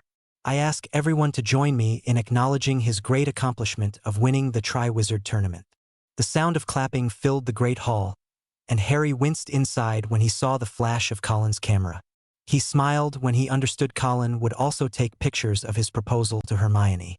He saw Colin had 2 cameras, one magical and one muggle. "Here is also a trophy for the Hogwarts," stated Percy, handing a slightly larger trophy to the deputy headmistress, who was still standing behind Percy. Colin again took several photos. The applause ran on for several minutes before fading. Everyone had seen Harry scowling. Percy quickly returned to his seat after handing off the last trophy. His job was done. For some reason, he felt relieved he could still move about his power. The headmistress stepped up to the podium and asked with a bit of not unfounded trepidation, "Would you like to say a few words, Mr. Potter?" Harry nodded as he stood beside the podium. With a clear voice, he spoke. "Professors, school board members, ministry representatives, members of the press, my fellow champion, and students, I thank you all for the applause. But then I need to follow that thanks with a question. How many of you initially thought I cheated to be entered into a competition called the Triwizard Tournament?" Harry paused for a reaction. How many thought I still cheated after I made a magical oath? It was a surprise that, as of this morning's Daily Prophet, at least one of you still believed I cheated. "You know who you are, and I guess you don't matter to me anymore," stated Harry, looking directly at a red-faced Ron Weasley. Getting that off his chest, Harry said, "First, I would like to thank Mr. Percy Weasley for the acknowledgement of winning the Triwizard Tournament," Harry said. "Secondly, I wish to donate the personal trophy to be displayed in the Ministry of Magic in a suitable place. I want this to be a constant reminder for those people in our government that they are, in the end, always going to be held responsible by the people for their acts and the results and unintended consequences of those acts. It will be displayed there to remind the ministry and all its employees of their folly in restarting the Triwizard Tournament and using the Goblet of Fire as the unbiased adjudicator. Additionally, I hope the Department of Mystery will take the Goblet of Fire and lock it away in the deepest storage place because it is the darkest artifact I have ever known about. I doubt can be destroyed without great danger and loss of life." Harry took a deep breath before he continued. "Witches and wizards, the non-magical people, have a saying. Those people who refuse to study or learn from history are doomed to repeat the same mistakes, over and over again. One world's most intelligent non-magical person defined insanity as the continuous and repeated act of doing the same things and expecting a different set of results. The day after my name came out of the goblet, Miss Granger and I started researching the Goblet of Fire, its history and how it manages to enforce magical contracts to which is a party. One of the earliest uses of the Goblet of Fire, we could find that it was used in the great circuses of Rome and inside the great colosseums of the Roman Empire. It was used to force unwilling men into battles and fights to the death in most cases. Winner takes all situations, sometimes in team competitions, and sometimes in melee fighting. If the person forced to enter did less than his best, the magic of the Goblet of Fire would consume them. The goblet was controlled by the use of terms of contracts, and it was unswerving in how it executed the contracts. In some instances, it would kill each of the competitors. It was once credited with killing 3 generals who were roped into commanding 3 different armies. When one of the generals turned in rebellion against the current emperor of the Roman Empire, the goblet killed the 3 generals and every man under their command. The loss of those 3 commands enabled the Goths and Visigoths to sack the capital of the Roman Empire. This ended the great Roman Empire and ushered in the Dark Ages. History hints that the goblet caused the ruination of a dozen other empires throughout history's dustbins. Its origins are lost in the mists of time. Some studied the Goblet of Fire, who believe the goblet feeds off the magic of those under the contracts and their souls. Looking out, he saw he had the students and a small group of other adults listening to his every word. The various glyphs carved upon the Goblet of Fire indicate it might predate the earliest Egypt's earliest dynasties. There are at least 3 different layers of carvings. But, unfortunately, they are rune sets that no one can read or decipher longer. Harry paused a second or two, then asked, why would anyone revive the tournament and turn around and use a magically powerful artifact they didn't understand completely? The Goblet of Fire is something they didn't know much about, except they were told it was 100% impartial judge. So now Harry went for the sale. Why? Why did they do this terrible thing? We may never know. Maybe Barty Crouch Sr. could have sought to reclaim his political standing after he fell so far after his son was caught out as a Death Eater. Then there was Ludo Bagman, head of the Department of Magical Games. He was so corrupt and deep into debt after operating an unlawful betting service in a direct conflict of interest during the World Cup. He was being financially ruined by his choices. His corruption was exposed, but he was not stopped. The corrupt government looked the other way. He not only continued to hold his post in the Ministry of Magic, but continued to run his betting operations during all 3 Triwizard tournament events in an attempt to make a profit. How many of you made bets on the death of a participant? Harry asked coldly, taking a breath and time to measure the audience. Next we have Minister for Magic Cornelius Fudge, always looking to make a political or personal profit. It appears every one of the members of the organizing committee had some sort of less than an altruistic goal. Most were for personal gain. Even our headmaster had his own not-so-nice motives. However, not one of them paid enough attention to their obligations under the contract they all signed, and all the competitors were forced to compete under. Harry smiled like a mouse attacking a cat, knowing he would win. At no time before entering their names were any champion candidates allowed to see the contracts they might be placing themselves under. This school, according to Hogwarts A History, at one time had a mandatory class for all 4th years that was called Magical Oaths and Contracts. It was removed by Headmaster Dumbledore's orders. I wonder if anyone asked, why? Removing such an important class was outright unlawful and morally bankrupt. This land's law for magical and non-magical has been informed consent since the Magna Carta. You think the issue should have been taken in front of the Wisengamot and voided, right? Wrong. Wrong again. Once they placed themselves under the contract using the Goblet of Fire, the contract could only be fulfilled according to the contract's exact terms and the judgment of the unbiased arbitrator, the Goblet of Fire. The goblet didn't and will not allow itself to be placed as secondary authority to anyone or anything else. It is complete folly to use such a dark object. Harry started his conclusion. I donate my cup, the memory of the Committee of Fools and Idiots, to be displayed in the ministry for all to see. I want the cup displayed as a reminder not to surrender your life to an object you cannot see where its brain is located. Harry smiled as his plan came together. The 1,000 galleons prize money will be donated to Hogwarts scholarships for Muggles Fund. Additionally, I will be giving matching funding of 49,000 galleons because I want people to understand I neither needed the 1,000 galleons in prize money nor the so-called glory of winning the tournament. Thank you all for listening to me. I hope you all have a good evening and enjoy your summer holidays. As he stepped away from the podium, leaving the trophy, cup, scroll, and money on the podium, a red-faced Percy Weasley sat there dumbfounded and stunned, not knowing how to react. As Harry walked away loud enough for all to hear, I hope they never use the Goblet of Fire as an arbitrator again. Harry turned to go back to his seat but was stopped by the professor and, watching the mixed reactions from the crowd, thought about his words. The professor thanked Harry for the donation, making the fund, which had dwindled to nearly nothing, suddenly grow robust once again. But then, she asked aloud before Harry could leave to sit down, Harry, did you mean to say all that about the personal motives of the committee? I did. I want people to think before they pick an uncontrollable final arbitrator and judge. In this case, it will be only the unbiased judge, introduced by the tournament committee with the approval of the Ministry of Magic. It was used to force my total participation against my will. I, as the winner, had to surrender the results to the judgment of the Goblet of Fire. May magic have mercy on their souls, for they had none for me. Harry looked down. The deputy headmistress nodded and spoke. Thank you, Mr. Potter, for your generous contribution to the Muggle Scholarship Fund. As Harry returned to his seat, Cedric Diggory stood after a moment and started clapping. He was quickly followed by Hermione, Daphne Greengrass, and Hannah Abbott. Soon most of the students were standing and clapping. Harry returned to his seat, but instead of sitting, he dropped to one knee in front of Hermione Granger. Holding a box out in front of him as he snapped open the box, with a voice that could be heard by all, he asked, Lady Hermione Jane Dagworth Granger Puckle, I am asking you to enter freely into a period of betrothal with me. You and I will start making our wedding plans when we are both ready.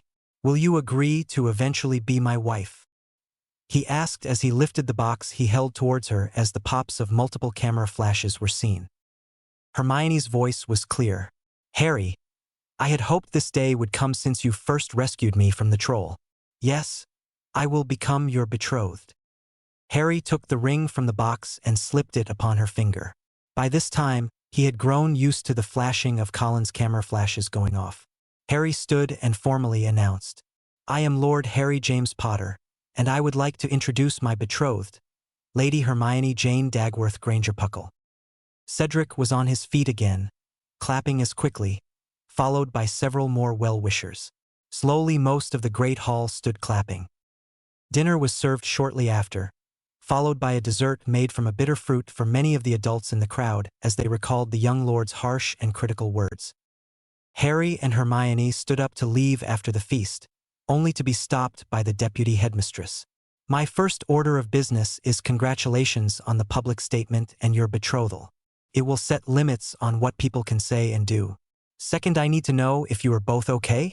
This morning, the Daily Prophet was cruel and attempted to brand you in a very ugly light.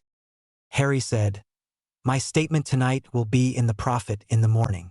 Rita has been violating her ban from entering the school over the entire school year. Yet, the headmaster refused to put a stop to her. So, I simply used this venue to air the dirty laundry of some of the most self-serving and corrupt people I know. Hermione said, Rita is an animagus and has the form of a water beetle. She has been in and out of the castle almost at will, all year long. Harry suggested, If you become the next headmistress, I suggest you carefully go over the wards. Dear old Albus has them so buggered you may need to have them dismantled and rebuilt from scratch. He had to reduce their strength to near zero to allow a marked Death Eater to teach in the school, let alone a possessed instructor with Voldemort riding upon the back of Quirrell's head. Professor McGonagall had a worried look. You have a place to stay this summer, Mr. Potter? Harry smiled. Yes, I do. I have several invitations from over a dozen different families.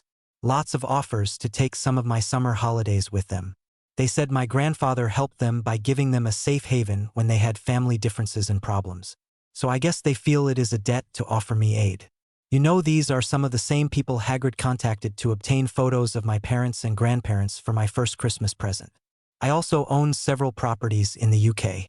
I may be staying in one or more of them over the summer. So during the summer holidays, if you need to contact me, simply call for Hedwig, my owl. She and she alone will always be able to deliver mail to me. The two teens made their way to the Gryffindor common room. Once they passed inside the entrance to the common room, Harry and Hermione were met by Ron Weasley, and the verbal attack started immediately. With spittle flying, Ron yelled, Not happy with winning a 1,000 galleons, are you, Potter? You had to shove your wealth in everyone's face by donating an additional 49,000 galleons. Were you trying to show us you were not interested in the money? You are still a cheater. Everything has to be your way all the time. Even your betrothal was all about you and seeking the spotlight. Harry stared at Ron and asked, What is your fucking problem, Ron? I don't and never did want the money. I don't need or want any of the so-called fame and glory. What is your problem? Do you know what I wish I had? A real family, a mother and father siblings who loved me. Do you know what I don't have? A memory of my mother or father caring for me. Still foaming with anger from his mouth, Ron ranted. Too good for us all, are you, Potter? Dissing Dumbledore after all he has done for you. Just what? Asked Harry. Do you think he has done for me? Helped himself to mine and every other orphan's vaults for the last 20 years? Embezzled millions of galleons from Hogwarts funds over the years? He has even stolen your family's Wisengamot seat and vote for years. So please shut up, Ron Weasley, because you are not thinking clearly. Ron was left sputtering as his older twin brothers closed upon him. At the same time, Harry ascended the stairs to their dorm after kissing Hermione goodnight. The following day, Harry and Hermione met in the common room with their trunks in tow. The two made their way down to the atrium and placed their locked trunks in the proper place to be transported to the train station after breakfast. The duo entered the Great Hall and sat waiting for breakfast. Harry grabbed several apples and oranges for snacks later during their ride to London. During breakfast, a young Ravenclaw appeared. "Hello, Harry Potter." Harry answered, "And good morning to you, Luna Lovegood. Thank you for all the help during this school year. How are you today?" The blonde answered, "I am fine, Mr. Potter. My father is the publisher of the Quibbler magazine. He would like an interview with you, if possible." Harry groaned. "I would rather not make any statements now, Miss Lovegood. Far too many investigations are going on, and any statements I might give might muddy the waters. Maybe, sometime later in the summer." The dirty blonde sang a happy later, then Harry Potter and skipped away. The Daily Prophet arrived a few minutes later. Harry watched as Hermione scanned the front page and a few pages following it. Finally, after a few minutes, Harry asked, "Well?" Hermione answered, "Pretty much the way you thought it would go. 40% truth and 60% ministry fluff.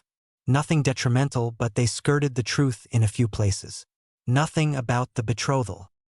Harry asked, "Anything about serious trial?" Hermione said, "Not a peep. Rita focused on you and what you said last night 100%. Other than her calling Percy a nervous twit. She seems to make a big deal of you rejecting the 1,000 galleon prize and throwing the fact you had 49,000 galleons to spare to endow a scholarship fund for the Muggles born. Nothing about our betrothal. That means that she left before that event took place. And there is a report of Dolores Umbridge passing yesterday. So that makes Ogden, the Bulgarian minister, and Ludo Bagman all gone because of the Goblet of Fire. Any reports on Fudge or Dumbledore? Asked Harry. Not yet. The other people may yet recover. Hermione answered. Harry smiled. Looking forward to the summer holidays? Have your parents said what the plans are yet? Hermione grinned. No, they haven't. They only asked me to make sure you had a passport. That means international travel, right? Harry laughed. Or it could be a simple bit of misdirection. Not that I have lots of experience with parents. Hermione turned solemnly. Mum and I have exchanged many letters in the last 2 weeks. Your visit surprised my father, and even more surprised when you formally requested a betrothal me. Harry confessed. I noticed you on the Hogwarts Express when you were looking for Neville's toad, Trevor. I have never lost sight of you in my mind. I didn't know what I was feeling for so long. It was more than loyalty. It was only after I saw everyone but you and Neville abandoning me. Neville is a true friend. You are much more than a friend. I would mourn the loss of friendship if we split up. I feel hurt about Ron's abandonment, but I will move on. I seriously do not know how I could move on without you. Hermione said, one sage once said, it is not enough to be willing to die for someone you love. It is more important to live for them. So, Harry, no matter what happens, I want you to live. Not be stupid and have some Romeo and Juliet complex. You can go on without me if you must. Harry smiled. The best way to do that is to have you beside me, where we can watch out for each other. A sudden knock on the door interrupted the two. George Weasley stuck his head inside. Heads up, lovebirds. Just as the train left the stations, Knott and Parkinson, Crabbe and Goyle got on the train, and 3 seventh-year Slytherins got on. None of them were at Hogwarts last night or this morning. Harry said, Thanks. George closed the door. Harry cast his best sealing charm followed by a wizard notice me not charm. He immediately sent a Patronus to Madame Bones. Warning of possible trouble on the Hogwarts Express. Shortly after that, he sent a warning. He sent a warning to Neville to be aware of the Slytherins making trouble. Minutes later, they heard the first blast, followed by screams. Harry sent another Patronus to Madame Bones. 10 minutes out of Hogwarts. Slytherin factions attacking students. Send help. Harry opened his trunk and took out his invisibility cloak. I have to do something, Hermione. People are getting hurt. As he handed her his cloak. They won't expect this. Harry closed his eyes and morphed his physical aspects into Draco Malfoy. Cover my back. Harry unsealed the door and went out. He could sense Hermione following closely behind him. He paused at the rear car and slid the door slowly open. He saw several doors hanging, having been blasted as each entry was torn asunder. Nott would ask, "Is Potter here?" And when answered with a no, he would cast a few curses into the compartment and move on. Harry slammed the door wide open, catching Nott's attention. In as much a voice like Draco Malfoy as he could muster, using what he thought was an authoritative voice with an edge snobbery of speaking down to what he felt was his lesser people. Just what do you think you are doing, Nott? Trying to go to Azkaban for life? Nott's head swung around and froze, looking at what he thought was Malfoy. How? Now that Harry had the full attention of Nott and his crew, he raised his wand. When I have a perfect plan to get Potter and the Mudblood, you went and spoiled it. They left the train after the first blasting spell you cast. Out of a window by broom. I hope you have a plan to escape because when the train gets stopped, it will be surrounded by Aurors. Nott said, we have hostages. You have nothing if any of them are hurt. Draco said with a sneer, I had a plan. I have a broom, and you have nothing. As he went back out the door. As he reached, the door started to reach out with his offhand to close the door. He whispered, you take the 2 on the left primary. I'll take Nott, and the people next to him on the right. Goyle is the slowest to react. I will try to get him as my number 3. You're the backup if I am too slow. On 3, 2, 1. Harry cast in a row. Stupefy, stupefy, stupefy. Swing to the left to cover Hermione's 2 targets to cast a stupefy. At the moment the 3 older Slytherins came charging up, Harry aimed at the leftmost 2 and fired with a stupefy, stupefy. While Hermione started with the rightmost and swung to her left, stupefy, stupefy. The hours 2 of them had worked to make each spell count with pinpoint accuracy worked. Finally, Harry eased up and said, Ollie, Ollie, oxen free. It is time for Hermione Granger to out and be free. After the all-clear was called and Hermione had taken off the invisibility cloak, Neville and the twins led a group of students in the vestibule between cars. Neville yelled, Drop the wand, Malfoy. Harry shifted back to his base form. Surprise, Neve. You now know a new secret. Can you guys keep it? The twins' eyes were agog. Sure we can, Harry. Right, everyone? A chorus of yes and sure were heard. Harry turned to cast on each of the fallen Slytherins an Incarcerus, which bound them each with ropes. Harry said everyone needs to take 1 compartment to assess. We might need a healer. We need to move fast. Harry strode to the rearmost compartment, quickly counted the bodies, and cast the few medical detection charms he knew. Then, moving swiftly, took off his shirt and wrapped one person's leg tightly, to slow the bleeding. The rest were hurt but not in immediate medical danger. Casting another Patronus, he said, We are about 25 to 30 minutes out of Hogsmeade. Attack on Hogwarts Express. We need help. One student is critical, bleeding. I applied bandages and direct pressure. Assessing another 10 to 15 students follow. Send medical help. Harry Potter. Harry quickly sent off a second Patronus message to the driver. Attack upon students. We have injuries, stop the train. Aurors notified. Cedric Diggory came into the compartment where Harry was applying first aid. Harry immediately asked, Cedric, I need you to apparate and get help. St. Mungo's? This one has a sliced femoral artery. I don't know how badly the others are hurt. Maybe worse. Get some help here. I already alerted the Aurors, but they have to find us. If you know anyone else, can they apparate to the Auror office? Go now. Harry realized this girl was bleeding out, so he tore off the bandage, reached into the gaping wound, and found the spurting artery, and with 2 fingers pinched it shut. Hermione came into the compartment.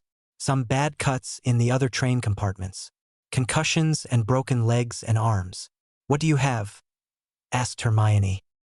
Harry said, severed femoral artery. It looked like it bled freely for about 3 minutes. She is in shock from blood loss. Get someone on a broom, get up and have him shoot red sparks. Get someone else on a broom and send them back and forward along the track so the searchers can find us. I sent Diggory and a few others to DMLE and St. Mungo's for help. Find out if there is a medical kit with blood replenishment potion on the train. Have someone else watch the injured for signs of going into shock. Harry concentrated on the injured girl. Quietly, a young blonde girl slipped into the compartment. She said, "That's Astoria Greengrass." Harry looked up and saw Luna Lovegood. "Harry Potter, you can save her," sang Luna. "Did you know, Harry, the hands of the king are healing hands? It is part of your blessings. You must use them, picture things as they need to be, and make it so." Harry looked at her, confused. "What?" Luna said in a coaching voice, "Close your eyes. Picture the artery connected and complete with the blood flowing through it unrestricted. Pull the raw end between your fingers to the other raw end. Use your senses to visualize the severed ends and call them together with your magic. Picture the two ends meeting together in your mind. Center yourself and reach into your magic. Then breathe deeply. Remember, the hands of the king are healing hands, Harry. Believe. Picture it in your mind. Make the end meet together to focus your will and your magic. Make it your intent. Apply your will. Focus." Madame Pomfrey entered the compartment a few seconds later and stood watching the glow grow around Harry Potter's hand. Slowly the light grew brighter as Luna Lovegood sang her words of focus, intent, and will. Finally, Luna stopped singing and chanting. Again, as if it was a fact, she states, "The hands of the king are healing hands. He will heal the people as he heals his nation." Harry seemed to falter and fall back, sitting on his knees. Madame Pomfrey had finally rushed in and quickly assessed the wounded. By the time she reached the last compartment, the flesh around the artery was still open, but the artery was now intact. No healing spell she knew could affect that sort of healing. Casting a diagnosis spell showed the signs and indications of the recent recovery and knitting of tissue where the artery had been sliced in two. She estimated blood loss. All that was needed was 6 doses of blood replenishment potion and some general healing. A few days and the young girl would be as good as new. Madame Pomfrey went into automatic as her training kicked in. A dozen more pops were heard as St. Mungo's healers started arriving. Seconds later, the Aurors started arriving. Harry slowly slipped away into the sleep of exhaustion. He used an excessive amount of magic. Safely guarded by Hermione, several Aurors, and healers from St. Mungo's. Bindweed Chapter 7. 5 hours later. Harry Potter slowly swam into the light. The world around him attempted to come into focus. He felt someone putting his glasses back upon his face. A faint smell of cinnamon and sage as he felt Hermione hug him. "Welcome back, Harry. Astoria is going to live because of your actions today. The healers do not understand how you did it, but you managed the repairs to her artery. The blood restorative potion did the rest. The healers will also manage to repair most of the nerve damage." Harry said, "I just did what Luna told me to do. I visualized the artery and had my magic make it so. All willpower and visualization. The healers want to know how you did it. Madame Pomfrey said she got there just as you finished the healing. So all that was left was to close the wound." Hermione said, "Madam, Bones has a guard outside the standing room to keep everyone but your doctor at bay. Mr. and Mrs. Greengrass want to say thank you, but the guard would not let them inside.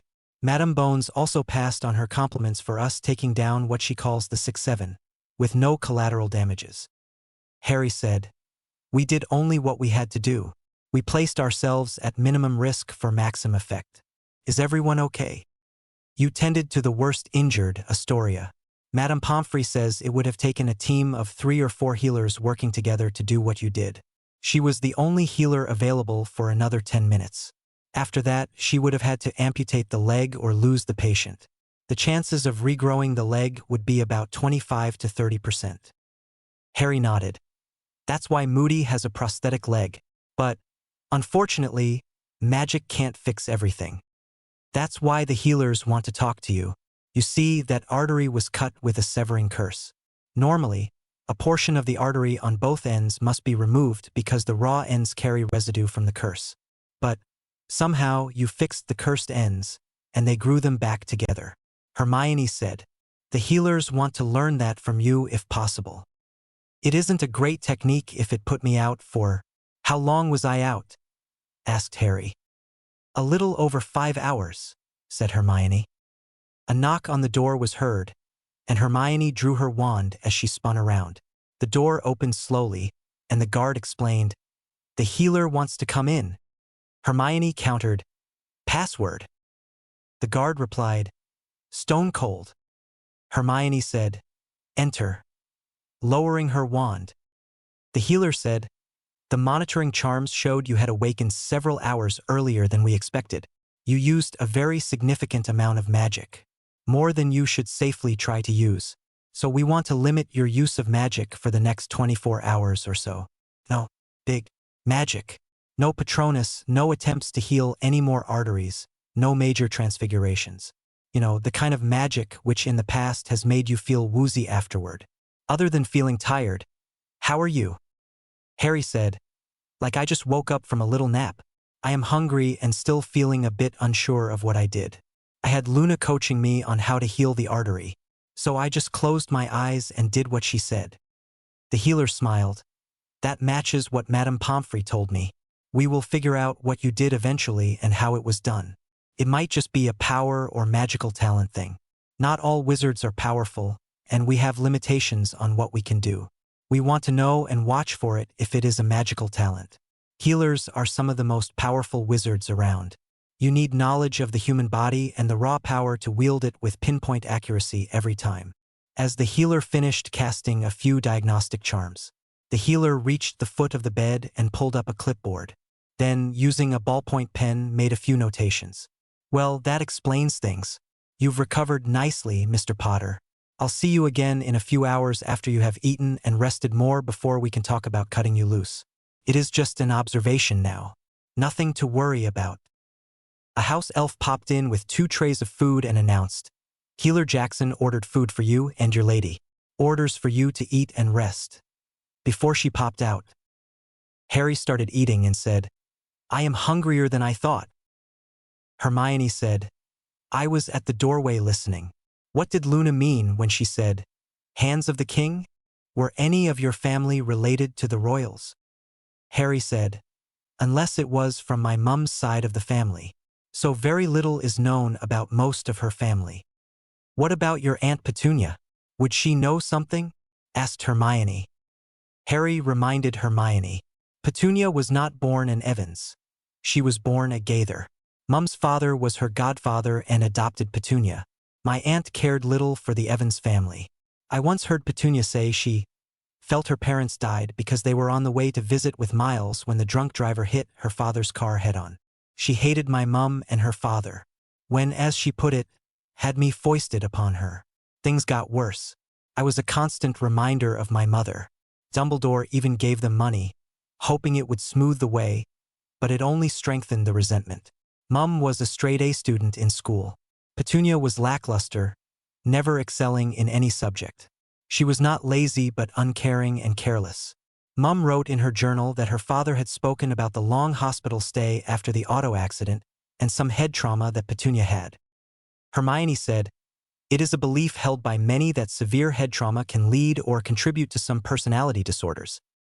Harry said, "Petunia could go from nice as could be to a raving maniac in seconds. But on the other hand, Vernon was always abusive, always thinking people were out to get him. He always screamed about other drivers getting in his way when he drove anywhere.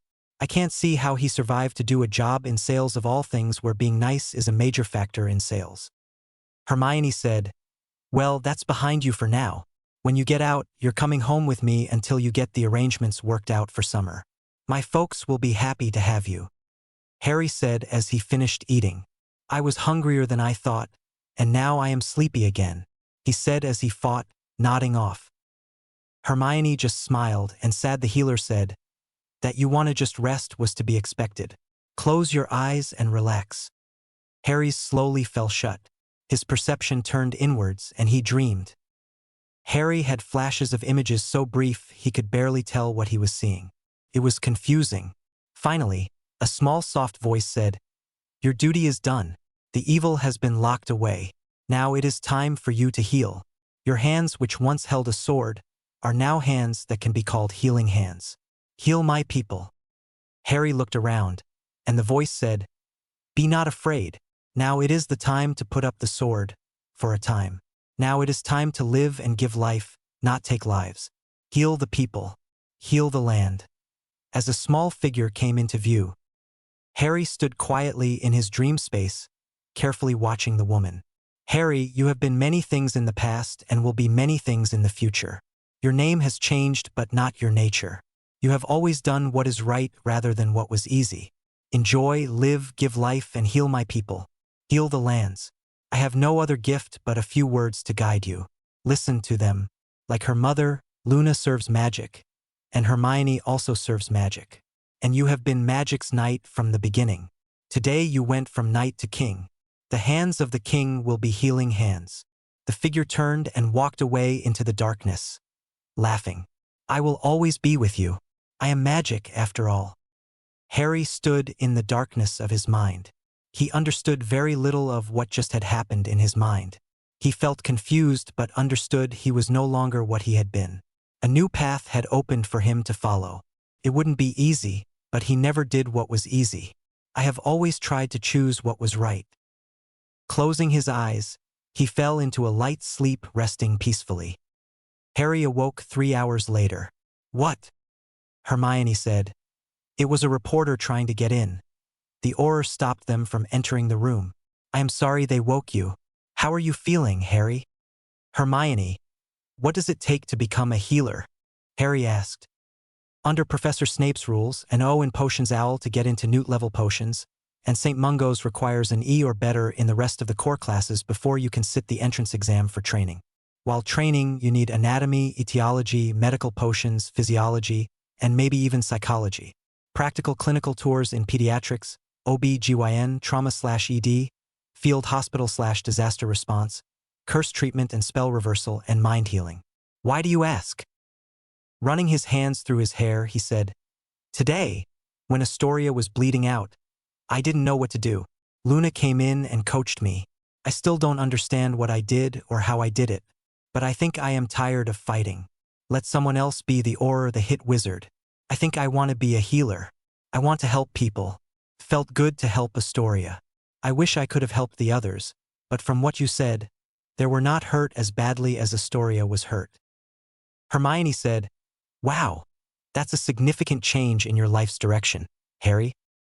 Harry said, "This day opened my eyes. It is like I know I need a change of direction."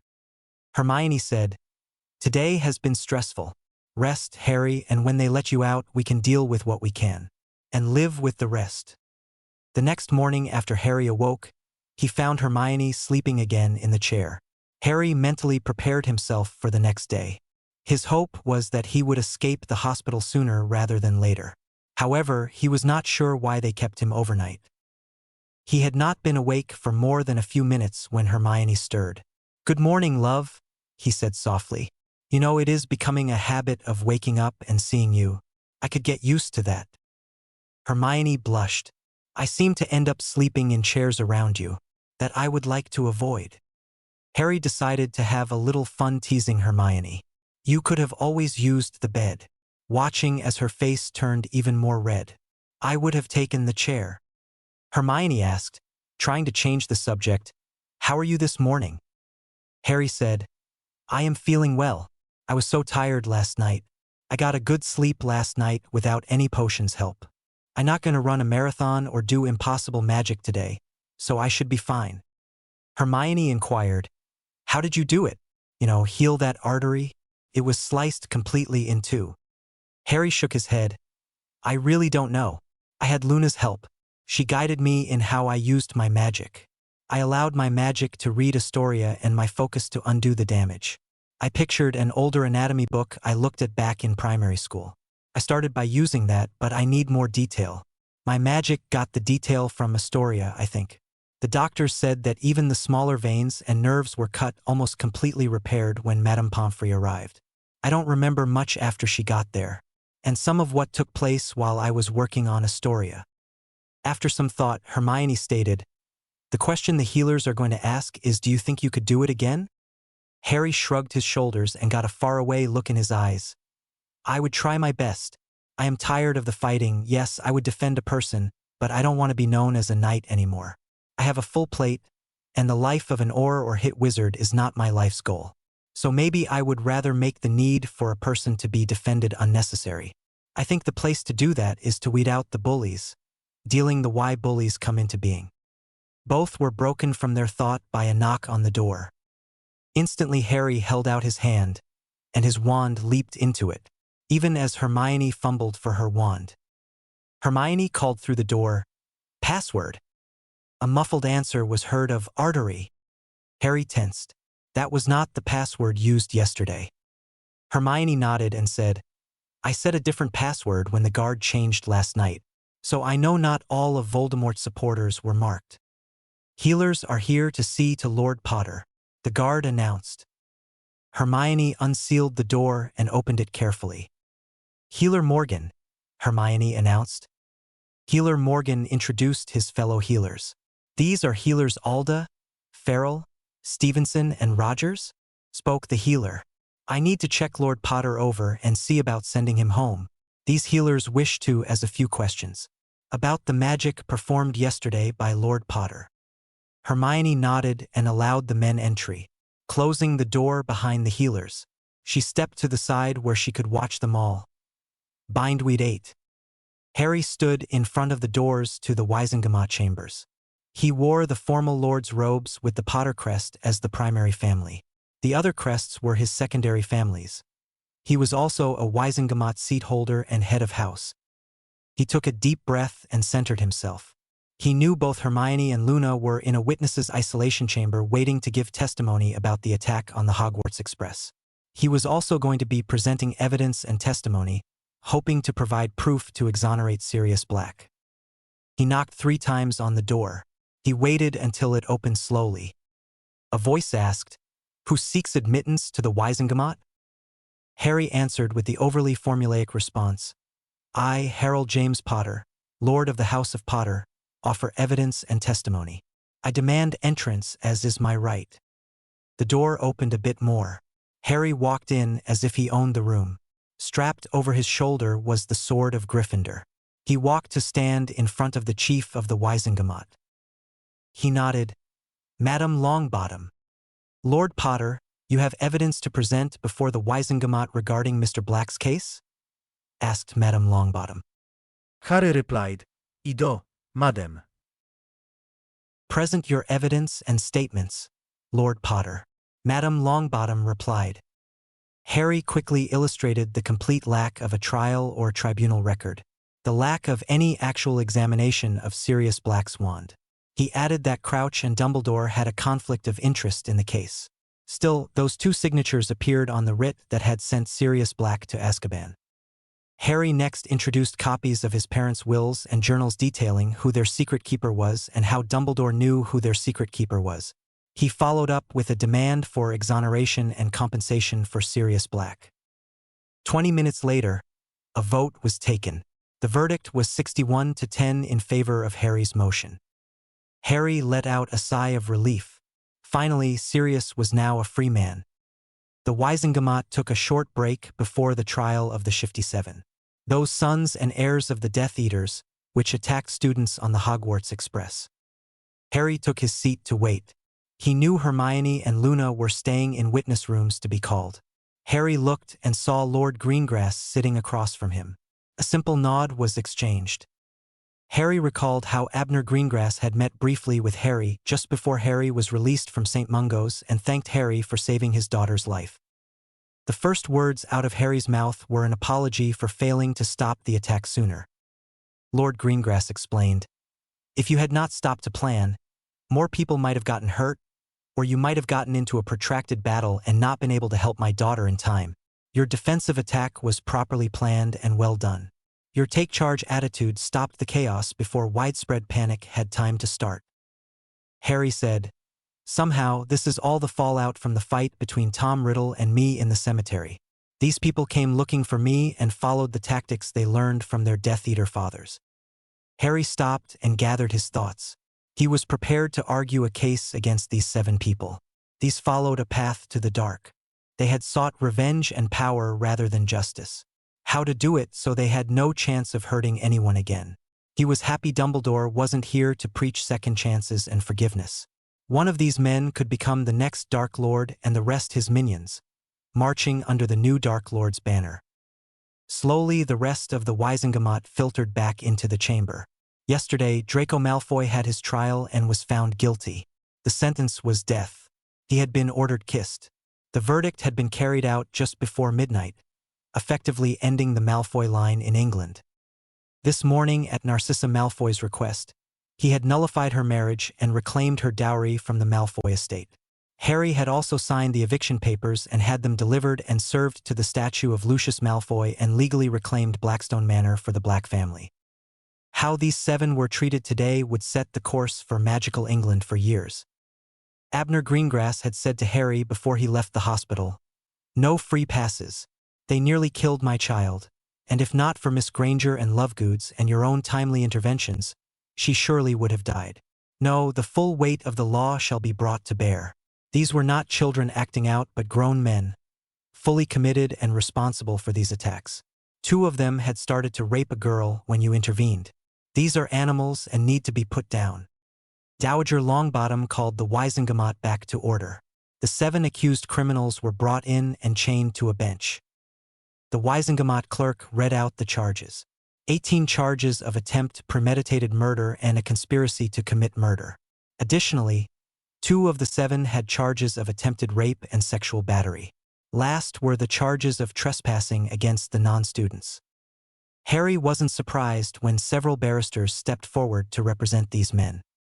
They all offered up not guilty pleas. One of the barristers asked to dismiss all charges because the men were within their rights as head of the house.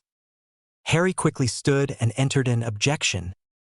Madame Longbottom stated, "Give us your objection, Lord Potter." Harry remained standing as he spoke. Not one of these men is a head of house. Not one has the magic rings, recognizing them as head of the house. If, as they claim, I am responsible for the condition of their fathers, then I would have a lawful claim upon their houses. This makes them come to harm me, their lawful head of house, a crime. Just like the crime for which the Ministry successfully prosecuted the late heir Malfoy. Assassination or attempted assassination of their head of house or claimant to their head of household position is a crime punishable by death. Taking a deep breath, since the barrister raised the question, I so move to have the charges amended to attempted assassination because they were going to hold me responsible for the condition their fathers are in currently. In their minds, I was the claimant to their head of house position. Harry nodded as he sat. Madame Bones stood and was recognized. I second the motion to amend the charges as stated. During the interview process, each one of them admitted their goal to kill Lord Potter for what they believed he had done to their head of house. One of the Dark families called for discussion. The argument was that the family name and line would be dead if these men were found guilty and executed in 5 of the 7 cases. When recognized, Arthur Weasley stood and stated, "Your argument about ending family lines doesn't matter. That's exactly what the accused were seeking to do. Kill a recognized last male of an ancient and noble house, thus ending the Potter family line." The discussion died down, and the chair of the Wizengamot stood. Any more discussion? Motion for dismissal is before you. I ask for a call for the question. Several voices were heard by the call. Question. All in favor of dismissal stand. Madame Bones announced the count to the clerk. Asked Madame Longbottom. Madame Bones spoke. I count 5 votes for dismissal. Madame Longbottom spoke. Clerk record those 5 votes for dismissal, as I concur with Madame Bones' count. Madame Longbottom asked, "Those who wish to abstain on this vote, please stand." Then, after several minutes and no one stood, she spoke again. Last call for abstentions? Lord Abbot, Please announce your count, Madame Longbottom asked. Lord Abbot stood, turning completely around and double-checking. Madam, my count is 0. Madame Longbottom spoke. On the assumption, the remainder votes against dismissal. The motion to dismiss is refused. Madame Bones, proceed with your case, Madame Longbottom ordered. Madame Bones stood. I call Inspector Orr Shacklebolt. Once Shacklebolt entered the witness box and was sworn in, Madame Bones asked Shacklebolt, tell us about the events of June 5th of this year. The Aurora started. I was on duty as the watch commander in the Aurora bullpen. We had received routine notification of the on-time departure of the Hogwarts Express. About 18 minutes later, we received a Patronus messenger that the Hogwarts Express was under attack. I proceeded to full alert, calling in reserves and sending a notification to St. Mungo's Hospital. I did a briefing and broke the shift into 3 squads. One with brooms and a portkey to Hogsmeade Station and instructions to fly towards London following the tracks. The second group was instructed to portkey to a point 40 miles out of Hogsmeade and fly north to follow the tracks. Both groups were instructed to use caution and attempt to take prisoners as the standing rules of engagement were in place. I led the southmost group and turned the northern squad over the senior Aurora Blakely. The command at HQ was turned over to Orr Davis. He was to take charge of the reserves and be ready if this attack on the Express was a diversion. What did you find upon arrival? Asked Madame Bone. Shacklebolt explained. Upon arrival, the squad went airborne and started scouting northward. A few minutes later, we spotted smoke from the Express about 2 miles from our location. It took us about 3 minutes to arrive near the train, and after scouting and hearing no spell fire, we entered the stopped train. We were met by George and Fred Weasley, who had taken over the defense of the train. All uninjured students had been moved forward. It was also reported Harry Potter and Hermione Granger had gone back to fight a rearguard action, had secured prisoners, and were with several 7th-year students who were rendering medical aid. Cedric Diggory had been sent to St. Mungo's and was to bring back medical assistance. He was licensed and qualified to apparate over that distance.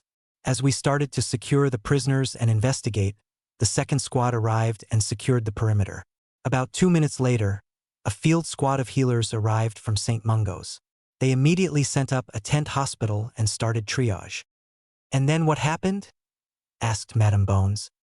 Both squads and I followed SOP. I posted outside guards. I instructed the members of both squads to start taking statements. Then, I gathered the wands of the accused and examined them using the priori charm. The last 10 spells of each wand were recorded. All of that is my detailed report, stated Shacklebolt. Madame Bones held up about 30 sheets of parchment. Is this the report of which you spoke? Shacklebolt looked carefully. Yes, Director Bones, 32 pages. I numbered and initialed each page, and the last page contains my signature and testament. Madam Chief of the Wizengamot, we offer this as Exhibit 1 and offer copies to each seated member. So aloud, spoke Madame Longbottom. The clerk quickly used a duplicating spell and distributed the parchments. Madame Bones asked, setting out 15 bags of wands. Do you recognize these wands, Orr Shacklebolt? I do, Director. These are the wands collected in the Hogwarts Express's last carriage. One of the accused had 3 wands, 3 had 2 wands, and 2 only had 1 wand. Every one of the wands had unforgivable curses recorded on them. Several wands found in the accused hands had cutters and blasting curses, which we identified as blowing open doors and injuring students. Mr. Knott's wand was placed as the wand which nearly killed Astoria Greengrass, testified Aurora Shacklebolt. During questioning of the accused, did they give any reason or rationale for their actions? Asked the DMLE director. Orr Shacklebolt stated. They were sure Lord Potter had something to do with their father's condition and would torture his friends until they got the information on how to reverse the effects of whatever it was that he did. She stood looking at her notes. That covers just about everything. But, Madam Chief Witch, I will reserve the right to recall this witness later. Madame Longbottom spoke to the defense team. Justice will be swift and thorough. Your witness. Madam Chief Witch members, I thank you for a chance to question the witness. Then, turning to the witness, Mr. Shacklebolt, What's your blood status? Shacklebolt corrected the barrister. The name is Orr Chief Inspector Shacklebolt, Barrister Brown. Before Harry could stand, Madam Bones stood and objected. Blood status has no bearing on the witness's testimony. What Aurora Shacklebolt testifies to cannot change because of his blood status. He followed SOP and all standing orders. Madam Longbottom asked, "Can you justify that question?" The barrister said with a straight face, "He should not hold his position as an Auror without proper blood status, madam, and because of that, his testimony should be discarded and ignored." "Then I will have to allow the question." Madam Longbottom frowned, knowing where this was going. "Answer the question." Shacklebolt said my father's father, 22 generations ago, was a chief wizard in Sudan for the pharaoh Ementhoth. The rest only go back 15 generations. So I guess you would say I am pure blood magical because the goblins certified me for this position. "No other questions," stated the barrister, looking at Harry Potter with a smirk. Madam Bones knew she lost the case but decided to go through the motion anyway. Next witness is Lord Harold Potter. Harry stood, and as he walked by Madam Bones, he passed a sheet of parchment. He was seated before she had a chance to look at it. She looked at her notes and then the parchment Harry had passed. "Got ya," she thought as she smirked at the defense barristers. "Good afternoon, Lord Potter. I need to ask you this and move forward with your testimony since the good gentleman brought this up. What is your blood status?" Harry explained, "As a lord of the Wisengamot, my blood status is moot, because I am not an Aurora, I am a witness." However, without a change of expression, he stated, "My father's family magicals date back to Celts and Beakers. My mother's family was believed to be Muggles, but she was adopted. There is a record of her real family being magical for over 60 generations.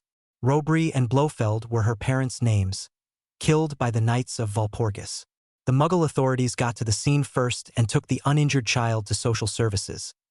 After 6 months, they placed the child up for adoption. The certificate of blood purity you have in your hands was filed this morning in the Ministry Office of Inheritances. I will claim the Robry, Blofeld, and Ole family seats and appointed proxies for them." Grinning at the defense barrister. Checkmate, Harry thought. Madam Bones questioned him about what happened on the train ride and the banter between Nott and himself. He described the wound Astoria Greengrass in detail and how Harry had tried magic and Muggle methods. Finally, he stated the healers at St. Mungo suspected it was wild magic fueled by my emotions and need.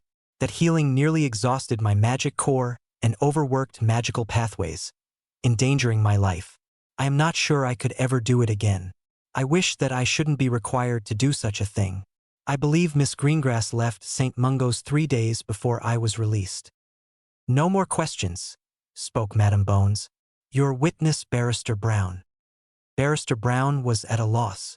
Their defense would have Potter and Granger's blood status called into question. That door was closed. He looked over his notes and found one question. "Mr. Potter." "That's Lord Potter to you, sir. Actually, since I outrank you, Barrister Brown, the proper address from you to me in formal sitting like this is my Lord Potter. Now correct yourself and start again." With a frown of being put down by this whippersnapper, Barrister Brown started over. "My Lord Potter, Mr. Nott is willing to swear he was talking to Draco Malfoy and not you. But, because you have never been taught human transfiguration, how did you fool Mr. Nott?" Harry frowned. "I was trying to keep it a secret. My grandmother was black. The Black family is known for having one inherited talent which cannot be taught or learned. However, one can learn how to control it, and I have been working on the control from before I went to Hogwarts. I am a metamorph magus. I am still working on control but can keep a form for about an hour." Slowly, Harry concentrated on reshaping himself. The barrister's mouth stood agape as he looked like a near doppelganger. "The more changes I do seem to take off, the longer I can hold the next change." The look of concentration disappeared, and the witness's feature quickly reverted to the regular Harry. "There you have it."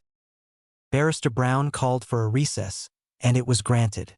Barrister Brown requested a magical sound barrier to confer with the accused. Madam Bones nodded and cast a circle of silence around the chained accused. 15 minutes later, Barrister Brown approached Madam Bones, Several of the accused ask if you are willing to make a plea bargain deal. 5 of the 2 will plead guilty to the charges of assault in exchange for dropping the attempted assassination charges. The 2 will plead guilty to the sexual assault charges in addition to the general assault charges. In exchange, they will offer information to the supplier of the extra wands and be a witness on behalf of the state. The names they gave me are eye-opening. Madam Bones, as long as these 5 do not include not, I may be agreeable to a minimum time in Azkaban prison minimum security section. How much I wish the magical world had an alternative to Azkaban. The plea bargain is not for naught, Barrister Brown stated. Even after I explained to him the only avenue of defense collapsed when Potter played that trump card. I don't see him here, so he is down in inheritance, claiming those seats and votes. How many seats? Madam Bones smiled. All total 18 from both sides of his family. If he claims all those seats that are currently empty because they are now statues, over 60. Barrister Brown. That is too much power for any one person. But I know I am responsible for some of that. I knew of Auror Shacklebolt's blood status. Please forward my apologies to him. I had to establish a precedent before questioning. Potter. I lost. Madam Bones observed. Here comes Madam Longbottom. Let me speak to her. Ami, I know that look. What's up? Asked Madam Longbottom. Madam Bones grinned. We have what we want. 5 want a plea bargain down to a charge of magical battery and trespassing. The 2 of the 5 will plead guilty to sexual assault in addition to the magical battery. Minimum concurrent sentences. Minimum security in Azkaban. In exchange, we get names and details. We know there were unmarked supporters and some are in the ministry. We have a few now and we'll get most of them. This is the break we need. We will see. Any plea bargain will have to court ratified. Reminded Madam Longbottom. A few minutes later, Madam Longbottom called the court back to order. Will the prosecution and defense approach the bench? Madam Bones, I understand the defense has an offer? Asked the chief witch. I have received such a proposal, and if the investigation proves their information true, will be willing to enter into a plea bargain for 5 of the cases. Barristers for the defense? Asked the chief witch. Barrister Brown. I spoke with the 5 defendants, and with their counsel, they have elected to enter into a binding plea bargain agreement. The lawyer spoke with an air of resignation. Then we will adjourn until 9 a.m. tomorrow. The prisoners are remanded to the custody of the DMLE until that time. The court is recessed. Announced Madam Longbottom. Harry stood somewhat vexed. Madam Bones made her way to him. She was quickly joined by Lord Abner Greengrass. Madam Bones explained to Lords Potter and Greengrass. No one is getting off without some time in prison. 5 of the 7 are entering guilty pleas. 2 of them are entering guilty pleas for sexual assault.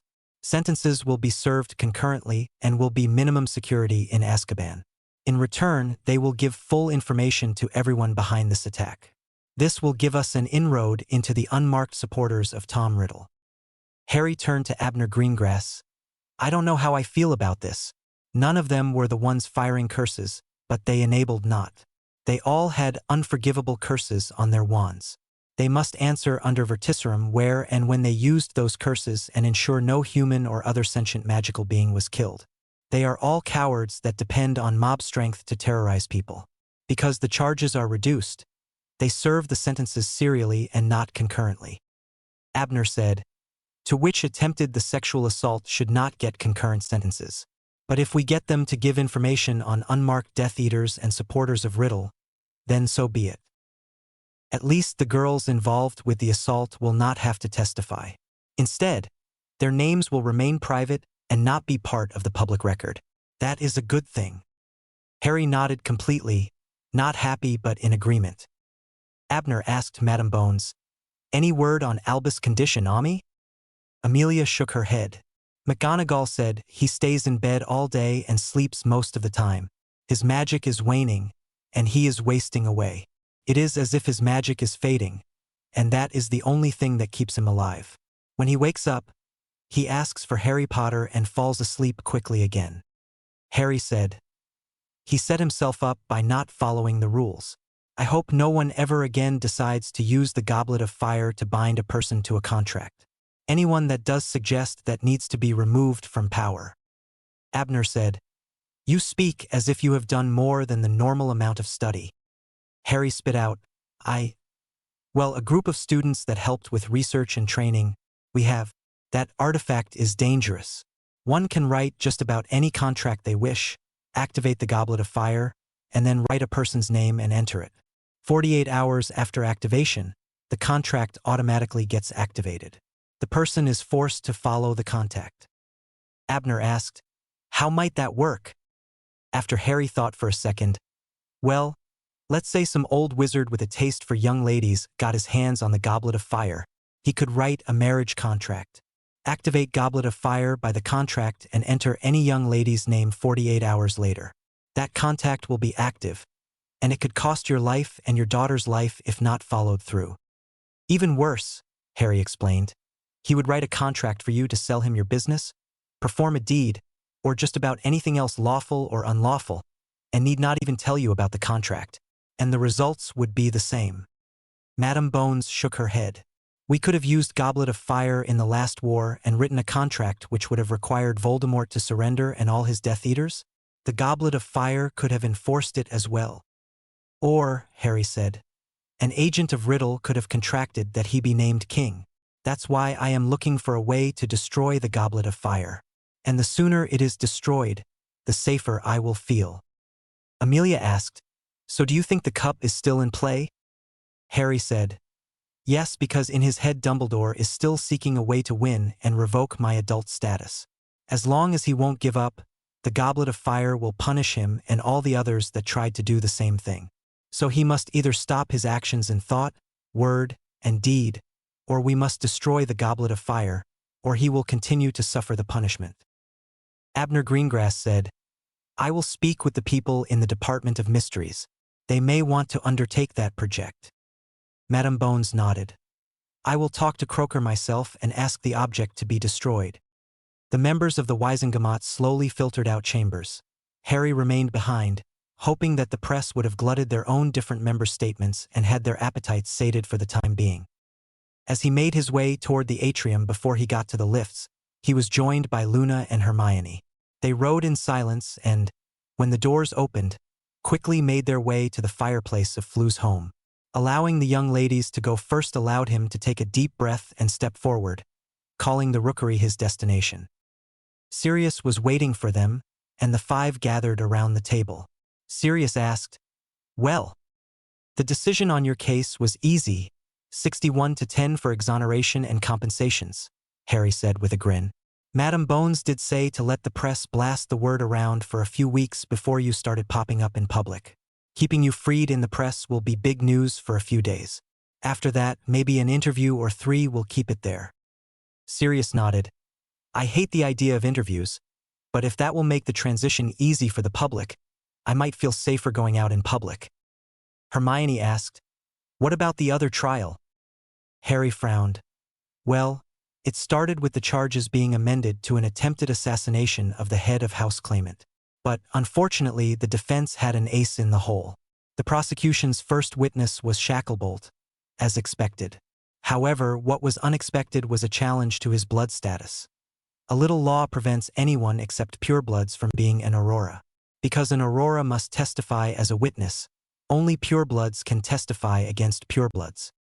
With a grin, Harry said, While Shacklebolt passed that test easily, everyone knows my mother was Muggle, right? Everyone knew Sirius was my parents' secret keeper, but they were wrong. 2 days ago, I had an inheritance test done because I ran across some paperwork stating my mother had the same test done. Turns out she was adopted. Her real name was Lilith Diana Roby. I registered it this morning and filed for the 3 seats with the Roby family. I have to have lots of children, it seems. My firstborn son will be a Potter, and my second son will have to be a Black unless you have a son, Sirius. The Roby, Ole, and Blofeld lines can go to either gender. I don't want or need that many votes. Well, back to the trial, a move that killed the defense's only option, and I had to out myself as a metamorph to the court.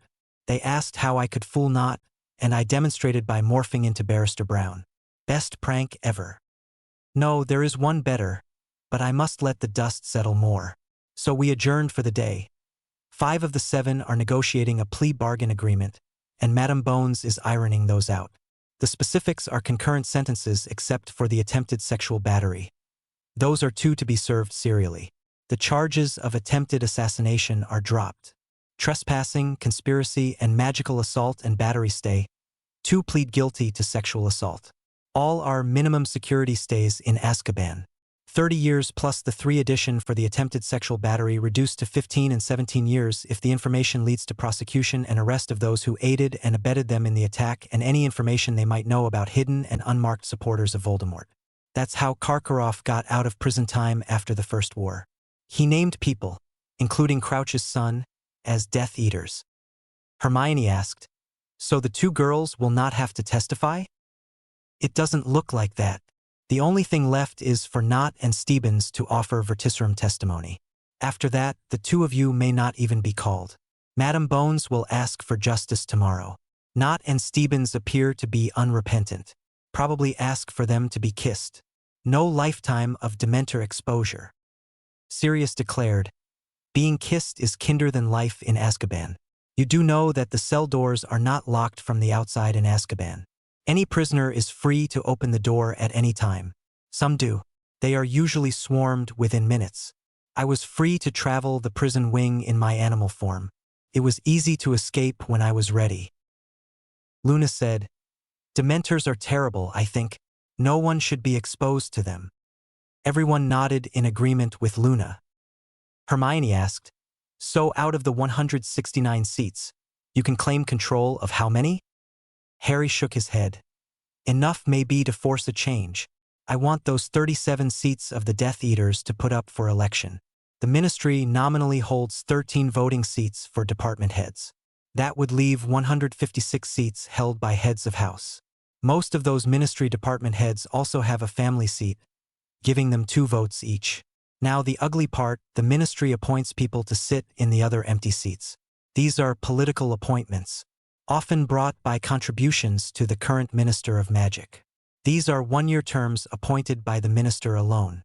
After my and Hermione's paperwork is filed and processed, the Ministry is left with 31 votes. That leaves 73 votes held by inherited rights. Out of the 73, I control 27 seats. Hermione has 12 seats.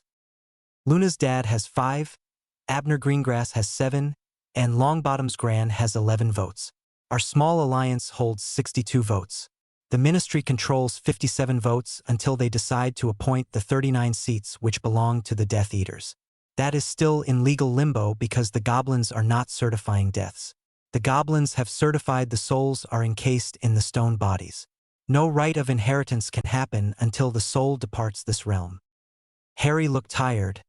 "I would like to give up some of the Potter votes. Those plus the 39 and 8 held by heads of departments have open elections of 4-year terms for those seats. 82 seats elected, 41 up for election, every other staggered by 2 years. Map out each district by the population of witches and wizards without regard to blood status. Every magical person of age gets to vote. The Ministry votes are reduced to 5, and those appointments must not hold other seats. That makes 82 inherited and 82 elected seats. 5 Ministry seats. The chief wizard or witch is not an elected or hereditary seat holder, but is elected by a majority of both houses and 5 Ministry votes combined. The hereditary seats are more apt to be conservative and the elected seats more progressive. Because it allows equal status for all, it will be more egalitarian. Our primary move shouldn't be to void all blood status laws." Hermione asked. Harry asked, "Why not both?" The following day, Harry Potter and Sirius Black passed early through the atrium at the Ministry for Magic. The 2 of them made their way, and Harry filed the proxy assignment to Sirius Black to vote for the Black family seat. He also pointed to proxy for Ole's seat to Andromeda Tonks. They went to the Ministry cafeteria for a bite to eat before the politics started. By 9 a.m., both were seated in the Wisengamot chambers, and the session was recalled to order. Each of the 5 accused subjects to the plea bargain agreement was asked individually about the terms, and they fully understood what was required. The 5 were sentenced to 2 years in maximum security followed by 15 years in minimum security. The sentence was to be reduced to 1 year and 7 years after they complied with the plea bargain agreement. Also, the two who pleaded guilty to sexual assault would get an additional 2 years in the maximum security wing plus an additional 20 years to be reduced to 1 additional year and 5 in the minimum security wing of Azkaban. Each of them, upon release, will be placed upon parole with a magical oath never to commit any crimes. Madame Longbottom asked for the sentence to be ratified. The vote was again 51 to 10 in favor. Madame Longbottom asked Madame Bones if she had more witnesses for the prosecution. Madame Bones, I offer Misters Knott and Stebbins to write to testify under verticerum on their behalf. Barrister Brown looked at the two men. Both shook their heads in the negative. The defendants declined that right. Madame Bones said, "The prosecution rests." Madame Longbottom, "The defense, do you have any witnesses to call?" Barrister Brown again looked in askance at the two defendants. "No witnesses." Madame Longbottom spoke, "Then we will move to the closing statements." Madame Bones rose from her seat and looked at the two men, frowning at what must be done.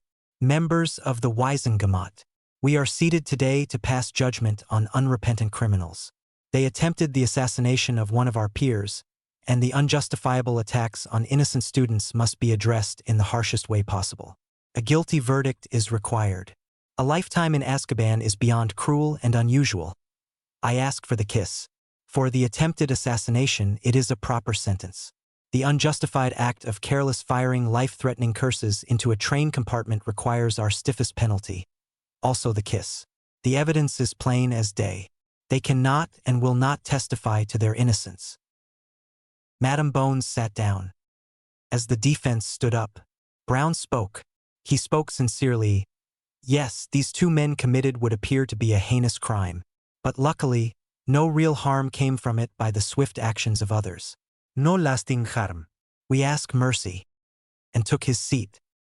Madame Longbottom said, 30-minute recess. Take this time to reflect. Our actions today will set the stage for years to come. Will we be overly forgiving and offer endless second chances, or stick to the law and render true judgment and offer justice for everyone? Nearly everyone sat quietly. A few people moved from one group to another group and discussed what options were open. Some were families that had a darker reputation and some were lighter. Lord Greengrass sat for most of the 30 minutes. Lord Greengrass stood and moved toward Potter, and Potter stood and walked and met him near halfway point. Abner had led the neutral families for years. He offered his hand, and Harry took it, moving the majority of seats slightly to the more progressive side. Changes were going to happen. He would rather be on the egalitarian side. With a nod of understanding, they both returned their seats. At the 30-minute mark, Madame Longbottom recalled the session to order. "Are we ready for the question?" she asked. The first call was discussion from the Chief Witch. The silence was nearly overpowering. The Chief Witch, then called question, took place after several minutes of silence. The answer was almost thunderous. Question. Those opposed to a guilty sentence, please stand and be counted. Lord Black, please make the count and give it to the clerk. Court Scribe, I have 9 standing for a not guilty verdict, Cyrus stated. Madame Longbottom, Court Clerk, the count of standing for a not guilty verdict is 9 votes. I concur with Lord Black. Those abstaining, please stand. Mr. Weasley, will you count and report to the clerk? Asked the Chief Witch. Arthur counted. Court Scribe, I see 11 that have stood for abstention. Madame Longbottom spoke. The court assumed out of the possible vote, the rest voted guilty. The verdict is guilty. The accused is sentenced to be given the Dementor's kiss before the midnight hour has passed. The Aurors quickly removed the guilty. Is any other business to come before the Wiesengemot? The Chief Witch asked. Harry stood. I offer a bill. The Chief Witch had understood Potter had a plan. The time to strike was now. You have a copy of the bill to present. Ido. Hand to the clerk for duplication and distribution, please. Harry crossed the floor, handing the parchments to the Wiesengemot's clerk. A few seconds later, duplicates were being sent to every member. Harry stood. This proposal will reshape the Wiesengemot. Currently, These 39 empty seats can't be filled as we sit. We all know that they must be filled, but the real question is how and by who? Currently, if the lines are ended by the death of the seat holder, they are inherited. If no family member steps forth, they get filled by appointment by the Minister of Magic. That places him in virtual control over the Wisengamot. That must not happen. He already appoints 31 vacant seats, plus 13 department heads with full voting rights. This proposal eliminates that problem. I suggest that the Wisengamot take the 31 inherited seats currently filled by appointment by the Minister of Magic, the 39 now vacant seats, and 10 of the 13 head of department seats by assigning them to an elected proxy. Plus, I am donating 5 seats to make the elected seats equal to the currently inherited seats. The proposed bill is made that Britain should be divided into 82 election districts. Each district will comprise an equal amount of the magical population. Each magical district will elect one witch or wizard to set the proxy for 4 years. The first election will be for 41 2-year terms and 41 seats with 4-year terms. Any of the age witches or wizards can run for these seats. The Minister of Magic can still send 5 people to represent his administration, provided they are not already seat holders. This will split the Wisengamot with 82 elected members and 82 inherited members. The chief wizard will not vote unless need to break a tie exists. After a brief wait, the chief witch asked, "Any questions?" She stated. This bill is declared properly introduced. A vote will be held in 2 days. The session will start at 10 a.m.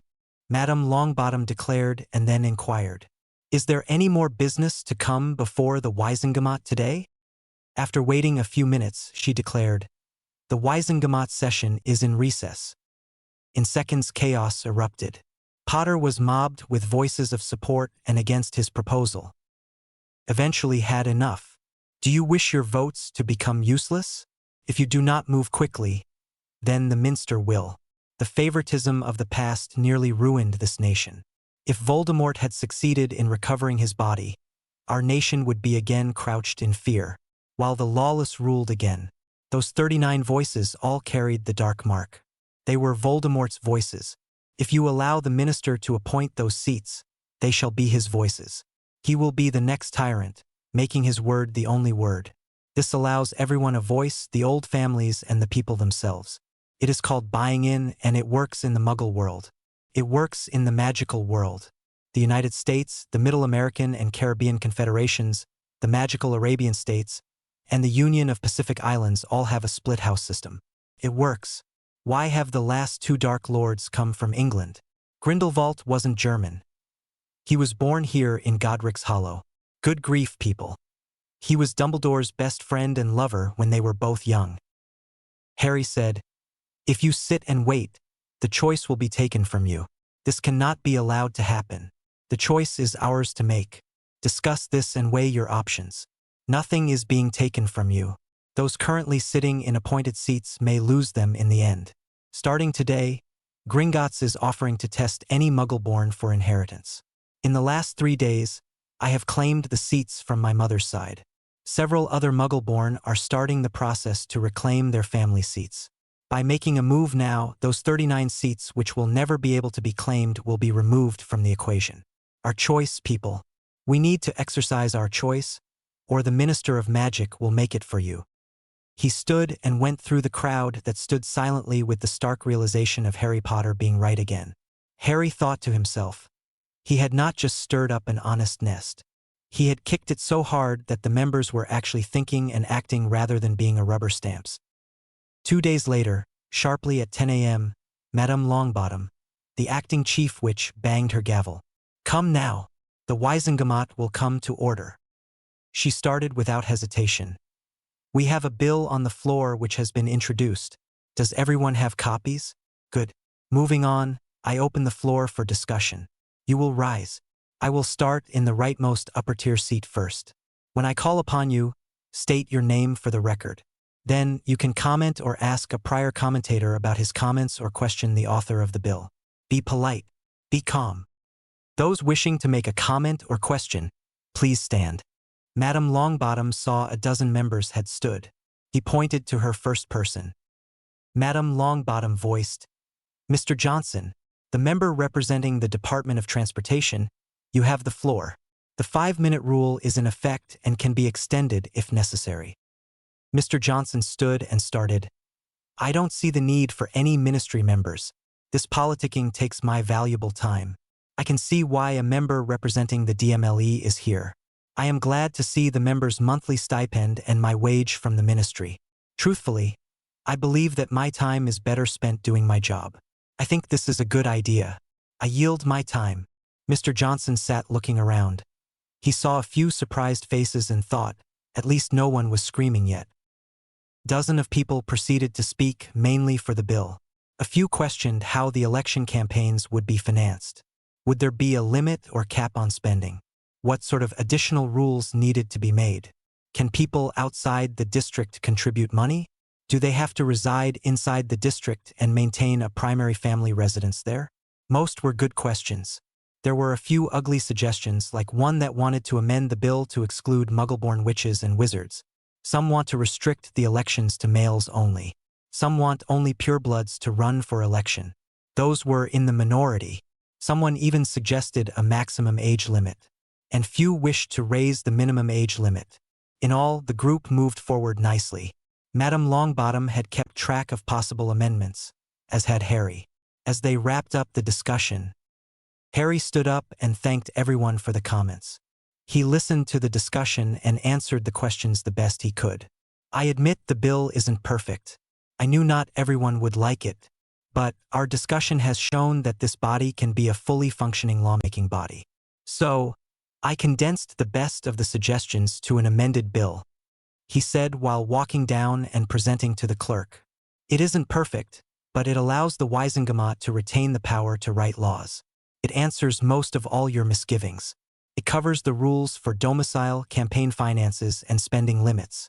It also creates a rule for impeachment and removal by the group, as well as creating a method to recall a member by the voting public in the districts. The clerk duplicated and distributed the amended bill. Most sat and read it quietly. Lord Greengrass stood. Madame Longbottom, can we have a 30-minute recess in the chambers? The chamber stands in recess. 30 minutes, people. Madame Longbottom stated. Harry had never seen a group so engaged in a discussion. A few had frowned, but most felt the bill was workable.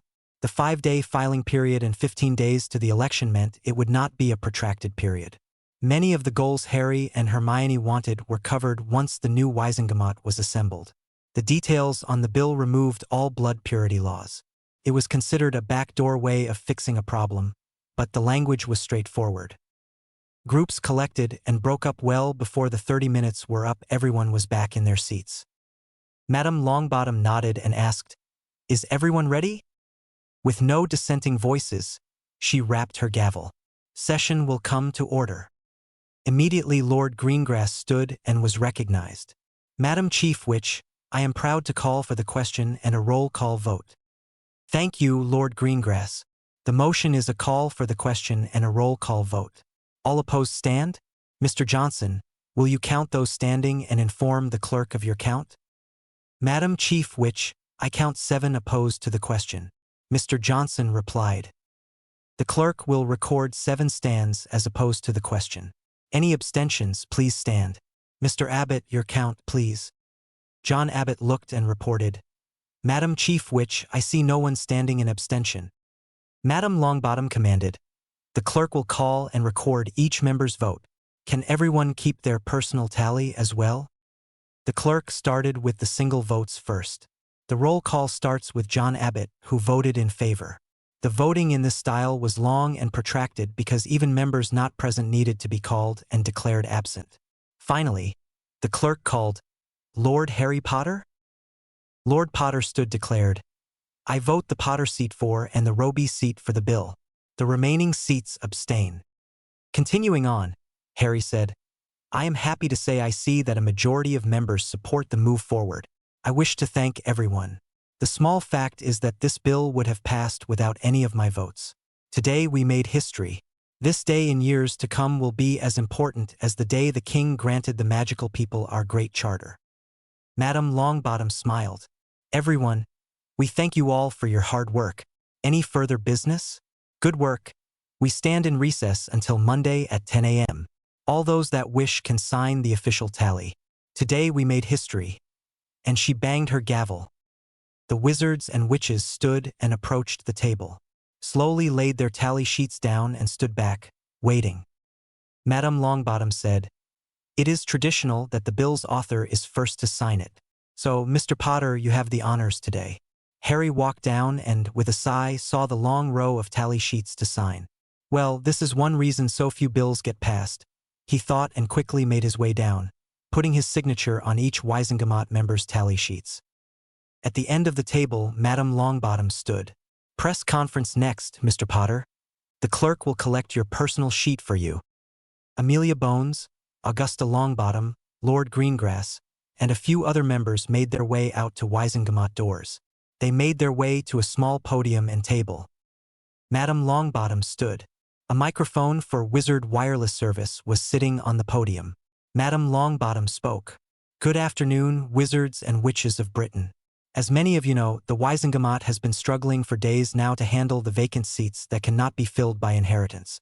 Lord Potter was gracious to donate a few seats. So tomorrow will mark a shortened filing schedule. The goal will be to fill those vacant seats, 10 former seats held by department heads for a total of 82 seats to be held by election. Britain will be divided into 82 equally populated districts. Each district will elect a member from that district. The person running in that district must have their primary domicile. Tomorrow a committee will sit down and draw up those districts and publish them in the Daily Prophet. The next morning will start the 5-day filing period. And then after 10 days after that will be the election. This is a special election. 41 seats will be for 2-year terms, and 41 seats will be for 4-year terms. An election after that will be every 2 years for 4-year terms. Any wizard or witch of age in good standing may file to run. The news reporters scrambled to pick up the press handouts. Madame Longbottom asked, "Any questions?" Dozens of reporters stood and shouted a barrage of questions from every side.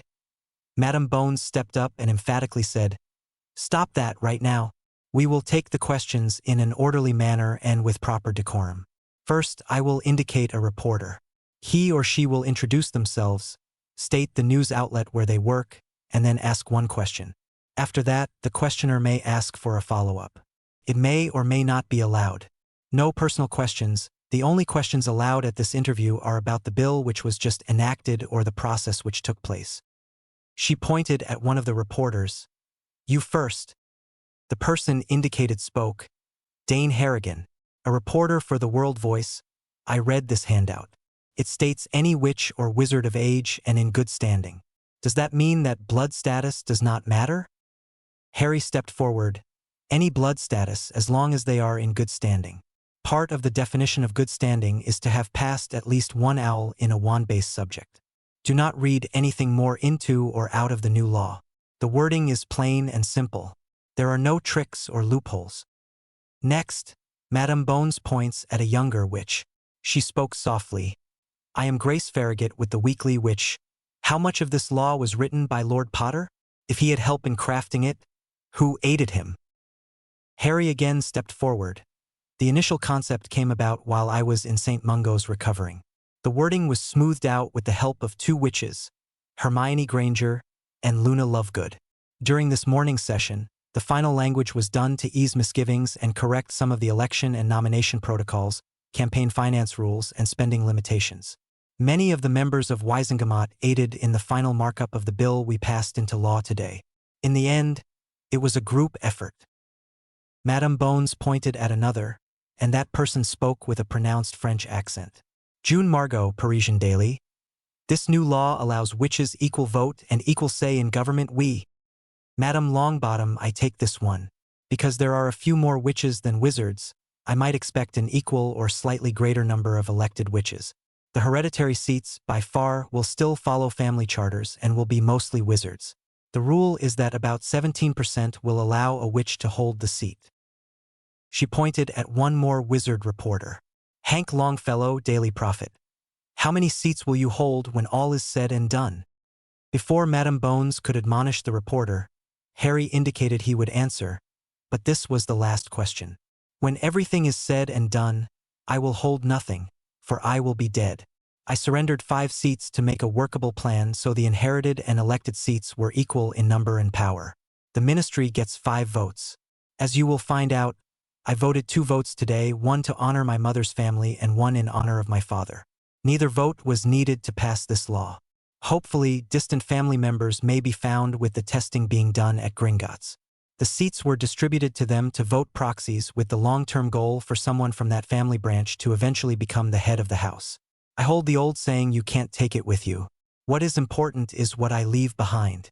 A legacy of repairing the harm to this country is what I want to leave. This is a step, one of many needed, but a good step in the right direction. Out of the mess we currently have, there will not be a dictator or tyrant looming in the next few months. Power will be distributed more evenly. You'll see fewer ministerial edicts and executive orders from the Minister of Magic. Lawmaking will again be in the hands of the Wisengamot. Thank you all for your understanding and time. It has been a trying time for all of us. Good day to all. Harry turned and stepped back as the rest of the Wisengamot followed him out. Abner Greengrass turned and said, "Well spoken, Harry. I am glad we made our alliance. It worked better than I thought it would. Your willingness to compromise carried the day. Everyone felt they had input and could see the fine-tuning you did. We have a working body of lawmakers again. This wasn't created in a week or 10 days. I suspect you and your helpers have been working on this most of the last of the school year." Harry laughed. "Yes, but it was then a project for the far future. We had a small window of opportunity before Minister Fudge realized what he might try to do. I didn't do it alone. Everyone who voted in favor voted to preserve our freedoms. This time when he left for the lifts, he was met and walked alongside Hermione and Luna. Before they left the elevator lifts, Luna passed out 2 sets of sunglasses. Hermione laughed, saying, "The future is so bright. We got to wear shades." The trio moved confidently across the atrium, and several press photographers took pictures of this trio of power. And in 3 flashes of green flames, they were gone. That evening, Harry and company sat around the parlor. Sirius Black, Zeno Lovegood, Dora, Andy, and Ted Tonks joined the trio. Harry said, "This is about the greatest prank ever and a lesson about why one should never make up rituals on the fly. It started as I was portkeyed away and arrived in the cemetery. I made a good landing and didn't fall. I saw something, ducked back, falling on my ass, and decided I could get a better shot if they got closer. There are 2 spells that I can do without a wand and silently. They are the levitation charm and the basic stunning spell. I have to be close because I can't get the aim down to hit anything reliable more than 6 feet away. I lay there listening to these clumsy footfalls and heard him getting closer and closer. Finally, I heard him stop right next to me. I waited to the count of 3 and fired off a wandless stunner at near point-blank range. Blew Wormtail back over 10 feet away. I grabbed my wand and stunned him again for good measure. Then I searched Wormtail for anything I could use.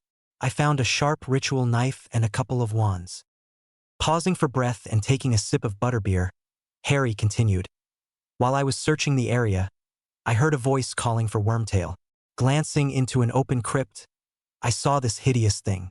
About the size of a 2-year-old baby but looked like an old man. I was stunned by it.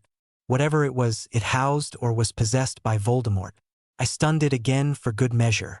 I continued to explore the area. I was expecting Voldemort to have more of his Death Eaters around. I didn't find anyone. Instead, I found a big arse cauldron, a book on rituals, and everything needed to restore Voldemort's body. Get this, his ritual required the blood of an enemy, my blood. I could let that plan be ignored. So I rewrote the ritual.